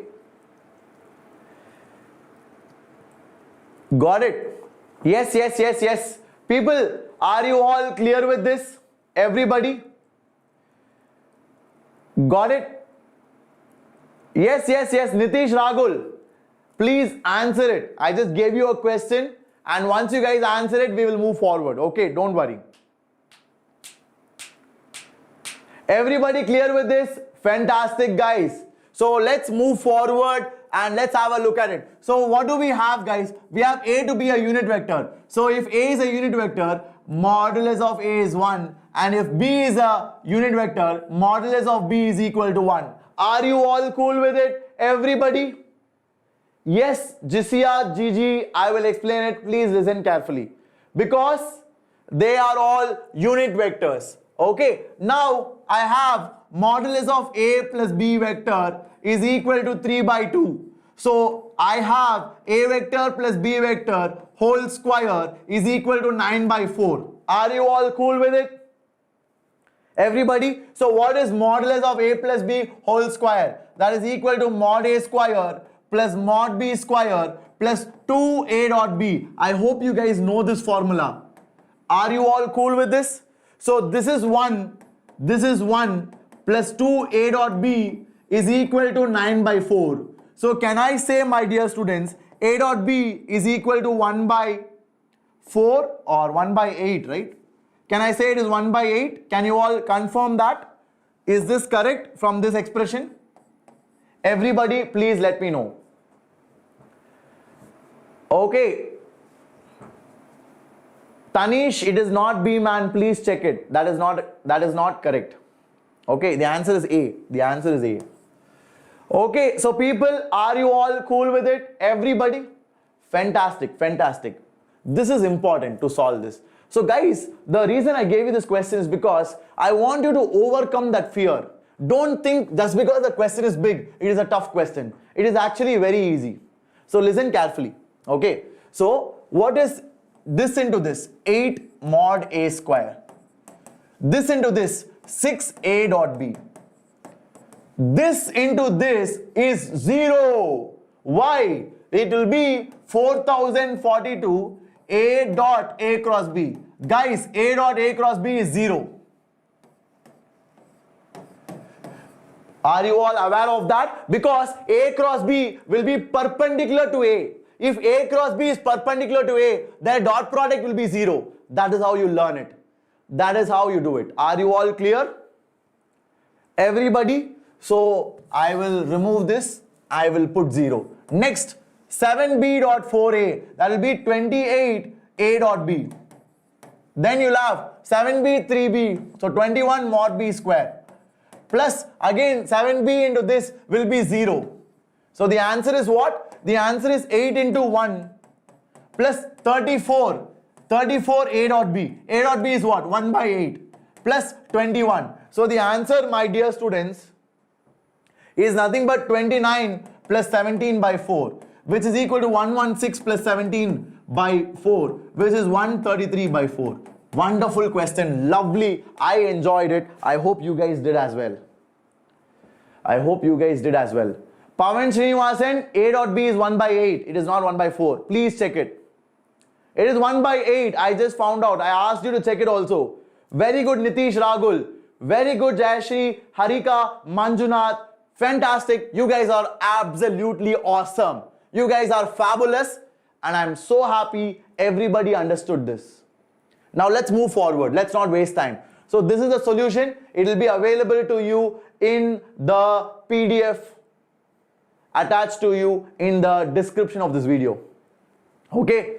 So let's move forward. Here we go. The 13th question. This is a good one. This is a good question. Everybody, please try it out. Umarani, I explained it. Govind, it is 1 by 8. Please go check it out. Very good, Madhu, that's correct. So what is the answer for this question? Govind says C. Are you sure? Govind. Mukul says B. Hari Babu says C. Govind says A now. Shiva says C. Okay. Shimon Sir fan says I am poor in conics. No worries guys, I will help you. Let's see who's correct. Any answers? Come on people, come on, you guys can do it. Harshita is right. Harshita Karnam is right. Okay, who else is correct? Come on people, keep going. It is option D which is the right answer. So Madhu is also right. Guys, the answer is 30. The answer is 30, my dear students. Okay, so if you said 30, you are right. Otherwise, try to correct it. So let me teach you how to solve this. First of all, this is an ellipse. Okay, this is an ellipse. Now, I have a tangent at a point. So at any tangent, right? So let's draw a tangent at any point. Let's say I have a tangent like this. Now, from the center, I'm dropping a perpendicular to that tangent, and the foot of perpendicular locus I want to find. So this is my center, which is 0, 0, and that is my point h, k. Are you all cool with that, everybody? Yes, yes, I will explain it. My dear students, please wait. I will explain it. Now, what is the slope of OP? Slope of OP is equal to k minus 0 by h minus 0. So slope of OP is equal to k by h. So slope of the tangent is equal to minus h by k. Till here, did you understand it? Till here, did you understand it? Slope of the tangent is perpendicular to the slope of OP. So that is why slope of tangent is minus 1 by slope of OP, which will be minus h by k. Now what is the equation of tangent? I have 1 point, I have slope. So it is y minus y1 equal to m into, you will have x minus x1. X minus x1 is what? H. Are you all cool with it? So can I say, my dear students, can I say the equation is nothing but minus hx by k plus h square by k plus k. Is that okay? Everybody, is that okay? Are you all clear with it? This is just the equation of tangent which I have drawn over here. This is nothing but the equation of tangent which I have drawn over here. Are you all fine with it? You guys are absolutely awesome. Now let me erase everything, because now we are coming to the important part. Now listen carefully. We have y is equal to minus h by k x. Now I will simplify this as h square plus k square by k. Now people, if this is the tangent, can I say y equal to mx plus c? And we know for y equal to mx plus c to be a tangent to this ellipse, your c square should be equal to a square m square plus b square.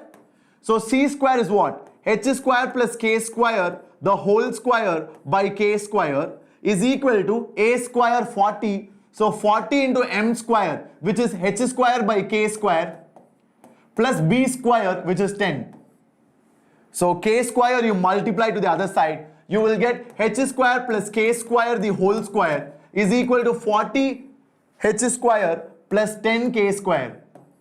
So that's it. 40 is your A, 10 is your B. So the answer is 40 minus 10, which is 30. I hope you loved it. How many of you loved it? Give me a yo in the chat, guys. You guys are awesome because you followed it completely. I'm so happy. Ritvik, that is from the focus. Please don't mix these concepts. This is from the center of the ellipse. What you are saying, Ritvik, is from the focus. Understood, Ritvik? Did you realize your mistake? So don't make errors like that. It will cost you an exam. Okay, people, are you all clear? Everybody, can you please give me a yo in the chat? Everybody. Fantastic, Ananya, I am so happy you guys are all loving it. Auxiliary circle is the circle which has the major axis as your diameter. Manjunath, auxiliary circle is a circle which has the center as the center of ellipse and major axis as the diameter. Okay, I have given you the complete solution, so go through it when you have time. Now let's move forward because we have plenty of good questions to solve. This is the next question, a very common question. Please go through it. Everybody. Hitesh, don't worry Hitesh, I will try to complete it soon.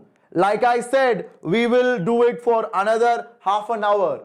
Another half an hour will be done because I have so many good questions to discuss. Very good Shelly Datta, very good Mukul, Faninder, you guys are fantastic. Okay, a lot of people are saying net is finished. Guys, come on, try to manage for some more time. It will be beneficial. So I will try to wrap it up a bit fast. I'm gonna go super saiyan mode. Okay, if you guys know what that means. Okay, so what is A? A is nothing but 2, A is nothing but 2 comma minus 3, and you have B as minus 2 comma 1, and then you have C as what? C you don't know. You don't know C. C's locus is what you want to find. Now, this is your centroid. First of all, guys, what is G? Can you guys tell me what is G? G is nothing but the centroid, which is the average of your vertices x coordinate. So, minus 2 plus h, which will be h by 3, minus 3, 1, k. So that will be k minus 2 by 3. Is that okay, my dear? Is that okay, my dear children? Now, centroid lies on this line. That means this point will satisfy this. So, 2 into h by 3 plus 3 into k minus 2 by 3 is equal to 1.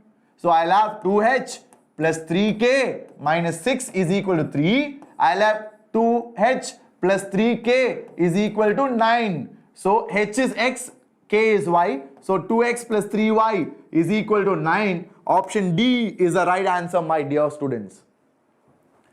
Okay, option D is the right answer. Did you all like it? Akshay, questions similar to this will definitely come. It will be of use to you in your exam. Did you guys enjoy it? Can you guys give me a yo in the chat? Come on, people. If you are clear with it, let's move forward because we are going to get going. We are going to cover the next 6 questions in next 15-20 minutes. Come on, people. You have to work with me. You guys are awesome. Amazing, man. Yes, exactly. Goku Shobit. So some of the anime fans are here. I too love it when I was in IIT. But now I have no time to watch all that. But yeah, guys, this is the solution. You can go through it when you have time. Now let's move forward. Okay, so this is the next question. Another fantastic question. And I wanted to cover it because some of the good students should cover this. Why? Because if you are looking for a top rank, you should know how to use LMVT. Okay, usually LMVT questions are usually difficult in the exam. So that is why I said if you are looking for a top rank, you need to be ready for this question. And don't worry, I will help you. I will make sure you guys are all experts in this. Okay, so please try to solve it, guys. Everybody. Thank you, Ankit. You guys are so sweet, man. Fantastic. Jitesh, integer type questions will have no negative marking. So if you are attempting it, you can always guess it and come. Okay, you can guess the answers and come in case you have time and in case you don't know how to solve it. You will still not get any negative mark. That's all about integers. Infinity JEE. Why will you match the slope? What property are you using? I want you to tell me that. Okay, so people, are you all clear with it? Did you guys solve it? So let me explain it to you. Please listen. So f of x satisfies the requirements. What are the requirements? It should be continuous in closed interval, differentiable in open interval. Then only it satisfies the requirement. So that is the requirement of LMVT. Now if it satisfies, then I can say f dash of c is equal to f of b minus f of a by b minus a, my dear students. So what is b here? This is b, this is a. So a is 0, b is 2. So it is f of 2 minus f of 0 by 2 minus 0, which is nothing but f of 2 by 2.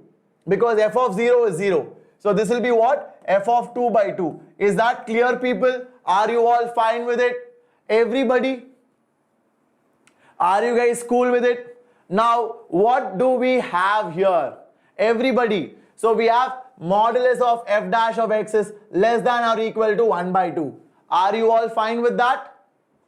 Are you all fine with that? Till here, did you understand what I did?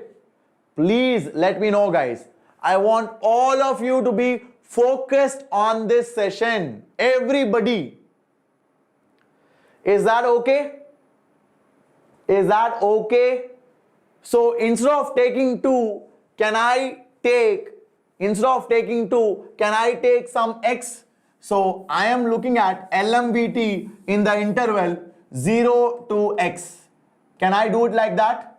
So if that is the case, f dash of c will be f of x minus f of 0 by x minus 0. So I will get f of x by x is f dash of c, and where is c lying? C belongs to 0 comma x. Are you all cool with that?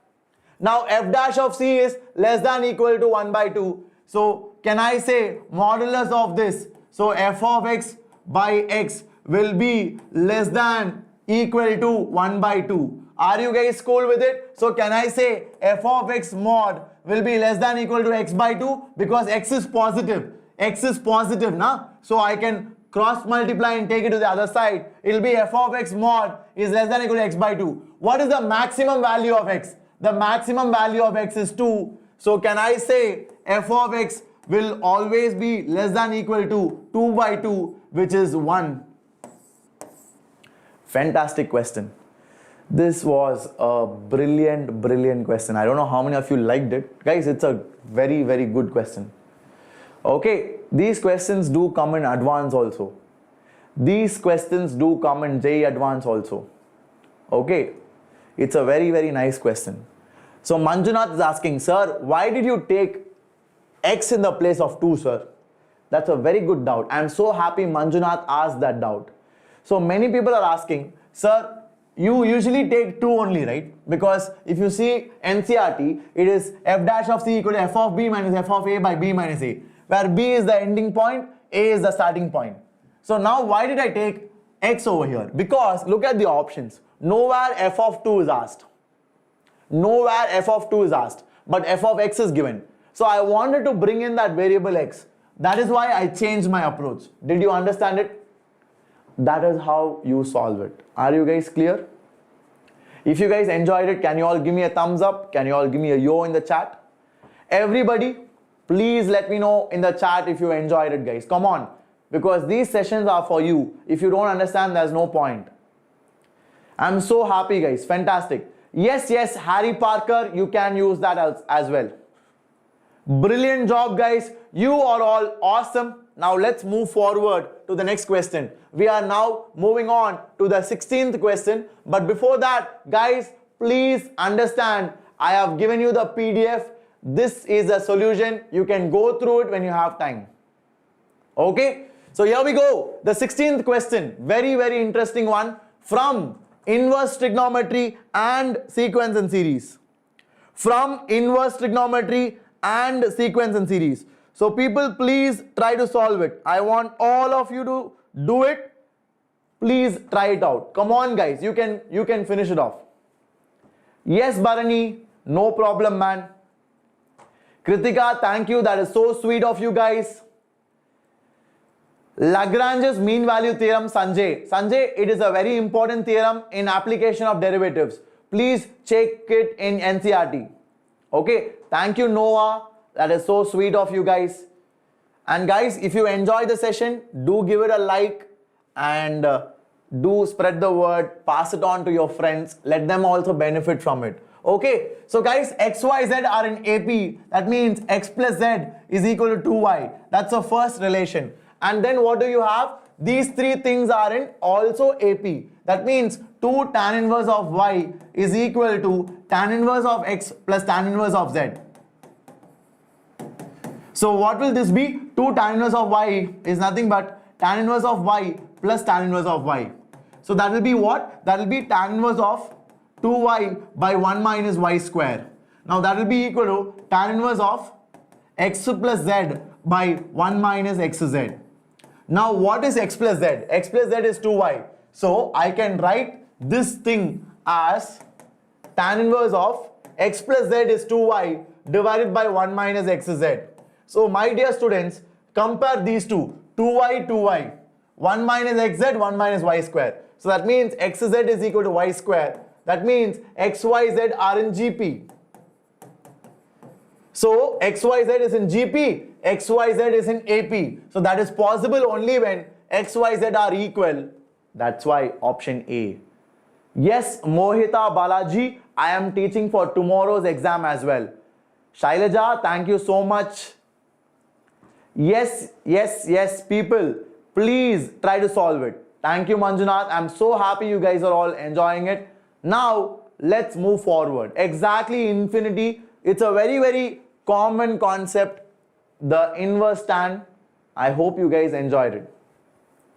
Okay, so the last step what I did was, so after I compared these two now, Shimon Sir's fan. So I compared these two. So 2y will cancel out. 1 minus xz is equal to 1 minus y square. So can I say xz is equal to y square? If xz is equal to y square, that means x, y, z are in GP, man. That's a very known formula, very known property.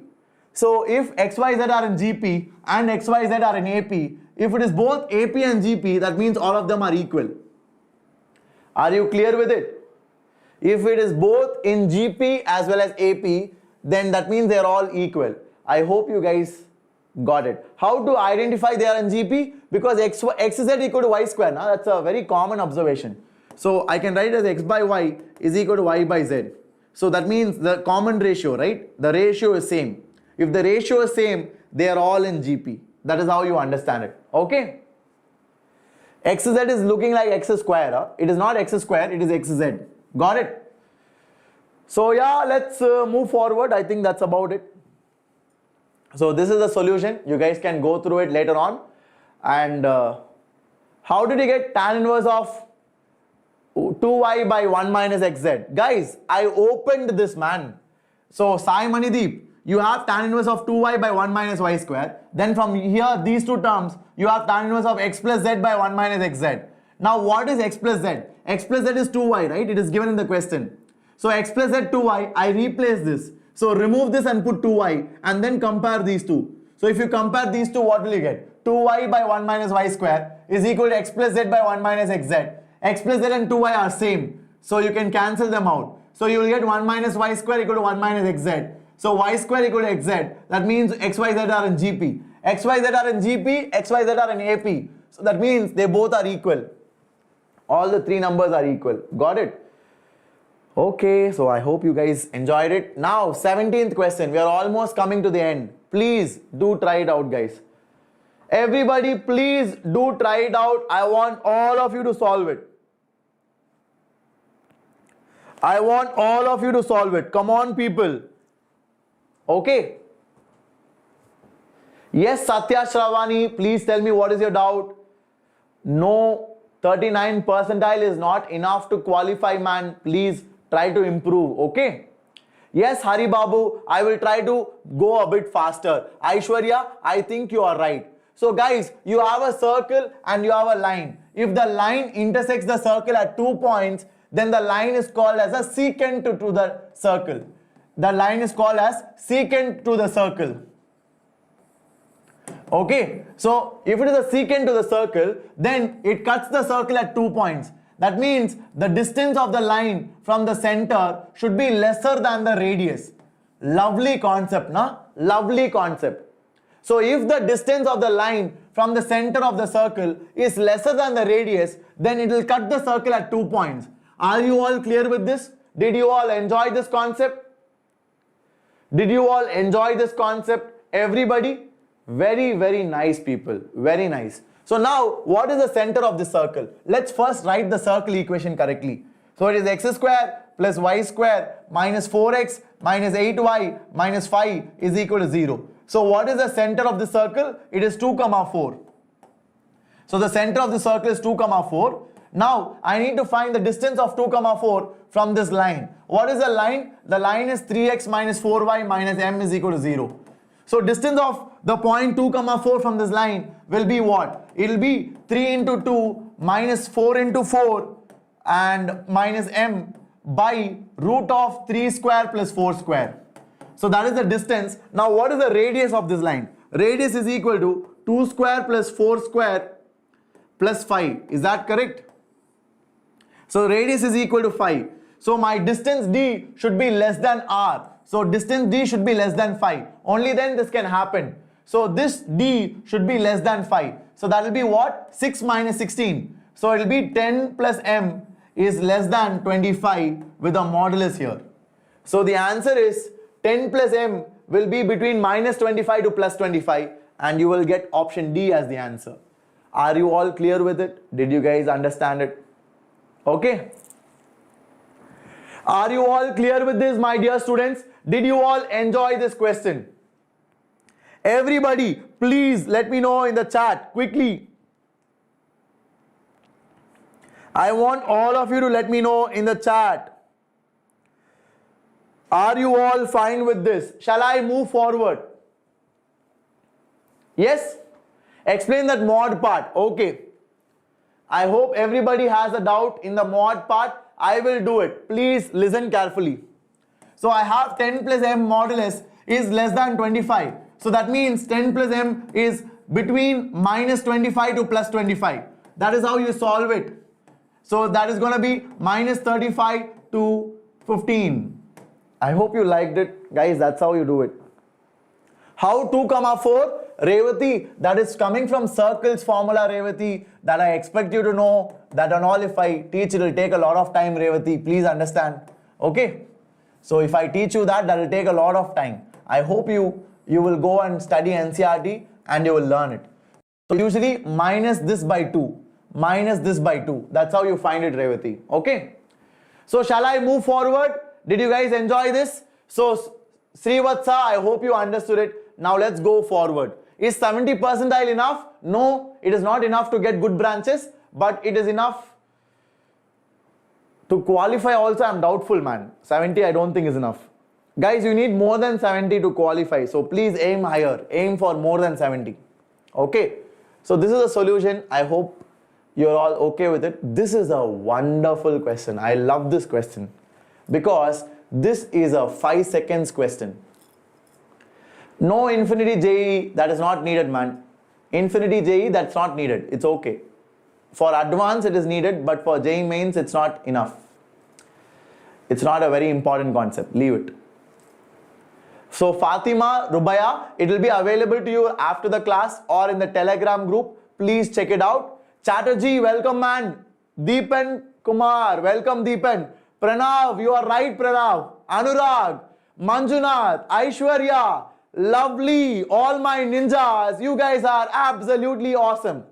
Yes, Yukta, of course, it depends on category as well. Guys, the answer is numero uno. What is numero uno? It is number 1. Absolutely right. You guys are all number 1s and that is the answer as well. So I will teach you how to solve it. Let me just have some water.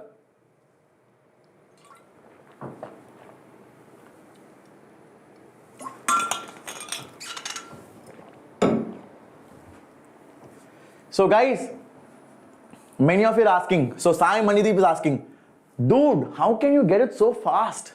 I am just mind blown. Sai Manideep, this answer is easy only, man. You can easily get it. Because, listen carefully. So I have 101, 102, 103, all the way up to 200.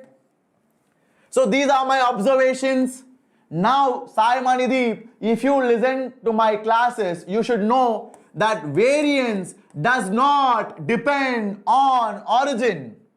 So if I subtract 100 from everything, still my variance will be same.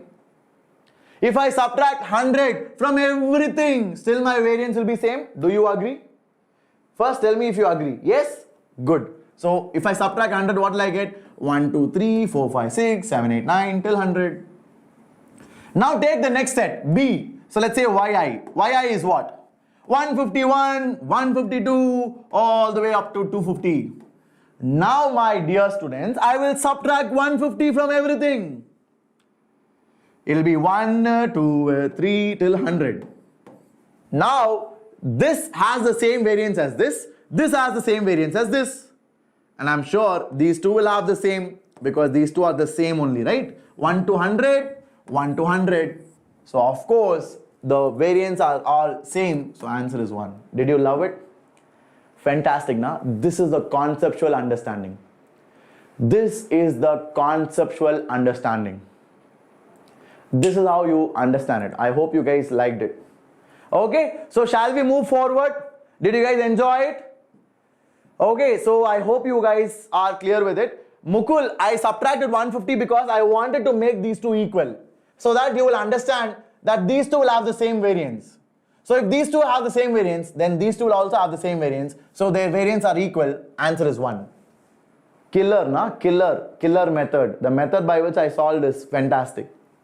Okay, so people don't get distracted, please. We are not still done. So we are at the 19th question only. So don't give up. Please try to solve it. Yes, Sivakumar, I am from Chennai. Hi, Rishabh. Hello, Elizabeth. Welcome. Guys, all the general questions I will do it at the end. Govind Singh, why is the next series? The series of B, right? For B. Okay. So guys, a lot of you are distracted. Yes, Akanksha, I am completing it. Don't worry. So people, let me solve it. Your friends are all getting restless. So I will solve it. So you have 3 terms to be in arithmetic progression. That means what? 3C plus A is equal to twice of B.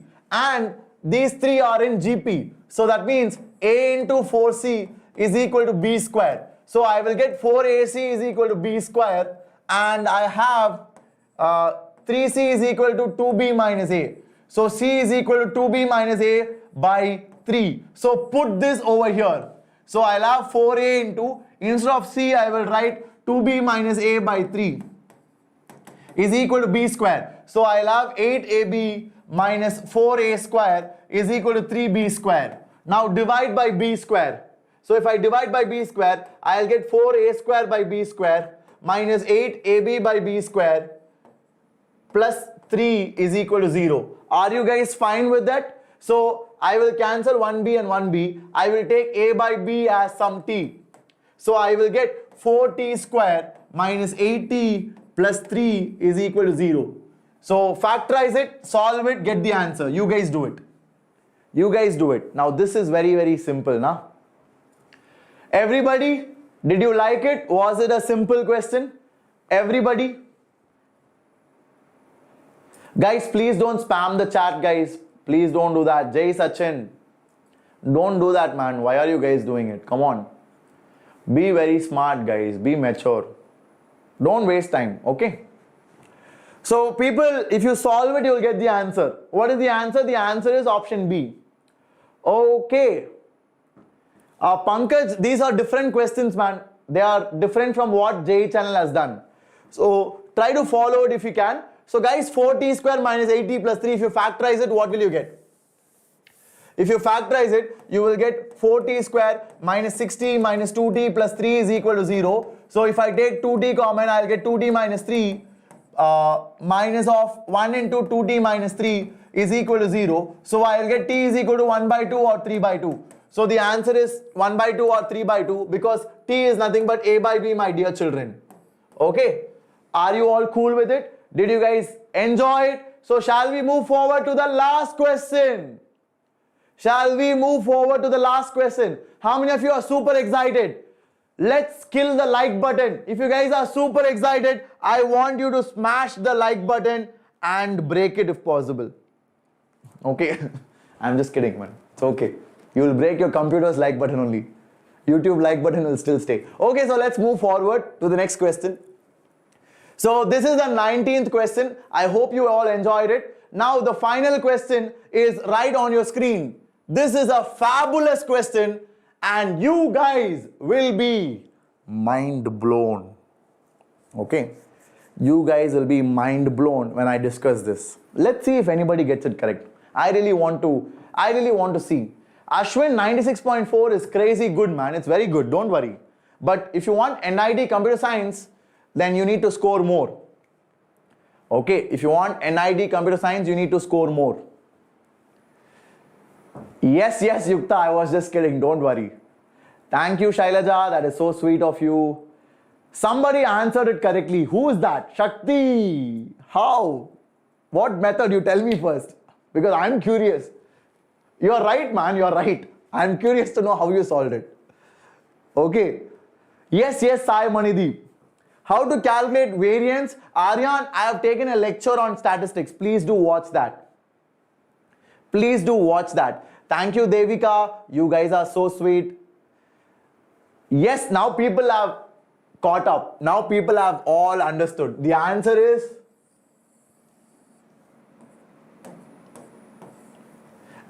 Anda. Okay? So nice, Anda is the answer. But how, sir? It looks so complicated, sir. What are you saying? How can you say so easily, sir? But don't worry, I'll explain it. So guys, first what I'll do is, I'll write this as x minus 1 whole square plus 3. And this I'll write as sine of x minus 1. And my denominator now, I will write it as 2 into x minus 1 whole square plus 3. Is that okay? Is that okay with everybody? Can you guys first confirm, is that okay with everybody? Are you all accepting? Are you all convinced with what I wrote? Because you will be mind blown when I solve it. Aishwarya, you are right. Very, very good. I'm so happy you guys have found it out before I even solved it. Okay. But anyway, still I'll explain it for the others. No guys, it is not King's rule. Sharun, it is not King's rule, Sharun. Okay, it is odd function. I'll come to that, please. Let me break the surprise, man. You guys are spoiling it. Okay, so now I will take x minus 1 as t. So if I do that, dx is equal to dt, and guys, the limit will change because 0 minus 1 is minus 1, 2 minus 1 is 1, x minus 1 is t, so t square plus 3 by 2t square plus 3 into sine of t dt. Now guys, it is minus 1 to 1, and this, my dear students, is an odd function. Why is it an odd function? This is even, this is odd. So overall, it's an odd function. Odd function between minus a to plus a is under. Did you like it? Did you love this question? Devanshi, what? I just simplified it. Okay, I just simplified it. Try to do it by solving it along with me. Okay, did you all enjoy this question? So nice, people. So nice. Wonderful. Okay, so with that, now everybody will be wanting to run away. Sir, I want to run away because tomorrow I have an exam. But guys, I have one bonus question for you. I have one bonus question. So if you guys want, please try it because heights and distances is very important. Okay, heights and distances is very important. So I don't want you guys to go without that, because tomorrow if heights and distance questions comes, everybody will come and tell, sir, heights and distance, so many questions came, you didn't even teach that. What are you doing? So that is why I gave this question. Last one bonus question, please do it. Thank you, Rishabh. That is so sweet of you, man. Okay. A very big surprise. I know everybody were looking for 2020 match with 20 questions, but unfortunately I gave 21 because guys, I wanted you to learn. Dhruv, like in little things. I don't know, man. Maybe I look. I don't know. I have never seen little things. I just saw the advertisement in Amazon Prime. Okay, so let's solve it. Let's complete it because I know you guys are tired. So this is tower 1, which is 60 meters tall. This is tower 2, which is 80 meters tall. Now, what are they saying? They are saying the angle of depression of foot of tower 2. The angle of depression of foot of tower 2. So this is the angle of depression. This angle is twice the angle of elevation. If this is theta, the angle of depression is 2 theta. And this distance, my dear students, is some d. Now you have to find out what is this distance d. So guys, can I say this is 20? Because if this is 60 and this is 80, this is 20. So what is tan theta? Tan theta is equal to 20 by d. What is tan 2 theta? Tan 2 theta is, this is d, this is 60. So it will be 60 by d. Now what is tan 2 theta? It is 2 tan theta by 1 minus tan square theta. Now that is equal to 60 by d. So now substitute all these values and then solve it. Okay, substitute all these values and then solve it. So it will be 2 into 20 by d by 1 minus 20 by d whole square, which is 400 by d square, is equal to 60 by d. So dd cancels, 20, 60 will go 3 times. So I will have what? I'll have 2 is equal to 3 minus 1200 by d square. So I'll have what? Minus 1. And if I take it this side, it will be minus 1. So this and this will cancel. So d square is equal to 1200. So d is equal to what? D is equal to 10 root 12. 10 root 12 is 20 root 3. So answer is 20 root 3, which is option C. Did you guys like it? Did you guys enjoy it? So guys, heights and distances, you may get one question. So that is why I forced myself to do this as a bonus question. Okay, so people, I will tell my advanced rank when JEE Advanced comes, not right now. Okay, I will definitely help you guys. So Shimon Sir fan, I have already explained King's rule. Please go and check my sessions on definite integration. Okay.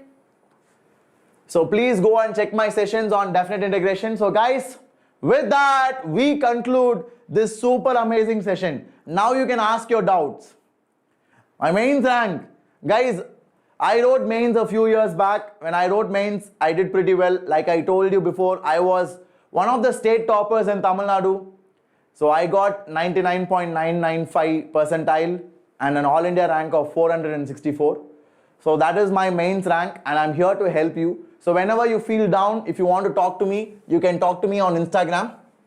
I do recommend you to open up to me when you have a problem. Okay, don't panic. You guys are all smart and always keep realistic goals. Okay, you guys have realistic goals. Have a target. Sir, I want to achieve 150. I want to achieve 200 and then go and do it. Okay.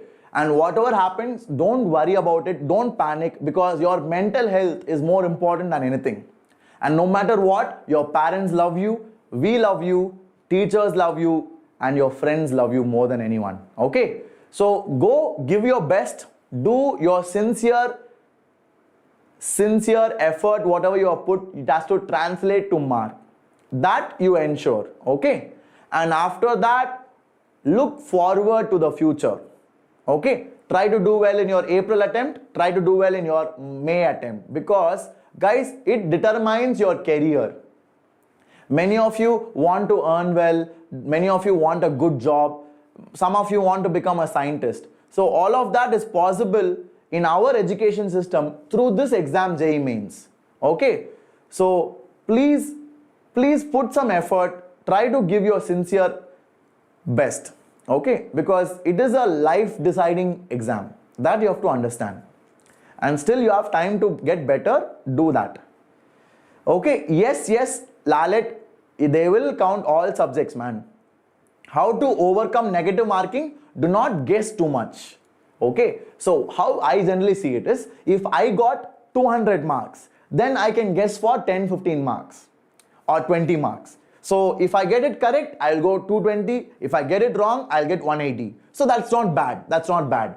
But if you are just getting 100 marks and if you are guessing for 100 marks, that is very bad. Don't do that. So if you get X marks, 10% of X you can guess. I hope you guys understood. I hope you guys understood. That is the calculation which I used to do when I was a student. I was a student 7 years back. In 2013, I wrote the first JEE Mains exam. So I was also very scared like you guys. You guys are the Corona batch, right? The so-called Corona batch. Very unique batch, I would say. So like that, I was also a unique batch because that was the first JEE Mains exam. And I was also scared. But don't worry, things turn out well. And all you need to ensure is that you are giving your personal best on the exam day. Got it? So that you work on. Okay, and guys, we will definitely solve all the JEE Mains paper starting tomorrow. So when you write the exam, do share the questions with me. Once you are done with the exam, you can message me on Instagram because I will solve along with Shreyas Sir and Wassim Sir all the shift papers, all the shift, 16, 17, 18. So after the exam is over, you guys can come. If you remember the question, please share it with me. Okay, that will be awesome. Clear? Rishabh, mensuration, I have done it in KVPY lectures, man. Please search it online. I will not be able to do it right now. Okay. Yes, Pranesh, definitely it will be helpful for you. And are you Talapati fan or Tala fan? I don't have any preference, man. But I liked Master a lot. I loved it. Master was next level. I loved it. Okay. Please tell the reason for you becoming a teacher. Revati, because I enjoy talking to students. Can't you see that now? I'm all smiles because I love talking to kids. I love to meet people. So it's just amazing. Teaching is a very nice job when you have wonderful students like you guys. Okay. So people, I hope you got something good from this. So I thought next people will ask, who's your favorite Telugu hero? When I was young, I was very fond of Mahesh Babu. I used to love his movies, Atadu and all that. But Now I like Prabhas. So guys, let's come back to topic. In case you all enjoyed the class, then do check out the crash course. Okay, so if you all want to benefit for the April and May attempt, do check out the crash course, because the crash course will boost your score by 20 to 30 marks. Okay, at least by 20 to 30 marks you will improve. And the crash course at Vedantu has a very dedicated set of teachers, and you will have an institute which has a proven track record. We have produced All India rank 38, All India rank 41 and so on. So those teachers will help you. Okay. So check it out when you have free time. The JEE Mains crash course for April attempt will start by, I think, March 20th itself. Immediately after your March attempt, we will start the crash course. So don't wait for it. Just register today itself, because you have doubt solving, you have All India test series, you have tips by teachers. So many people, so many good teachers are going to help you, and we will also give you 20 All India test series, so that you will know what rank you are going to get, what mark you are scoring. All that will be informed to you guys. So all of this for a price of 7,000. I have given the link in the description. Please check it out. This is my coupon code if you want to join my batch. I also teach a few chapters here. So make sure you join it and make sure you guys benefit. Guys, think about it wisely. See, this is an exam which decides your career. What you're going to do 20 years down the line, this will decide. So 7,000 as an investment for it doesn't seem like a big amount. Honestly, if I'm saying, because guys, when I was a student, like I said, 2013 was my batch, 2013-12. So that time, I think the crash course price offline was around 50,000 or more. So compared to that, this is nothing, guys. Come on. Like, this is almost negligible, I feel. For math, physics and chemistry, all three subjects. It is not only math, it is everything. So use SJCC coupon code. I have given the link. Press on it, go for it, buy it, and thank me later. Okay? So that's the confidence I have. I'm sure you guys will enjoy it. This is the test series. Some of you want only the test series. So this is the test series alone. You can use the same coupon code and get it. This is a Telegram group. And guys, finally, very important slide. This is my love. This channel is my dream baby, I would say. The team with Shreyas Sir and Wassim Sir has been really doing a great job. I'm sure you guys have appreciated that and you guys have realized that by now. So do support us, like it, share it to your friends, and do let us know in the comments how you enjoyed it. Okay? And guys, all the best for all those who are writing tomorrow. So how many of you are writing tomorrow? Can you all give me a yo in the chat? Quickly. How many of you are writing tomorrow? Can we get a yo from you? Yes. 99.72 will definitely get a NIT Trichy CS. Definitely. So many people are writing tomorrow. So my dear ninjas, all the very best. Do well. And may the force be with you. Okay. Do well. Come out successful. And let me know how it goes. Now don't take tension. Go and sleep. Go and sleep. And I hope you all achieve your dream and your destined target. Okay. So take care, guys. We will move again and we will meet again in the next class. Okay, after JEE Mains is over, we'll have a fun session. I'll have a fun talk with you. We'll have a de-stressing session. Okay, so that we can get ready for April attempt. Now go kill it, win it, conquer it, and come back stronger. Okay, so hoping to see all my successful warriors tomorrow. All the very best, my dear ninjas. Do well in life. So happy to see you. Take care. Bye-bye. See you in the next one.